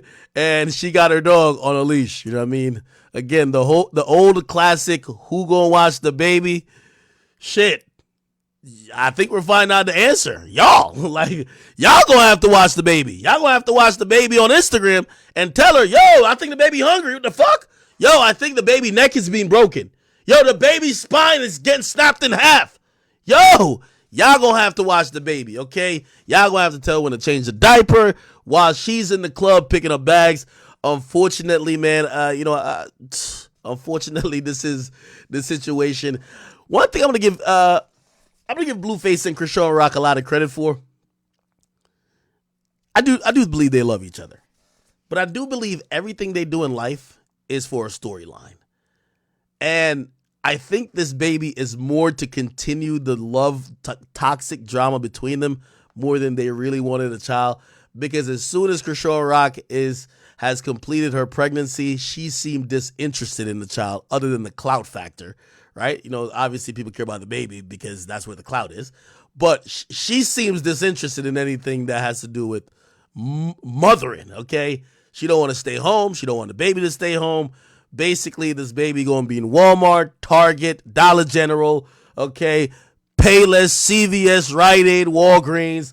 You might catch this goddamn baby in Wingstop, Chick-fil-A. You never know, man. Okay, you might you might catch him by a hot dog stand at Nathan's. Okay, pause. Anyway, it is what it is. So, I don't know too much about kids, but if a kid's 2 week old, I don't think the kid should be slumped over like that.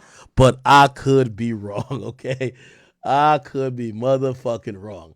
Regardless, what also ended up happening is that she is reunited with her baby daddy, which is Blueface, right? I think, is this the baby up close? No, it's not. And she apparently signed to Blueface. So she signed.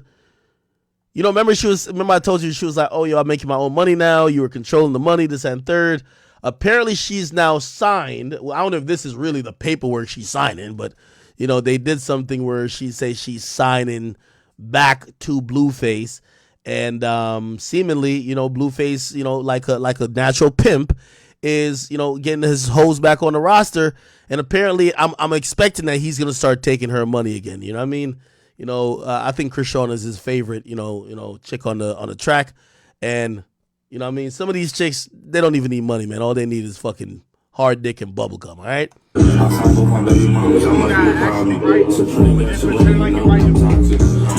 don't know if this means she really signed, but that's what they're saying, okay? And I guess he tweeted out the lyrics, signed both my baby mamas. I guess I'm the problem.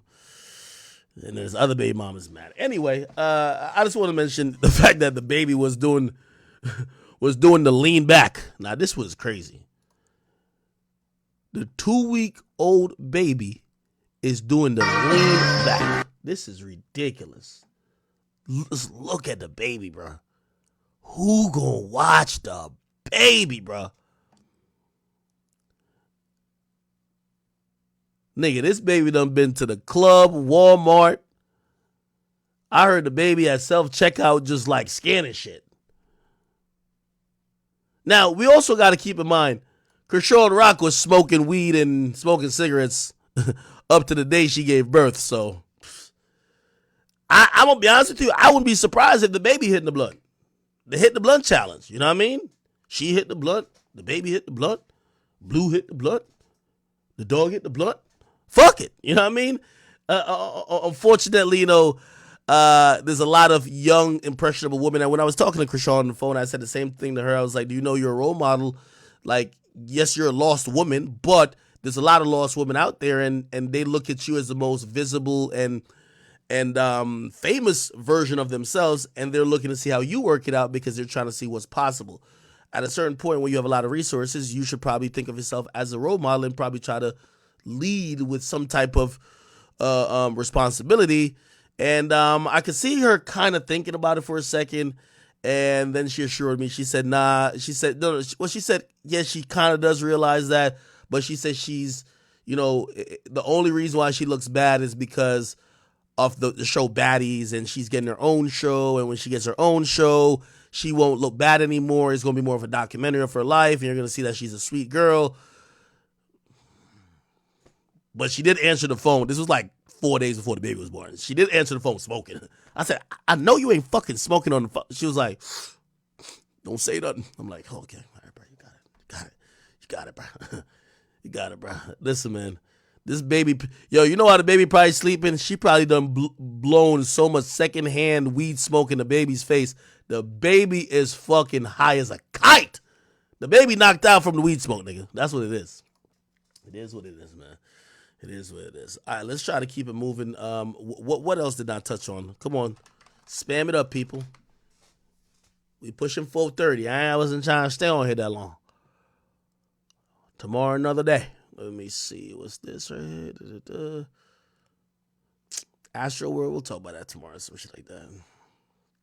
Oh, by the way, this was the video. I think this was the video I meant to play earlier. Bandit and was a deadbeat. My baby name is Krishan Jesus Malone Jr. But I'm changing it, y'all. Guess what I'm changing it to? His daddy name. Y'all said, man, no. Y'all need to stop giving y'all heart attacks, huh? Because everything I do don't make sense, but it's makes sense for me, okay? That's all that matters, okay? At least the last name Porter. But I wanted it to be Jonathan Jamal Porter Jr. But, okay, Blue abandoned us and was a deadbeat. Okay. So she said she about to change it to Blueface real name is just call him a junior. Okay, whatever. Whatever, man.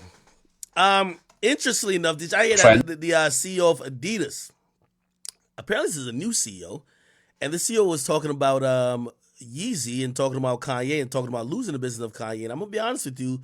Tell me what tone you get of how he's speaking about losing Kanye business. And then commercialize it. So you need to be very, very close to the markets. But sometimes the disadvantage of going with the big names is that sometimes they become very dominant, and you kind of had this issue with Kanye West. So what happened there?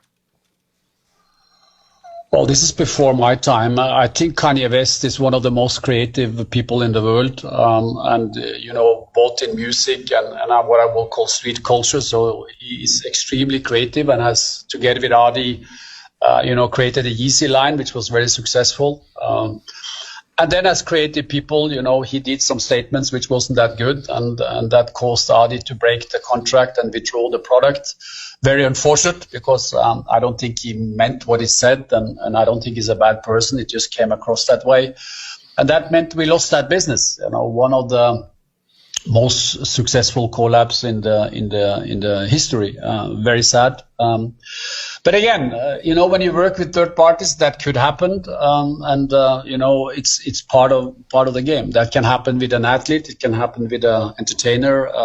So trends and then commercialize it. So you need to be very, very close to the markets. But sometimes interesting. I'm going to see how this kind of turns out and pans out, because this CEO looked like he came in after the whole Yeezy controversy. They lost a shit ton of money, and apparently the Yeezy brand was one of the most profitable ventures they had going on. It turned the biggest profit, and it looked like they had to spend the least amount on marketing dollars, so it was really good for them. But obviously Kanye, said some stuff which they wanted to disassociate from. But this guy who basically, he's coming in to say this was before my regime, seems like he's almost saying, maybe he would have done something different in trying to deal with it, but perhaps not lost the business of Kanye, because he's saying he don't think he meant it. So he's kind of giving him outs. Will Adidas really fully partner back with Kanye ever again?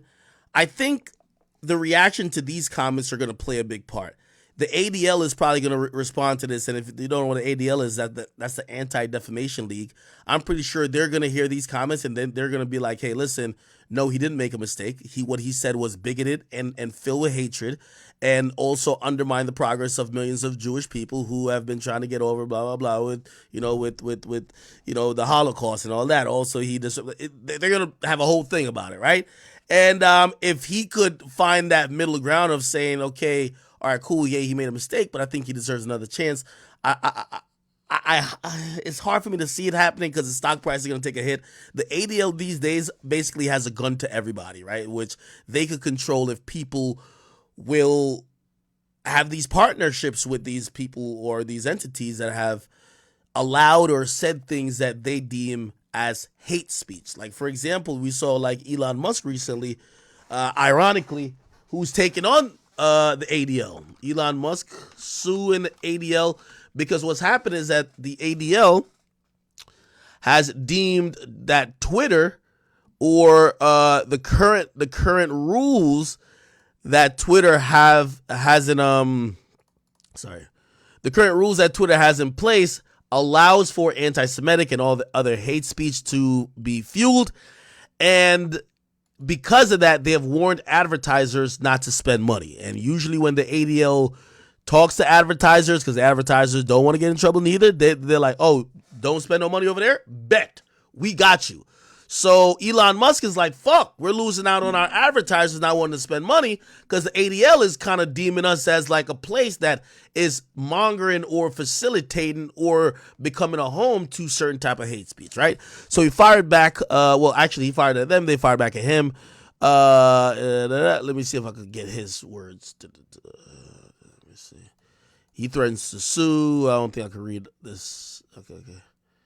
So since the acquisition, the ADL has been trying to kill this platform by falsely accusing it and me of being anti-Semitic. To be clear, our platform's name on the matter of anti-Semitism, it looks like we have no choice but to file a defamation lawsuit against the Anti-Defamation League. Oh, the irony. Okay. Yeah. He had a couple more tweets, but pretty much he's saying that they're blocking a lot of advertisers from spending money with them, and looked like the ADL did kind of like lash back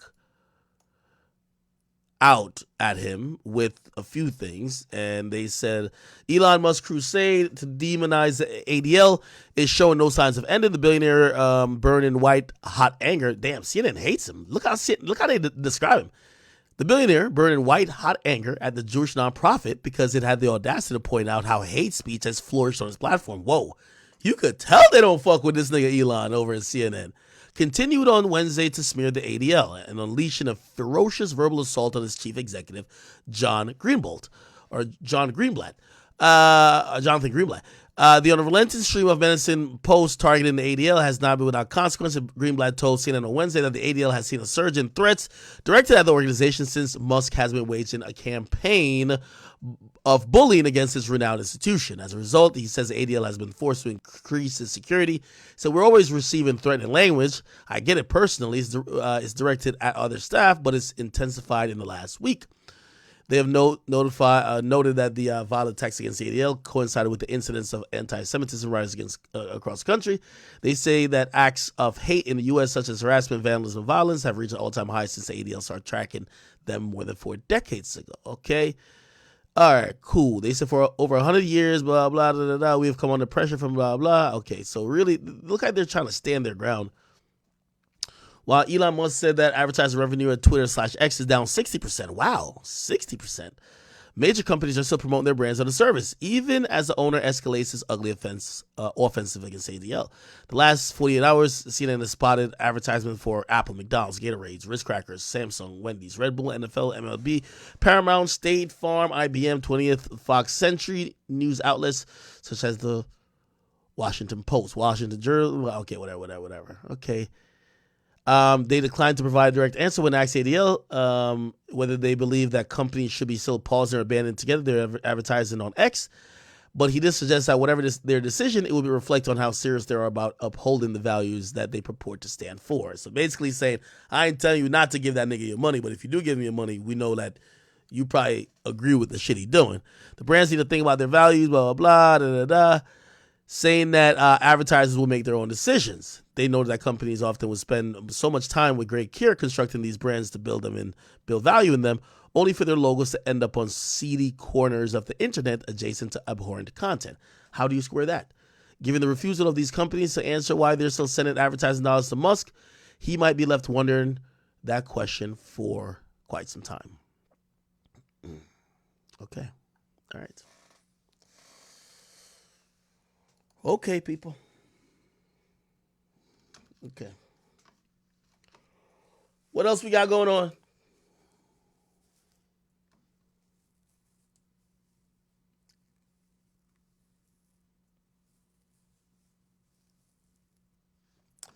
Okay, I'm going to do this because I've dragged this on for too long. This is going to be the last thing I cover today. We'll be back on tomorrow. I appreciate you guys for always rocking with me, but we didn't cover the YNW Melly girlfriend. I'm going to cover her interview. So you guys haven't seen or heard from me because I'm currently wanted. Mariah Hamilton, the ex-girlfriend of accused murderer YNW Melly, sits down for an interview with us to talk about the case, her relationship with the rapper, and why she never appeared in court. Welcome to Sidebar, presented by Law and Crime. I'm Jesse Weber. So anybody who follows Sidebar knows that we were pretty heavy in covering the YNW Melly double murder trial out of Broward County, Florida. This was the case of the rapper, real name Jamel Demons, who's accused of shooting to death his two friends and fellow YNW group rappers Christopher Thomas Jr., or YNW Juvie, and Anthony Williams, or YNW Sack Chaser. The two men were found shot to death on October 26, 2018, after Melly's co-defendant, Cortland Henry, or YNW Bortland, pulled up to the hospital with the bodies of Thomas and Williams in the car, claiming that they were all victims of a drive-by shooting.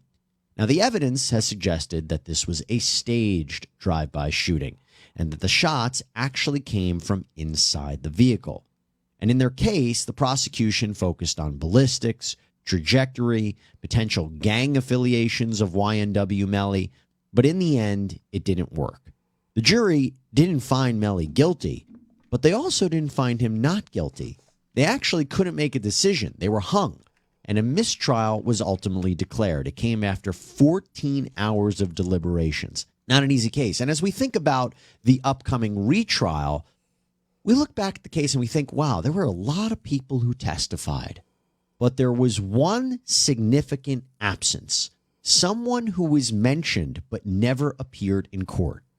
YNW Melly's former girlfriend, Mariah Hamilton. Now, why is she so important?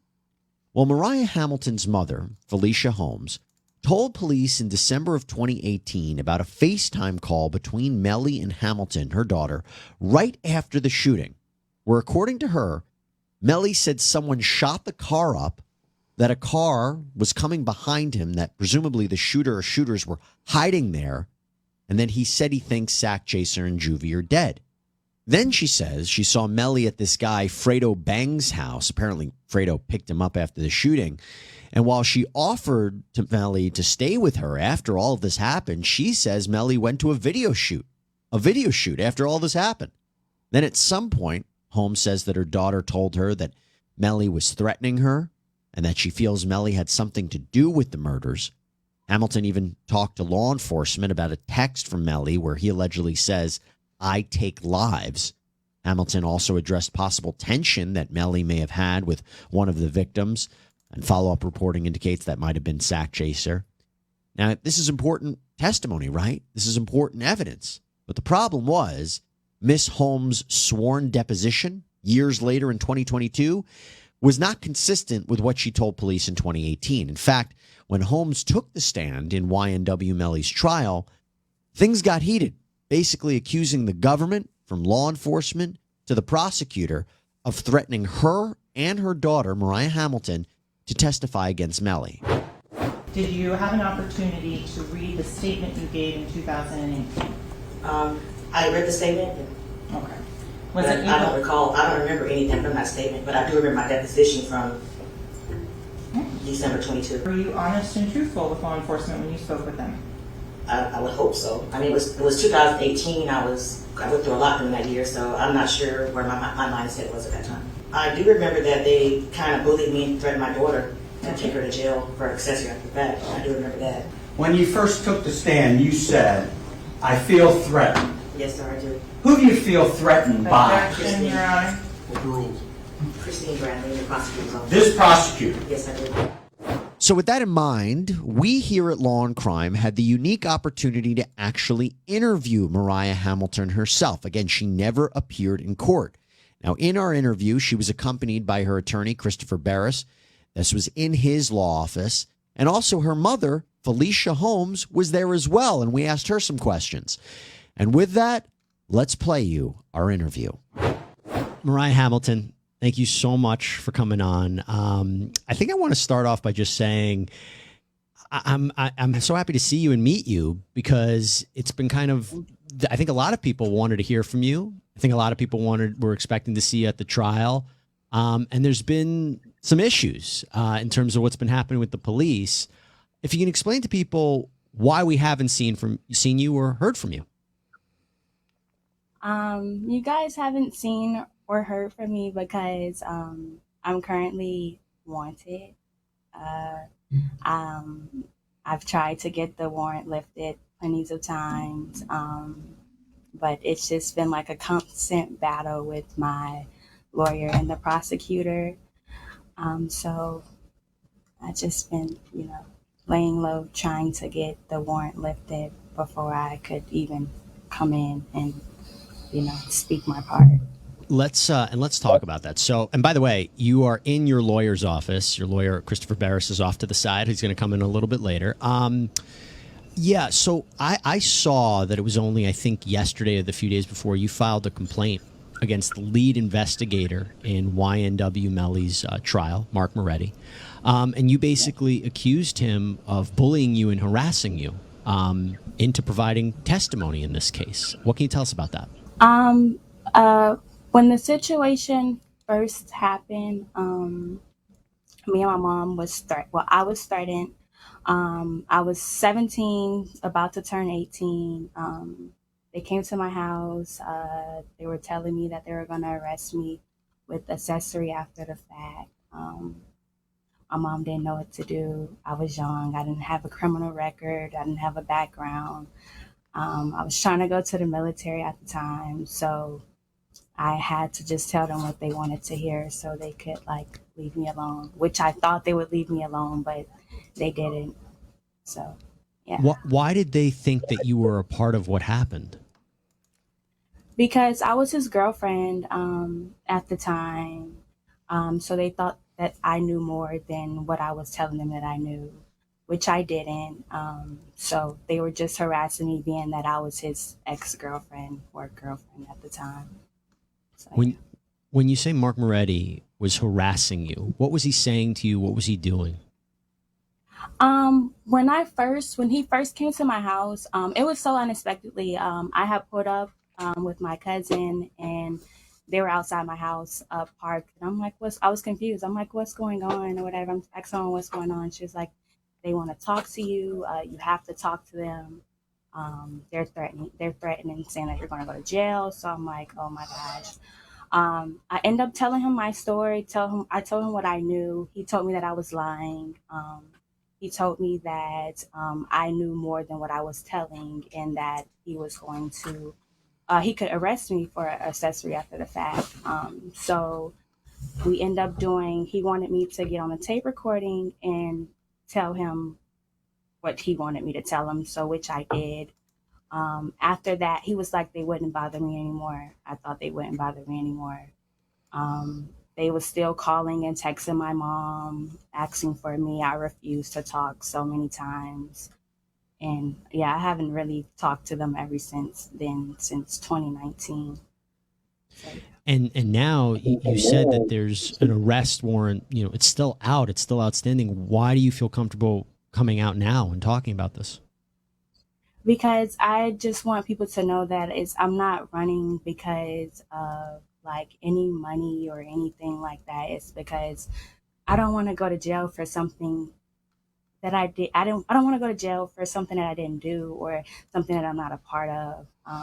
I just feel like people's looking at my side of this. They're looking at me wrong, and that's not what they're showing is not true. Basically, You want to clear the record. So you file this complaint against Mark Moretti. What are you hoping happens there? I hope the judge can lift the warrant off me, and I don't mind coming in to talk. I never mind coming in to talk. Me and my lawyer tried to go in to talk on so many occasions, but I was always threatened with if I don't tell them what I want to hear, what they want to hear, I'm gonna go to jail. So it's like I never went to jail before, so that's my main concern right now. Oh, I get it. Let's talk a little bit about YNW Melly. So first of all, how did you meet him and when did you meet him? I met him, I was 15. Yeah, I was 15. I met him through mutual friends. It was my homecoming night. He had just got out of a program. He had just got out of a program. We met through mutual friends. He was like, his friend was telling me that he wanted to see me after homecoming. So me and my friends was like, okay, we'll link up with you guys after homecoming or whatever like that. So instead of us going to after homecoming, you go to after parties, we end up like hanging out with them. And ever since that night, me and him just been cool. Like we just been close ever since then. Was it like love at first sight? Like you thought he was attractive or like? I wouldn't say me, but for him, He was. He gave me weird. Like when we first met, I thought he was weird. My friends was like, he just really likes you. I'm like, I don't know, but it was cute, but it was like weird too at the same time. Well, you were so young, right? Yeah, I was 15. I was 15 and he was like 17, I think. Yeah, he was like 17. So, yeah, What's he like? Like, what's his personality like? Because I think there was a lot made during the course of his trial about his demeanor, smiling in the courtroom, praying, kissing up in the sky. What's he like? He's just he's different. Like he's a very outspoken person. Like fuck all that. Did he kill him or not? He never showed me that he was a part of a gang. He never told me like, hey, I'm a part of a gang or I'm this, I'm that. Like the things that they were talking about during the trial, like I was new to that as well. Like I didn't know of him being or wanting to be or. Okay, she's on the right timing. However, they're trying to paint. I know he was in the gang. The picture of him being in the gang. Did you ever hear of any of those people Dr. that he was communicating with, that they say he was communicating with? I heard about them, but I just thought everybody was just all friends, close friends. Like I was never a part of, he kept me out of anything that he ever had going on. By the way, I think I'm realizing why she ain't take the stand. Obviously, she got to get her lies in order, but here's the thing. It's easier for the mom to tell the lies than her, right? Because if she tells the lies, I never knew they were in no gang. I'm pretty sure half the time that that Melly's texting her, he's saying slam, slat. He's talking gang shit to her. I'm pretty sure her phone, like, there's probably evidence of her knowing that, that he's ganged up. Some type of social media post that kind of gives it away that she knows she's in a gang. And if she says that on the fucking stand, you're perjuring yourself. Because if they could find proof that you're lying, you're perjuring yourself. The mom, there was a degree of separation with the mom. She's the girlfriend. Melly talked to this chick all the time, every day, all day. Sent her Snapchat messages all the time. For her to get up on the stand and say, I never knew he was in a gang, I'm telling you, prosecutors going to come for her neck with perjury charges. So, they were like, when you say that he kept you, in other words, was he on his phone talking? People were like taking phone calls away from you or not making sure he didn't see phone? Nothing like that. No. I had his password to his phone. So like, and he would never walk away while he's on the phone to talk to anyone, not in front of me. So in other words, if he was part of a gang or he was talking to people who were part of a gang, that's something you would have known. I would have known, yeah. And no, I never known that. No. I want to talk about Sack Chaser and Juvie. What were they like? You know, I really just want to get an understanding. Their lives were lost. It's a tragedy. What were they like? What was your relationship with them? They were like family to me. They were like my brothers. They always made sure I was straight. Anywhere we go, like his shows, to the studio, anywhere, they made sure I was straight. Like, made sure I had something to eat. Like, if I had to go to the bathroom, they would walk me to the bathroom. They were like big brothers to me, honestly. And I never had brothers before, so I really appreciated that a lot. Like, even when there was times where, you know, if it was an altercation, they'll make sure like I'm okay. They'll make sure I'm straight. So I really appreciated that a lot. Did Melly ever have any problems with them? Because there were accusations that, you know, they might have been jealous of him. There might have been financial problems, money problems, anything like that. You see? No, not at all. Like, he loved them. They went them two out of everybody. It's a whole bunch of people a part of YNW. Them two, they were there everywhere he went. Like, anywhere he would go, he would make sure they're in his budget. Let me grab some water, Chad. All right. His budget. He'll make sure they got a flight. He was just always helpful to everybody. So, yeah. Mariah, do you think Melly killed Sack Chaser and Juvie? No, I do not. What makes you say that?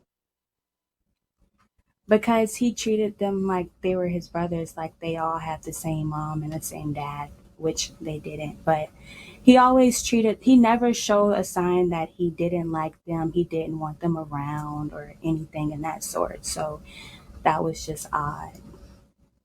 If he didn't do it, do you have a theory about who did do it? No, I don't. What have you met Cortland Henry? Yes, I did. Yes, I have. What's he like?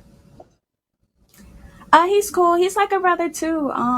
We're both Aquarius, so you know sometimes we have our little differences, but he's like a brother to me too. He's really cool. Yeah, I know him. That's the crazy part. I know him longer than I know Melly, so yeah. We just had, we had a long. What's Melly's relationship with Cortland Henry? The same. Like, they known each other for a long time. They all went to school together. They were like brothers. They were in a rap group together when they were younger. Yeah, they love the studio. They bond at the studio, even outside the studio. They always bond. Would you say that Melly's relationship with Cortland Henry was closer than it was with Sack Chaser and Juvie? No, I wouldn't say that. No. Do you think that he is capable of killing Sack Chaser and Juvie, Henry? I don't think so. I want to get a little bit into what happened that night. The night that you found out, first let's just start from this. When you found out that they were killed, where were you and what was your reaction? I was at home in Cocoa, and I was in shock. I was in disbelief. I didn't think it was true. I thought it wasn't true at all, until I actually came down there and found out about it. Who told you, or how'd you find out? Can you answer that question? Oh, the police are the ones that really told you the story. Huh? It was the police who told you about the incident, I think. Right, yeah. This is bad, chat. Her lawyer had to stop her from saying on a public interview a different story than what they have coached her to say if she eventually, which she probably has to, later take the stand. You heard the lawyer? Remember, it's the police who told you. First of all, if the lawyer's sitting right there next to you while you're doing an interview, you probably shouldn't do an interview. You probably shouldn't do an interview. If your lawyer got to sit right next to you off camera, don't do an interview. You should be practicing with his team for cross-examination and for direct. Fuck an interview. This interview ain't helping nobody. You can't get Melly free on the court of public opinion. You got to get him out in the real court. This looks bad. So yeah. So yeah. I found out through the police. Yeah. They came to you and told you. And what was your reaction? Were you just shocked? Did you break down into tears? Did you say, what's happening? Did she almost slip up kind of limited here? Actually came down there and found out about it. Who told you? Or how'd you find out? Here we go. Can you answer that question? Oh, the police are the ones that really told you the story. I know. The lawyer even got on camera. Oh nah, this ain't good, Chad. Yeah, this is why the mom had to take the stand. That it was a drive-by. Is that not true? No. Wait a second, Mariah. Mariah's position, Jesse, is that she was never told by either Melly or Portland about the incident itself. She did learn about it, but she never had any conversation with either of those two individuals about the actual incident, anything that happened. Okay. So to try to put certain things in context, and by the way, this poker face right here does not help. She looked like I'm not gonna say the prosecutor was like all the way A1, but that prosecutor actually she was trying to do her thing. That prosecutor would have her shit in bricks, as a fact, because he had the mom really on hots. Anyway, I'll say this: in a early report of what they told the cops, what the mom told the cops, she said she overheard her daughter on the phone with Melly, and her daughter started crying after Melly told her that there was a shooting and he thinks so-and-so is dead. So that's what her mom initially told the cops. You hear what the lawyer's now telling her or saying for her? Oh, Melly never told her nobody got killed. Melly never told her about no shooting. The cops told her that. By the way, why is this important? I'll tell you why. Because if the prosecutor could prove that Melly accurately described what happened, right? When the shooting occurred, or if he's telling about the shooting, it means more than likely he was in the car when the shooting occurred. Do you get what I'm saying? Melly's whole disposition that the defense keeps saying, he switched cars before the drive-by. So he was never in the car when the shooting happened. But now the prosecutors could use her to say, well, if Melly wasn't in the car, how could Melly tell you about the shooting? See? So now that's why the lawyer is coming in to say, yo, she never heard about it from Melly. Now, remember, let me go back to the trial. Let me bring y'all back a little bit. The mom said, hey, I know I said that. I overheard my daughter talking to Melly, but low-key it was late. Maybe I didn't really hear what I really heard. And also, when I talked to the cops, they put pressure on me to say that.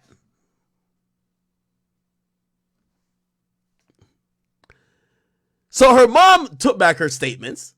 That's why the prosecutor said, is it perhaps that you have taken back your statement because we did run like a warrant on your phone, and according to the warrant on your phone, you were arguing with people talking about Melly's teammate shit because they promised you money and you didn't know if you were going to get it.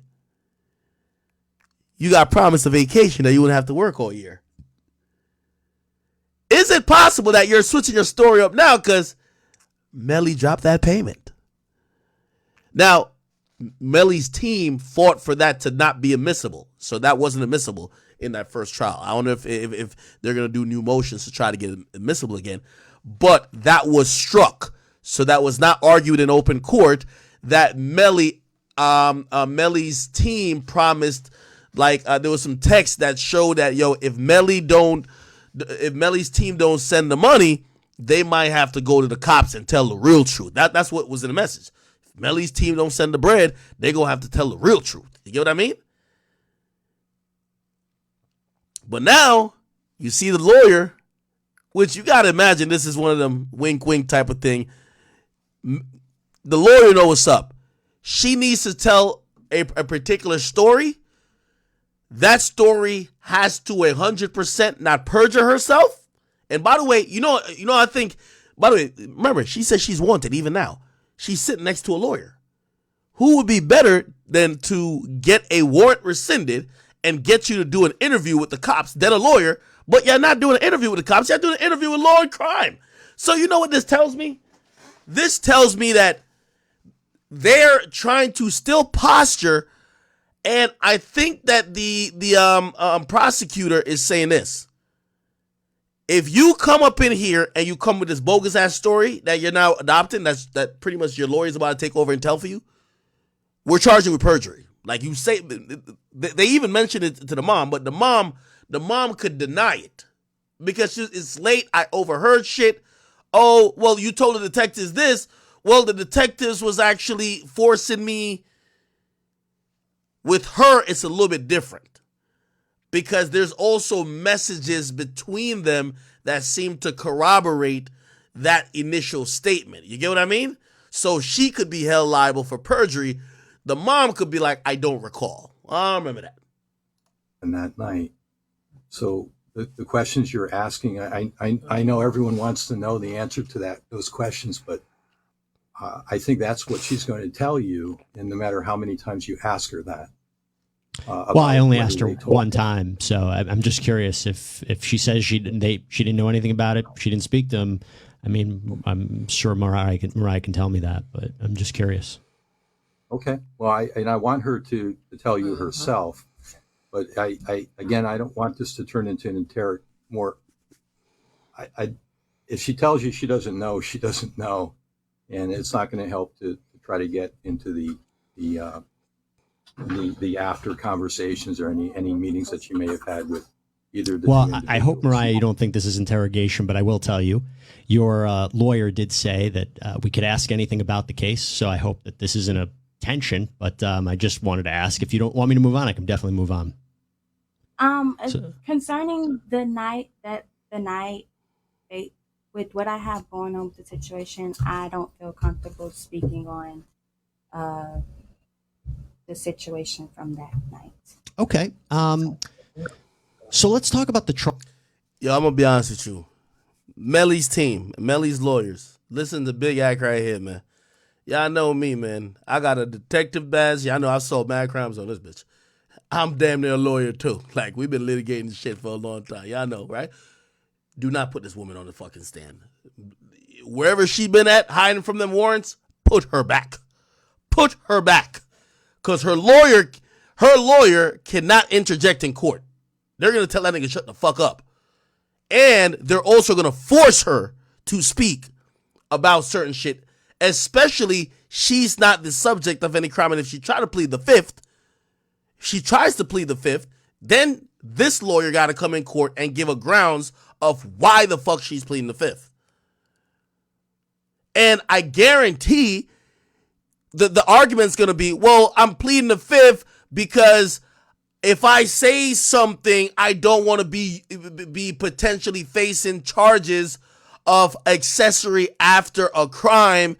And you know what the prosecutors are going to say? All right, we're giving you immunity. You're not getting charged, but talk right now. You got to talk. You're getting immunity. So once we give you immunity, they're going to say to the judge, now she can't plead the fifth anymore. You can only plead the fifth if something you say may incriminate you, right? And I think her lawyer would say she could be charged with accessory after the crime. If she says something about that night, they're going to give her immunity immediately. They don't want her. They want Melly. Then she's going to have to be forced to talk. She's not getting on that stand.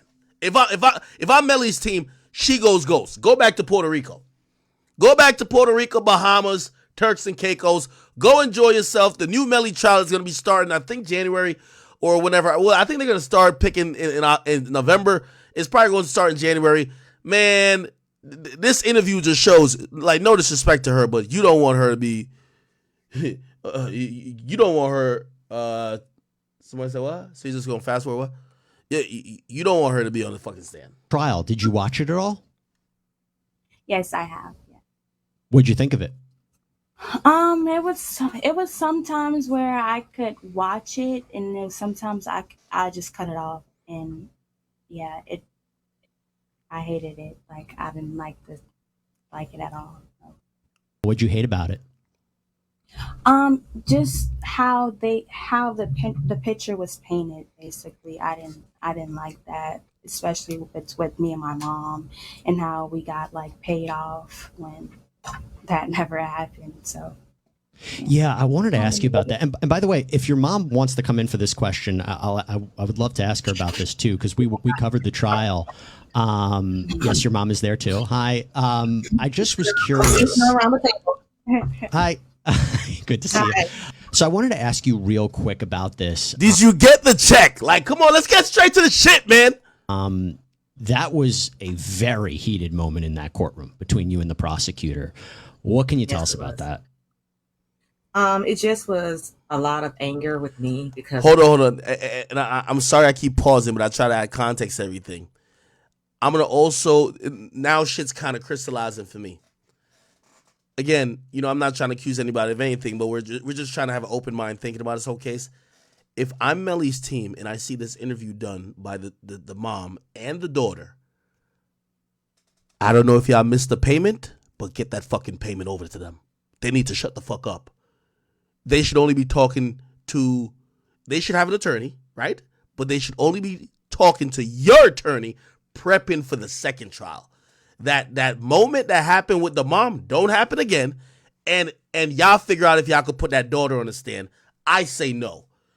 They shouldn't be doing no interview, because they trip up in this interview, it's probably going to regurgitate itself in court. And I don't think that daughter going on the stand, but this mom is definitely going back on the stand. That's a fact. She's definitely going back on the stand. So if I'm Melly's team, I'm wondering why the fuck they doing interviews. You know what the first thing I'm going to do? Yo, here another $3,000, man. Y'all get back on that fucking plane. What the fuck is you doing? Fuck is you doing getting on? Y'all chasing clout when I'm over here chasing freedom? Get on the plane. Because of everything me and my daughter have been through, what Christine Bradley's tried to put us through, I felt like we're getting persecuted more than the defendants. I feel like the Cortland has more rights than I do. I'm on a ankle monitor, and I'm supposed to be your witness. And when I'm telling you one thing, yeah, you're on an ankle monitor because you initially refused to cooperate when they had a subpoena for you, and they basically then turned that to a bench warrant, and then basically you are out on bail. Yeah, that's kind of what it is. It's like you're not taking that for an answer. Even right before I came into the courtroom, I was in a little room with Christine, and she asked me a question. I told her I didn't know, and she was like, "Really, Felicia?" Like telling me you do know the answer. Like anything we tell them, you have to go back and forth with her with it. I'm going to file a complaint against Mrs. Bradley. That's something I'm talking to my lawyer about right now. I have with Dr. Detective Moretti, but we did just go to court. She had court on my birthday to have the ankle monitor off for her to get in front of the judge and say, like, I'm a flight risk. I'm not going to show up for testimony, and she doesn't want me to. That's why they got the ankle monitor on you. They really think you're about to dip. They didn't catch your daughter. Your daughter would be wearing an ankle monitor too. They're not playing. Y'all think he's going to show up for that testimony, or else they're going to use their Find My. You know have the app Find My iPhone. Yeah, the police got one too. Find My Criminal. They're coming straight to your door and dragging you to the courtroom. You going to testify again now? To have it off. So at this point, I don't want to testify, but if I have to, I'm going to go plead the fifth, because at this point, I'm going to get arrested. She's trying to send me to jail. I mean, there's no. The pleading the fifth ain't going to work. I'm telling you. Again, I know I'm being like a ghetto lawyer with it, but like, come on, we've seen this enough. You plead the fifth under what grounds? The only thing she could say is that she does feel intimidated. She has a legit point for that. Hey, I've been getting harassed by the police. I feel like they want me to say one version of the story. I feel like if I don't say that version, I'm at risk of getting locked up. That's not a plead the fifth type of situation, though. That's not a plead the fifth type of situation. That's usually a situation where maybe that lawyer should come with you, and they try to do it the first time, say, hey, listen, my client, who is a witness, and now they might be like, my client feels like they're under duress. No immunity for me and my child. Can you both make this clear for? Somebody says you don't need grounds to plead the fifth. Yes, you do. Yes, you do. Yes, you do if you're challenged.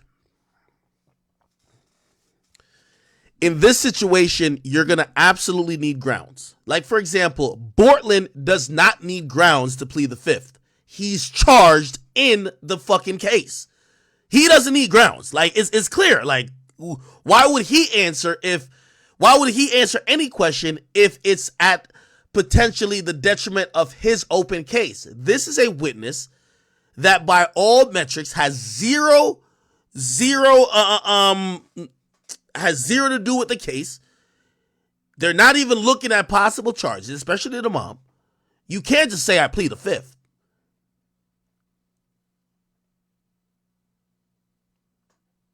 Anybody who's following and haven't followed the complexity, has there ever been a point when either of you were evading law enforcement, evading the ability to testify, and they were trying to track you down, and you were not? She can't incriminate herself in this case. That's the main thing I'm trying to tell y'all. She is not involved in this case. The prosecutor is going to say that. Hey, she's not the subject of any investigation. We've never filed charges, whatever. And only the daughter could possibly say the accessory after the fact. You can't just, like, if anybody could just walk in court and say plead the fifth, there would be never a testimony in America. You get what I mean? There would never be a testimony. I plead the fifth. Like, this ain't a Dave Chappelle sketch, nigga. Cooperative. If you can make it clear about that, what that means is. Somebody says, I thought she said she didn't remember. Now, that's effective. That's effective. You could always say when you're on the stand, I don't recall. It's been a long time. My memory's hazy. However, what they're going to probably do is they're going to say, hey, we're going to jog your memory. You told the police this. Your initial statement, your call to 911 said this. Do you remember now? And it don't matter if you say you remember or not. It then puts it in open court. Like, you know what I mean? Those are evidences that already got admitted. You read in something you said in an interrogation room, whether you say, nah, I don't remember saying it like that, or nah, I don't think that's what happened. You could say that in court, but they could get you to read your statement, right? Were you ever evading law enforcement or trying to testify? When you say evade, I'm not going to say I evade. Somebody says, well, how does she answer, where's her daughter? She answered that. Y'all watch the case with me. She answered it first time by saying, her daughter's, she hasn't had contact with her daughter herself. Now, granted, this is going to be a little bit different because, when they ask her next time, where's your daughter? She can't be like, I ain't talked to her in months. She'll be like, yo, shorty, we literally just saw you sitting next to your daughter on the interview. The fuck is you talking about, right? Them. What I'm going to say happened was I was a travel nurse in California. She was serving subpoenas in Florida. I'm in California. You're serving subpoenas to my ex-husband's house. Somebody says the contempt charge is light. Okay, that's a possibility. If you look back at some other criminal proceedings that's happened in the past, or actually some of them weren't even criminal proceedings. Like, for example, like think about the Alex Rodriguez, even maybe there were hearings or something like that. Was it Alex Rodriguez or Barry Bonds? One of his homies that was involved in all the steroid shit, he didn't testify or some shit like that. And they pretty much had him in jail for months. But the whole goal was, okay, I'm going to stay in jail until hopefully this case ends. You know what I mean? And shit, you don't need me afterwards. So, you know what I mean? You might have to spend some time in jail. Now, I'm going to be honest with you. With this mom and this daughter, I don't think they're down to do jail time for Melly. I'm going to be honest with you. They're on a fucking interview. Like, let's keep it a beat. I don't think they're like, hey, just lock me up till till y'all figure this shit out with Melly. First of all, the daughter already told you in this interview, I'm scared to go to jail, right? So where you been at? Oh, I was scared to go to jail. There's a warrant out for my arrest. It's not like they're going like, all right, just take me in. We don't live there anymore. I have an address. Christine Bradley has not had one sheriff knock on my door in Orlando, Florida, and serve me a subpoena, not once, ever. Mariah, what did you think of your mom's testimony? As I said, it was heated. Yeah, it really was heated. Like I said, I didn't like it. I just felt like she was painting a wrong picture for me and my mom, basically making it seem like we were paid off, and that wasn't the case. And that we were running from her when our lawyer has called her on so. Thank you for mentioning that. The mom got a chest tattoo. That gotta mean something. The mama got a chest tattoo? Gotta mean something. You're right. So many times, and we've even set up times to meet with her to get this taken care of. And it's like with her, it's either you go to jail, you say what I want you to say, or you go to jail. And I don't think witnesses shouldn't be treated like that. And that's the reason why that's the reason why I haven't. My daughter's came because you're threatening me with jail if I don't tell you what I want to hear, and it's like that's not fair. I don't. She's feel like never been to jail. fair. She's had me in Broward County Jail. It's filthy. It's disgusting. I was treated like crap in there. I don't want my daughter to be put to that, do anything like that. So I've been to jail for it. I'm not going to get into the substance of it, but just so we're clear, there's never been a situation where you told one story and then changed your story, because that's their accusation. Their accusation is I told one story and changed my story, but they're not telling you that the story I initially told was under duress. We're basically forced to tell the story. Are you going to take my 17-year-old daughter to jail? I mean, I'm not trying to see my child. Did I tell you? Go to jail for anybody. So if the stories did change, it changed because of what they set into play. It's on them that stories changed. But if I want to tell the truth, they don't want to hear the truth. They want to hear. Right. They want to hear whatever they can hear to make a case against Melly to convict him for a first double homicide and get the death penalty. That's what Christine wants. She wants my story to help her get that. Let me ask you both this. Were you surprised that they went for the death penalty against YNW Melly? I was surprised. I was surprised with the death penalty because of the evidence. Because, I didn't even think he did it. The first person who ever told me that he did it was Detective Moretti. It never even crossed my mind. I was a mother-in-law who was thinking that, because I knew he had got. I see why she on the stand. Yeah, she a talker. She a hustler too, you could tell. With other rappers, and my daughter actually got into an altercation with him and another rapper in California at a studio, and it happened maybe like 3-4 weeks before that. So I'm thinking that that's what happened. I'm thinking rappers or someone's trying to kill him. So that's what I was under the impression. I never once thought this young man, because he's always been happy, he's always been dancing. I've never seen him with a gun, so I never once thought that.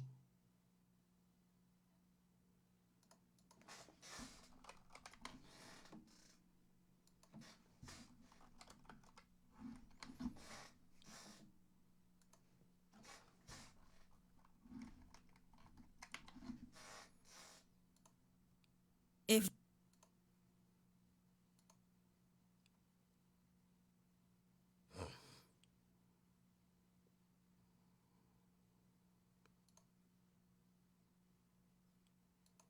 You're right. Never seen that nigga with a gun either. He could actually kill the two guys who I saw him with every time I saw it. It never crossed my mind. And Mariah, what do you think again about they were going after him for the death penalty? Yeah, it was crucial. It really hurt my heart for a minute. Even when he first went to jail, because it's like it was just. I've always seen him. He's always singing. He's always dancing. Yo, he's singing about murder.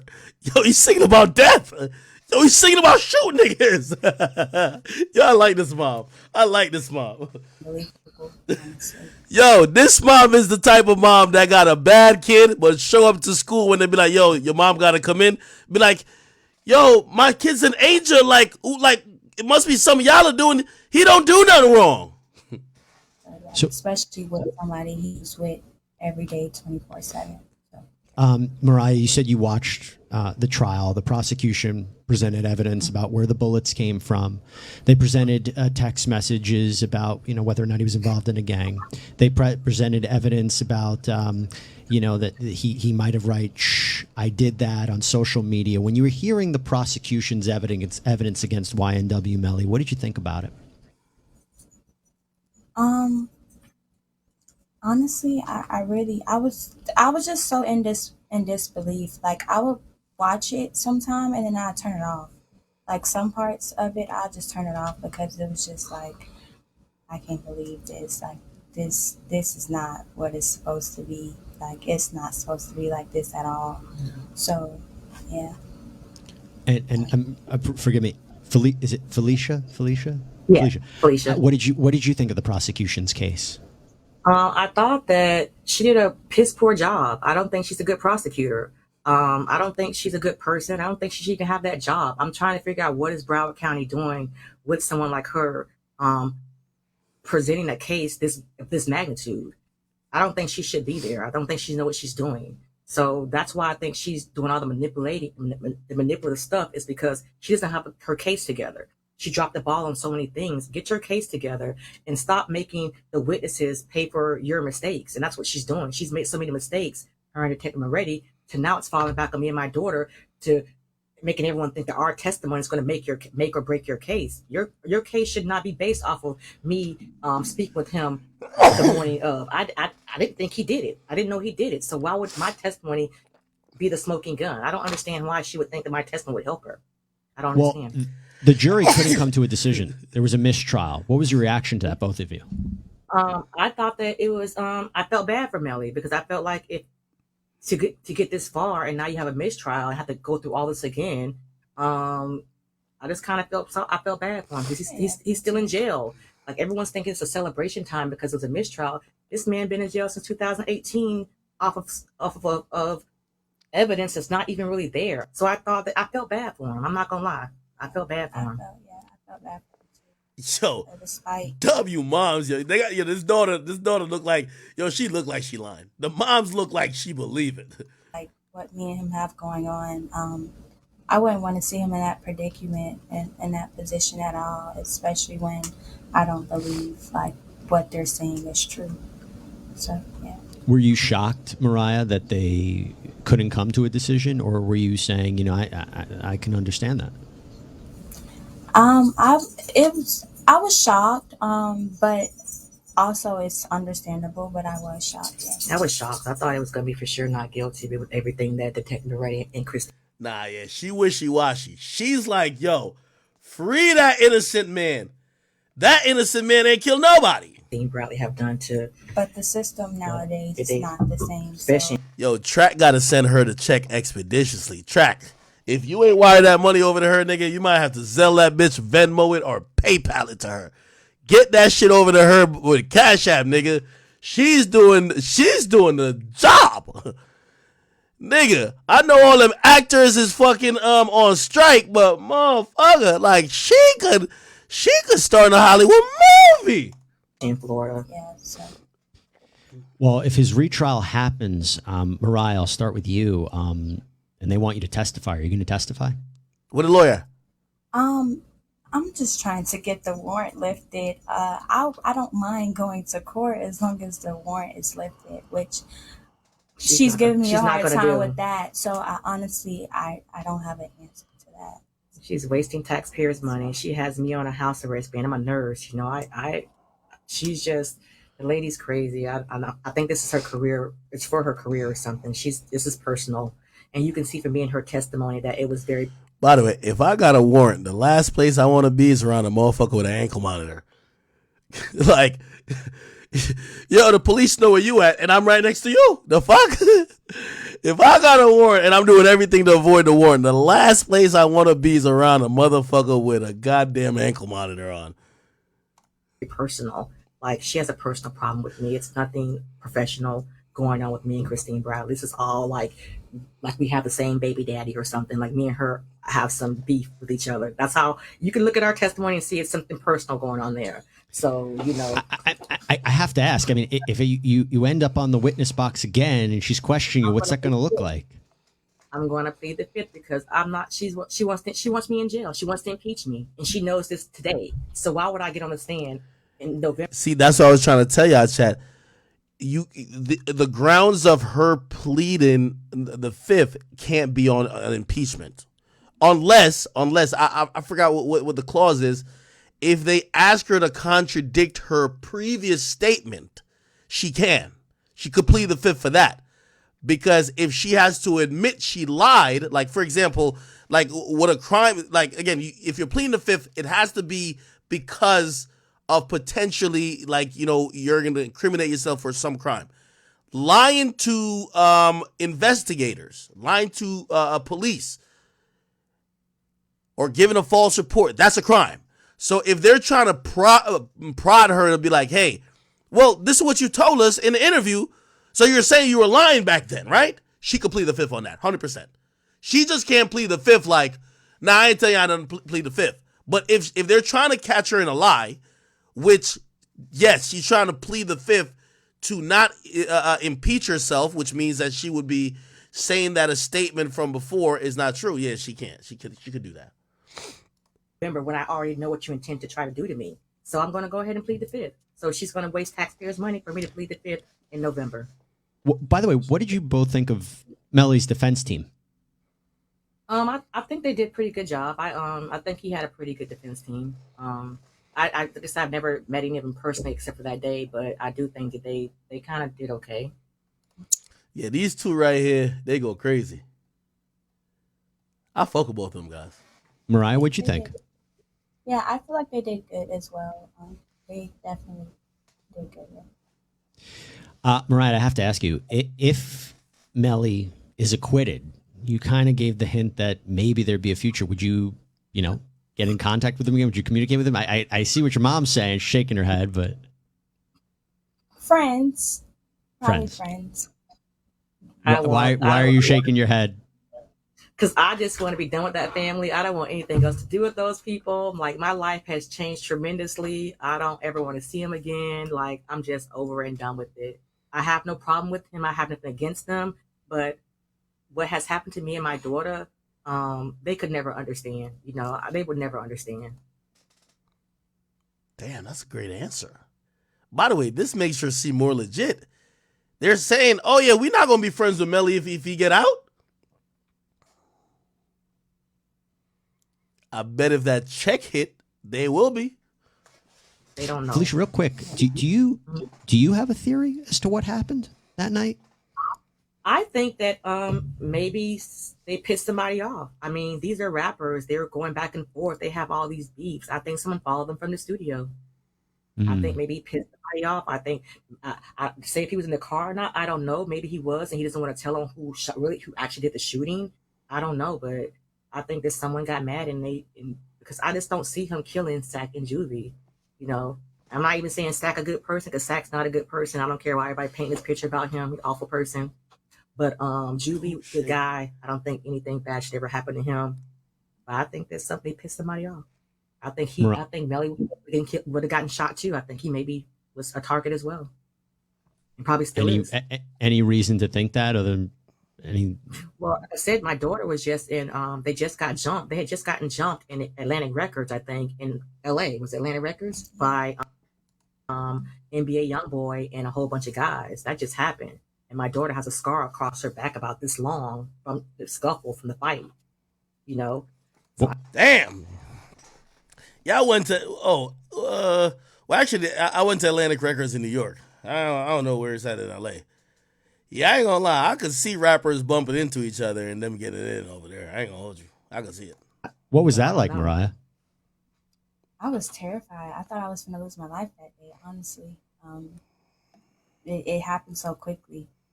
It happened so quickly. Like, within a blink of an eye, we had just got to the studio and they all just started arguing and fighting. And next thing you know, we're getting jumped by so many guys. And I'm trying to shield and protect Melly. And the guys are not trying to hit me, but I'm literally in the middle, trying to lay on top of him just to like guard him. And when was this? How soon before the shooting was this? I think this was like in August of 2018. August, about September. a month or so before the murders. Yeah, it was like August. I ain't gonna lie, man. This is how young boy should have went off when they was fucking up his girl, man. You should went off like this. I said and be on my and now you talking about my wife inside my house that I paid for. Now her bitch ass daddy nigga, huh? And now her bitch ass daddy. This how Melly should have went off. Thing for money in my life. Why? Cause y'all be playing with me, bitch. Like I need a girl for something. Nah, I give her anything she ever asked me for. I ain't never asked. Oh, man. This was September of Someone took his chain or something. They took his chain. Yeah, his chain fell and they took it.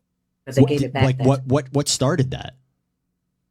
We were outside and we were pulling up to the studio and his friend Melly's Zach was like, there go NBA YoungBoy. So we're like, oh yeah, that is NBA YoungBoy. So he's like, I feel like we're gonna get into it with him. So I'm just praying, like, God, please don't let us get into it with these people. Like, I hope not.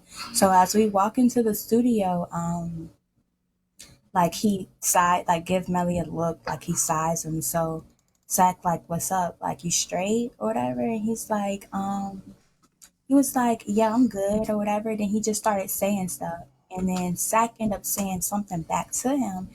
And then Melly was like, what's up? And he swung on Melly, they fought. And then the guys started jumping in. Everybody just started jumping in. I tried to jump on top of Melly to like guard him. It was just a big scuffle, honestly. Like, it was bad. It was horrible. Did police ever look into this? No. No. Wow. It was just like, it happened and that was it. Like, Melly chain fell. They took it and ran out the studio and left. And that was it, honestly. Like, they never, Wow. Yo, she pretty much confirming that YB beat the brakes off Melly, right? Before I let you go, I have two quick questions. First one was, there was a lot made about YNW Melly's relationship with his mom and the way he spoke to her. Mariah, what can you tell us about that? Him and his mom relationship, he loved his mom. His mom is a crazy lady, though. She's crazy. But he loves her. She just always tried to come, but like he just wanted her to be a mom. Like she's a mother, so of course she's going to be on you about studio time, going to shows on time. She's going to be on him regardless, and he didn't want her to do that. So they always, bumped heads a little bit when it came to that. But he loved his mom. She's a good mom to him. She wanted to be a manager, and he was like, "No, just be a mom. I don't want you to be a manager. Just be a mom." I think that clash with him and her are that she wants to be more in the limelight, and he wants her behind the limelight. Off. Yeah, he wants her to be like mom, a grandma mom, instead of a hip mom kind of thing. I have to ask you your thoughts on what prosecution says. The biggest piece of evidence, the "shh, I did that" message. Do you think YNW Melly wrote that? I honestly don't believe so. When they was showing it, like from his Instagram, so many people had his Instagram password. I even had his Instagram password from time to times. Like, everybody shared everything when it came to his phone, to his social media. I used to be on there. I used to respond back to females all the time. So it was like, I don't know if that's what he did or not. But I used to respond to females all the time. So I don't know. What did you say, Mariah? Just like, I used to say a few things, but I'm a changed person now. So, Felicia, what do you think about the message? I didn't take. I mean, I don't think he would even. I would hope, God forbid, if he did do it, which I hope he didn't. What sane person would text that kind of crap after doing all this so-called cover up a homicide? You're just gonna automatically just text out. Shh, I did that to somebody. That's like confession. That's confession 101. I don't think a sane person would do that. I don't think a person who did. I don't think she realized that's what the prosecutor is saying. That's why they're trying to kill him. This nigga is insane. I don't think she realized. Yeah, that's the prosecutor's whole fucking point. This nigga's a psychopath. He's insane. He did it and has basically bragged about it. all this she's saying he did to cover up this homicide, no fingerprints and no DNA and stuff, but you're going to just go confess to it later? I just think the state's reaching with that. I think they need Joey, man, what up? better evidence. I don't think they're doing a good job. Mariah, Felicia, thank you both so much for coming on. Anyway, this is Melly's mom over here. She posted something on her story. She posted this. I guess she was in New York City recently. She posted. Let me see. Oh, did she delete it? Oh, yeah, she posted this. She says, some phones drown, some get turned in. Now, the story in question is this story about Travis Scott, who supposedly, I guess they were trying to subpoena his phone that they could see what the fuck was on it, to see like what he was texting during that time around when the Astroworld tragedy happened. And apparently Travis Scott legal team, they said, listen, Travis Scott legal team was speaking out after he was questioned during a civil deposition on Monday in Texas for lawsuits related to the 2021 Astroworld Festival mass casualty. According to Rolling Stone, prior to this deposition, Astroworld plaintiff filed an emergency motion to obtain phone records regarding the festival from Scott. They claim the rapper and his team failed to provide those documents, although it was required through a court order. Scott attorneys advise his client's phone fell off a boat nearly 2 years ago and is at the bottom of the Gulf of Mexico. In a statement, Scott's rep Ted Blah Blah says Travis Scott and his team have nothing to hide or are cooperating with the ongoing civil legal proceedings. By the way, if it's just phone records, like who he texts, maybe you can't see the messages, but like who he texts or who he called, they can get that from a cell company, I believe. But I'm guessing they want to see something on the phone itself, which they're saying that shit fell off a yacht, man.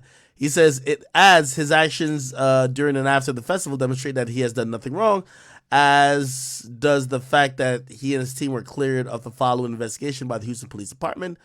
We'll keep you updated. So, okay, so basically they're trying to, and this is a civil case, they're trying to get his phone records, which the court granted the subpoena, but they're saying the phone's at the bottom of the Gulf of Mexico. Now, here's the reason why the mom of Melly actually,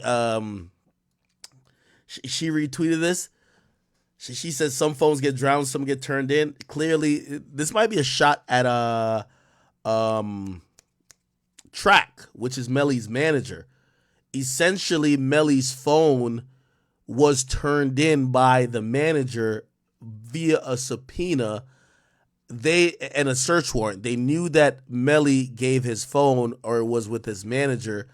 And, I think it was kind of controversial. Some people felt like the manager shouldn't have turned it in. Regardless, the police knew that he had it.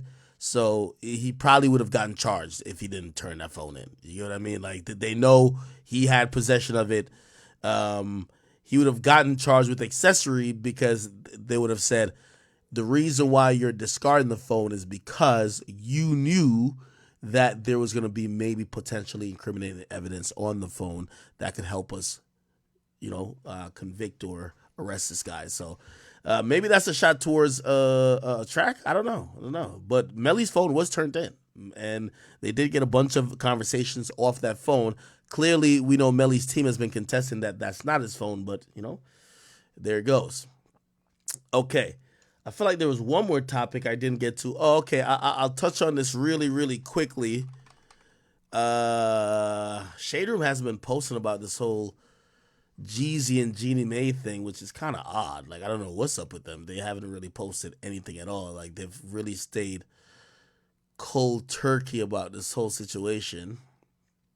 Let me see. Yeah. I don't know why. Maybe they got some type of business or like maybe Jeezy or what's the name owned part of shit. I don't know what the fuck. Anyway, I think probably Neighborhood Talk or somebody got it. Anyway, really, yeah, can I find it? Where?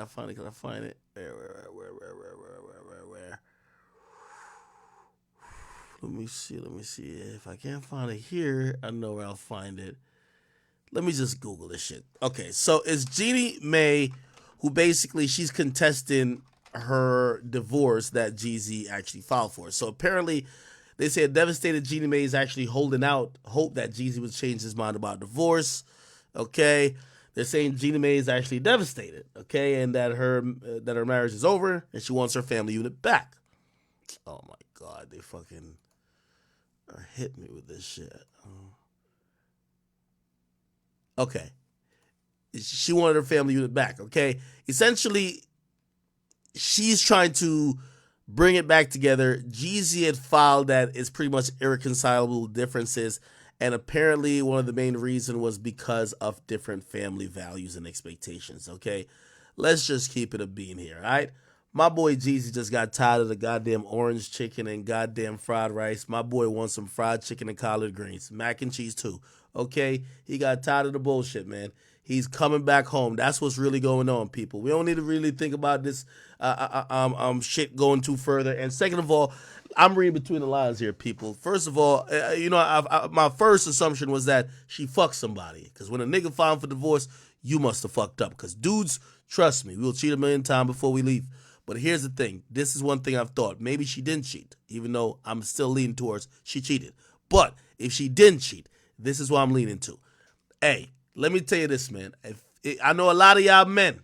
Sometimes we get a little frustrated with our sisters, and you think the grass is greener over the other side. You want to go get a little white joint, a little Asian joint, a little Blasian. You know what I mean? You know what I mean? A little chick from Spain. You know what I mean? I used to be with this little Bolivian joint. Man. Sometimes you want to go outside of people who look like you or people who share the same traditions with you, and sometimes you find your perfect match. Someone who you can get along with, everything is good. When I see family values, this would fucking happen. She finally brought Jeezy to the fucking reunion, nigga. And he realized, oh, hell to the fucking no. Okay? Probably looked like the motherfucking scene up in there it probably looked like the scene when Chris Tucker walked into that spa and said, is that Ricky Tan? That's a 5 foot. I'm playing. That's a joke, nigga. That's a joke. Stop the Asian hate. Okay? All I'm saying is that Jeezy finally realized on some real shit. Bruh, like, not really trying to make nothing about the Asian people and nothing like that, but, man, they not that welcoming of Negroes, bro. I'm going to just keep it a bean, man. They not that welcoming of Negroes, okay? So all is well. I don't think Jeannie Mae, I think she do like, she said she like dark meat, all good. But trust me, that family, like, he probably went around, you know what I mean? The eyes already slanted. That's a joke, too. That's a fact. That's a joke. They giving him the side eye, okay? They giving him the mean side eye, all type of shit. And he probably just realized, like, yo, listen, sometimes, I told y'all about my story when I was dating this, like, Egyptian chick. She loved niggas. Her family hate niggas. Shit don't work. She gonna tell me I'm dropping her home. She say, hey, could you drop me down the block? I want my dad see me getting out of your car. I said, man, what the fuck? Yo, I'm punching dick in her gut every night at college. What the fuck is she talking about? Then I'm like, nah, come on. I'm like, bro, I'm not dropping. Then she said, all right, well, then my dad asked, could you tell him, like, you were fixing my computer? I said, what the fuck? I said, bitch, I've been fucking rearranging your hard drive. Pause. Extra pause on that hard drive. What the fuck? I've been rearranging your motherfucking guts for the longest, and you over here saying if your dad see me, I gotta say I'm the guy who fixed your computer? When I'm like Geek Squad? Fuck out of here. But really, her family just don't like black people. They actually believe in arranged marriages, low key. So, like, I remember it was a shitty feeling for me. As much as I like fucking with her, I almost knew that the shit was never gonna last. I go around her family, like, I didn't even really get around her family. Like, actually, and here's the thing too. Sometimes we don't realize, like, how other races and other, like, people from other places see tradition is way stronger than a lot of times we see tradition. Like, put it like this. If your mama don't like, I don't know how y'all were raised, but if your mama don't like your significant other, whatever, you'd be like, mama, you gonna have to deal with it. A lot of times I know, like, shit, even my parents, my mom, she might not be the most fond of maybe a choice that I'm making, but she gonna accept it. I guess it's gonna be my daughter-in-law. Shit, I guess it's gonna be the person who have my grandbabies. Fuck it. But some other people, like, they don't cross their family values and family traditions, and they always gonna pick their family above you, which also might make you feel like you're not even really with them. You know what I mean?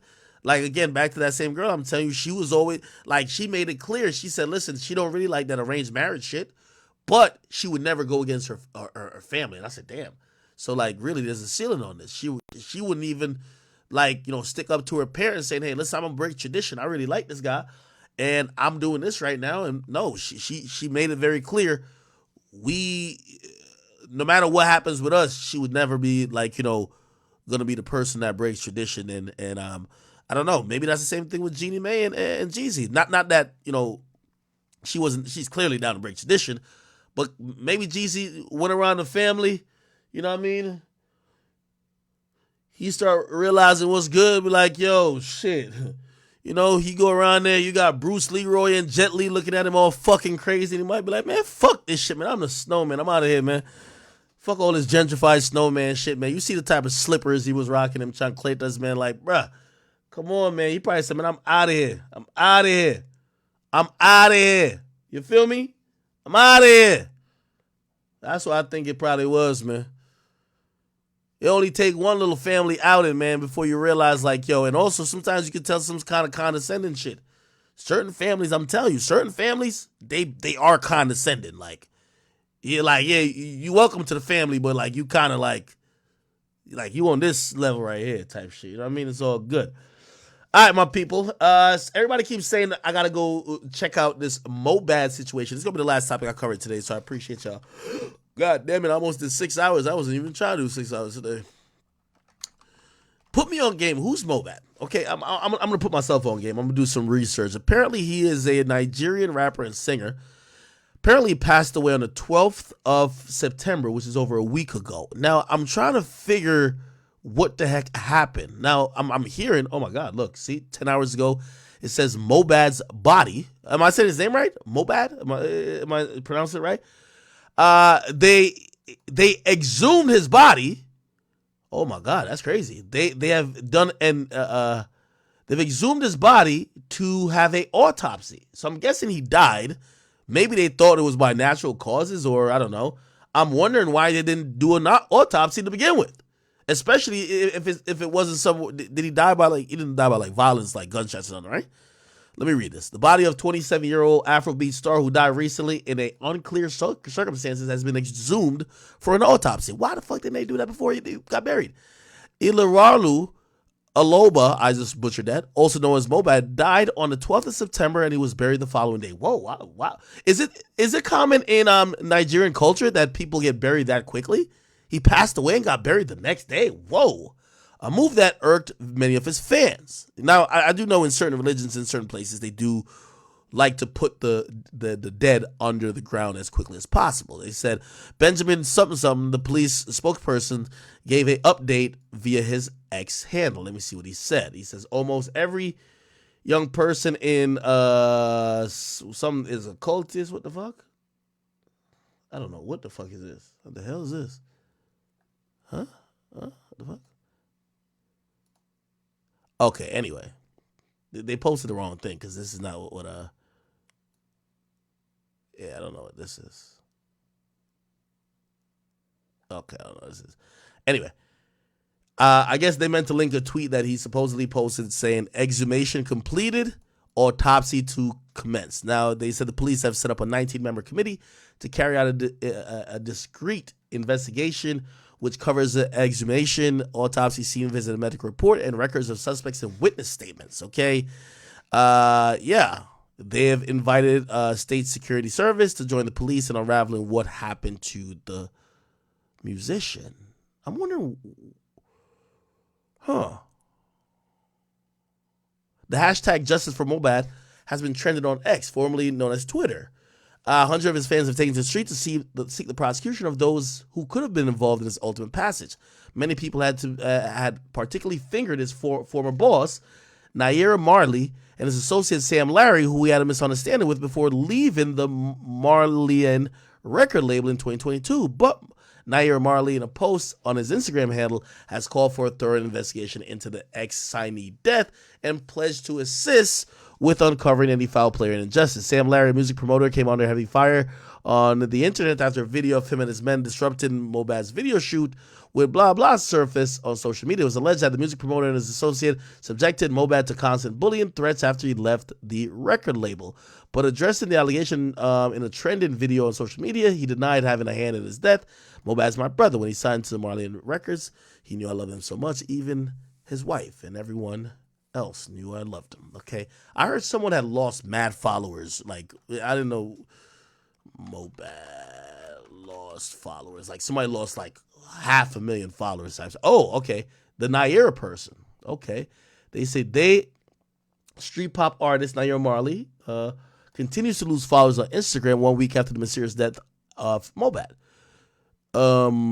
As of Tuesday, they had 7.5 million followers, and I guess now they have 6.9. Whoa. However, the number began to drop after videos documented the series of harassment and maltreatment that the deceased suffered at the hands of those of his allies, including Sam Larry. More than 500,000 people have unfollowed them. He said there's no direct evidence linking Naira Marley to the death of Mobad, but clips have been trending on social media since Mobad's death last week. Have done little to spare the singer from the anger, blah, blah, blah. Okay.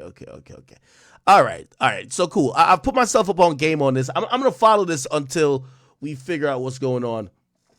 And if we need to get, we'll solve a crime in a different country too. It's no problem. But apparently Mobad has lost his life. He's a Nigerian singer, 27 years of age, relatively young. They're saying they don't know why. He was buried rather quickly, so we probably got to have some questions for the parents. Why wasn't the autopsy done? What was pretty much said to the cops, or what was said to any authorities that was going to print up a death certificate? What was the cause of death? Did he have an ongoing medical condition? Was there any signs of bruising or some type of violence, organ damage, poisoning? Shit.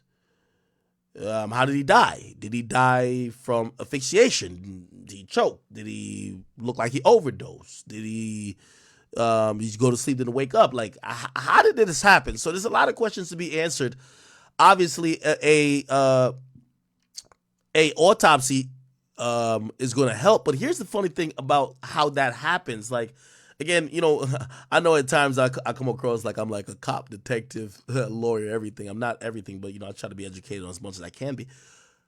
Well, usually if there's a deceased and people think that, the method of how the person died isn't clear, they usually go towards a autopsy before they get prepared for burial. Now, when someone usually gets prepared for burial, their organs is like either taken out and the blood is all blah, blah, blah. There's a whole preparation process for the body. When they're normally, at least in America, when they're burying the dead, it seems really quickly that if they just fucking prepare the body for burial immediately, I'm wondering if that may have lost anything that could have been found in terms of evidence in a autopsy. I believe the autopsy usually comes before that preparation. Usually the last step is to send that to the morgue. The morgue is then going to prepare that body they'll put fluids they put fluids in the body. Like, they do all type of stuff to kind of like get that body ready for burial. So I'm wondering if that's going to fuck up the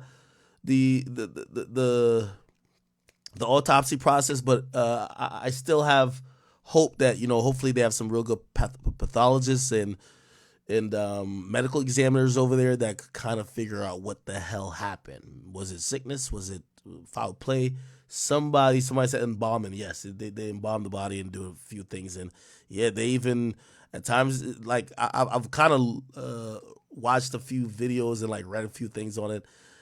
The process looks fucking scary. I kid you not.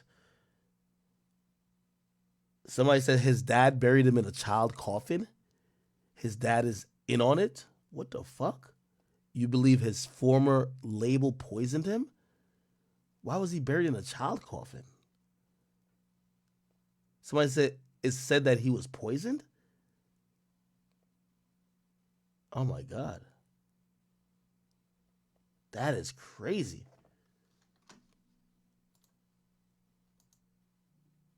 Hey, chat. Did somebody just donate straight to Twitch and it just popped up in the chat like this? It popped up like a super chat. That's kind of crazy.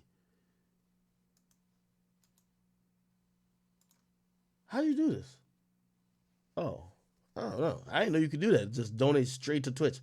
But thank you for that donation. That's crazy. This whole thing kind of sounds a little odd. I see why y'all been wanting me to kind of like look into it. I'm gonna keep like, wait, somebody else just donated. What the fuck? Lord Niggy says, yo, chat nigga world to his dying days. I didn't even know you could just donate to Twitch directly like this, and it pops up like a super chat. That's crazy. He said if he was found dead, he said something before, like he said if he was found dead, his label did it. They rushed the funeral because he had poison in his system. It was rushed.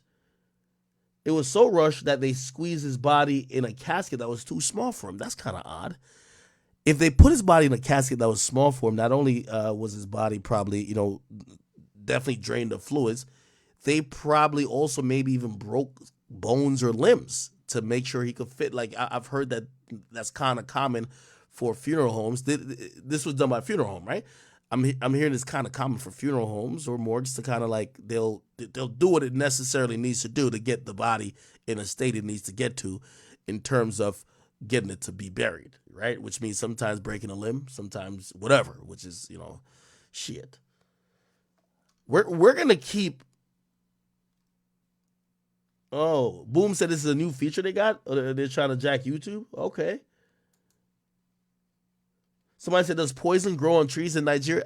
Let me tell you this, and one of the reasons I do like Nigeria, even though I do think that Nigeria, in certain parts of it at least, reminds me a lot of the United States. Like for example, Lagos in its prime and like in its notoriety.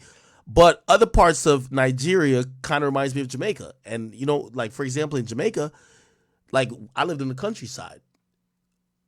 Poison is a very common way of trying to kill somebody. Poison.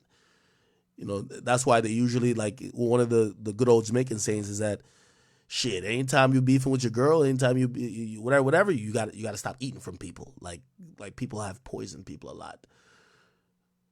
That's crazy. Somebody said his dad tried to bury him at midnight the same day. That's what?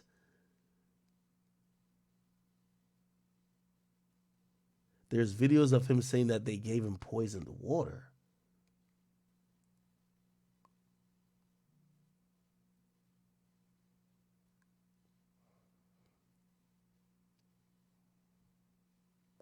Somebody said, not anymore, Hack. They just shoot niggas these days. Oh, my God. All right, chat. You know what? I'm gonna keep my ear to this story.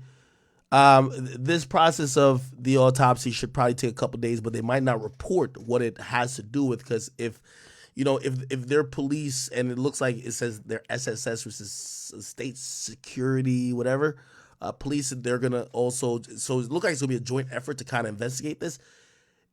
After After the autopsy, which apparently is going to happen on Monday, they're probably going to find out some of the results like throughout the week, maybe even the week after. But here's the thing. They might not actually publish those results because they're probably going to do a criminal investigation, okay? And if they find something out of the ordinary, they're probably going to go look into it before they just put it out in the air and somebody starts to hit the dash and run or some shit. You get what I mean? But I would love to see what the hell really happened here, because the sudden death is kind of odd. Okay. They broke his neck to fit him in the casket? Oh my God, that's crazy. Wow. We're not doing 8 hours today, man, but I gave y'all 6. Yo, chat, I love y'all. I appreciate y'all. Thank you for tuning in to another one of the streams. I'm very lucky and very happy to entertain you guys for hours at a time. I'm really happy, and I enjoy you guys for even sticking around with me for hours at a time. Like, I think we probably do some of the longest live streams on here on YouTube, period. By the way, thank you for the $5. Frank Edwin says, talk about Boosie not keeping it real and calling QCP a rat, even when Vlad asked him in the interviews, beating around the bush. Remind me about that tomorrow. We'll bring up that Vlad interview, okay? Remind me about that tomorrow. But chat, just thank you guys for always rocking me when it comes to the live streaming. Again, I'm starting to put up like some quick YouTube videos about certain topics, but obviously we're still gonna have our stream. Off the Record is we dropped an episode today or it's on Spotify right now. By the way, next week Off the Record is going to be on platforms, but it's going to debut tomorrow on YouTube with Duty Low. Salute to Duty Low. He actually flew out directly to me for that conversation. By the way, also I'm coming to London in November, and I'm trying to figure out where we're going to do our next show. I've kind of narrowed it down to about 3 or 4 different places. either Miami, Atlanta. I don't know if LA is gonna be on that list just because we're gonna do a collab in LA. But so Miami or Atlanta. So I'm probably gonna have y'all vote. Whatever y'all vote, I'll have somebody set up the event, and we just keep going. You know, I want to be on the road at least once every 4 months, doing a show for y'all, giving y'all much more of what the stream is. Also, I'm trying my hand at comedy. You get what I mean? I want to try it. I got to try it with sympathetic ears first. Y'all used to my humor. Y'all used to my jokes. So I'll try it with y'all first. If I can't make y'all laugh, I'm screwed. All right? Okay. Thank all you guys who subscribed. If you sent in any Rumble rants, any super chats, or any whatever the Twitch is calling it. And salute to all the people who are watching on Facebook. I'm pretty sure that Rumble will be a little bit better for next stream. So I apologize if you had problems watching on there. Okay. Salute to the CEO of Rumble, by the way. There was a topic I had to deal with Rumble, but I didn't get to it today. I'll probably get to it tomorrow. All right. Chat. Love y'all. Talk to y'all later. Have a good night. All right. Peace.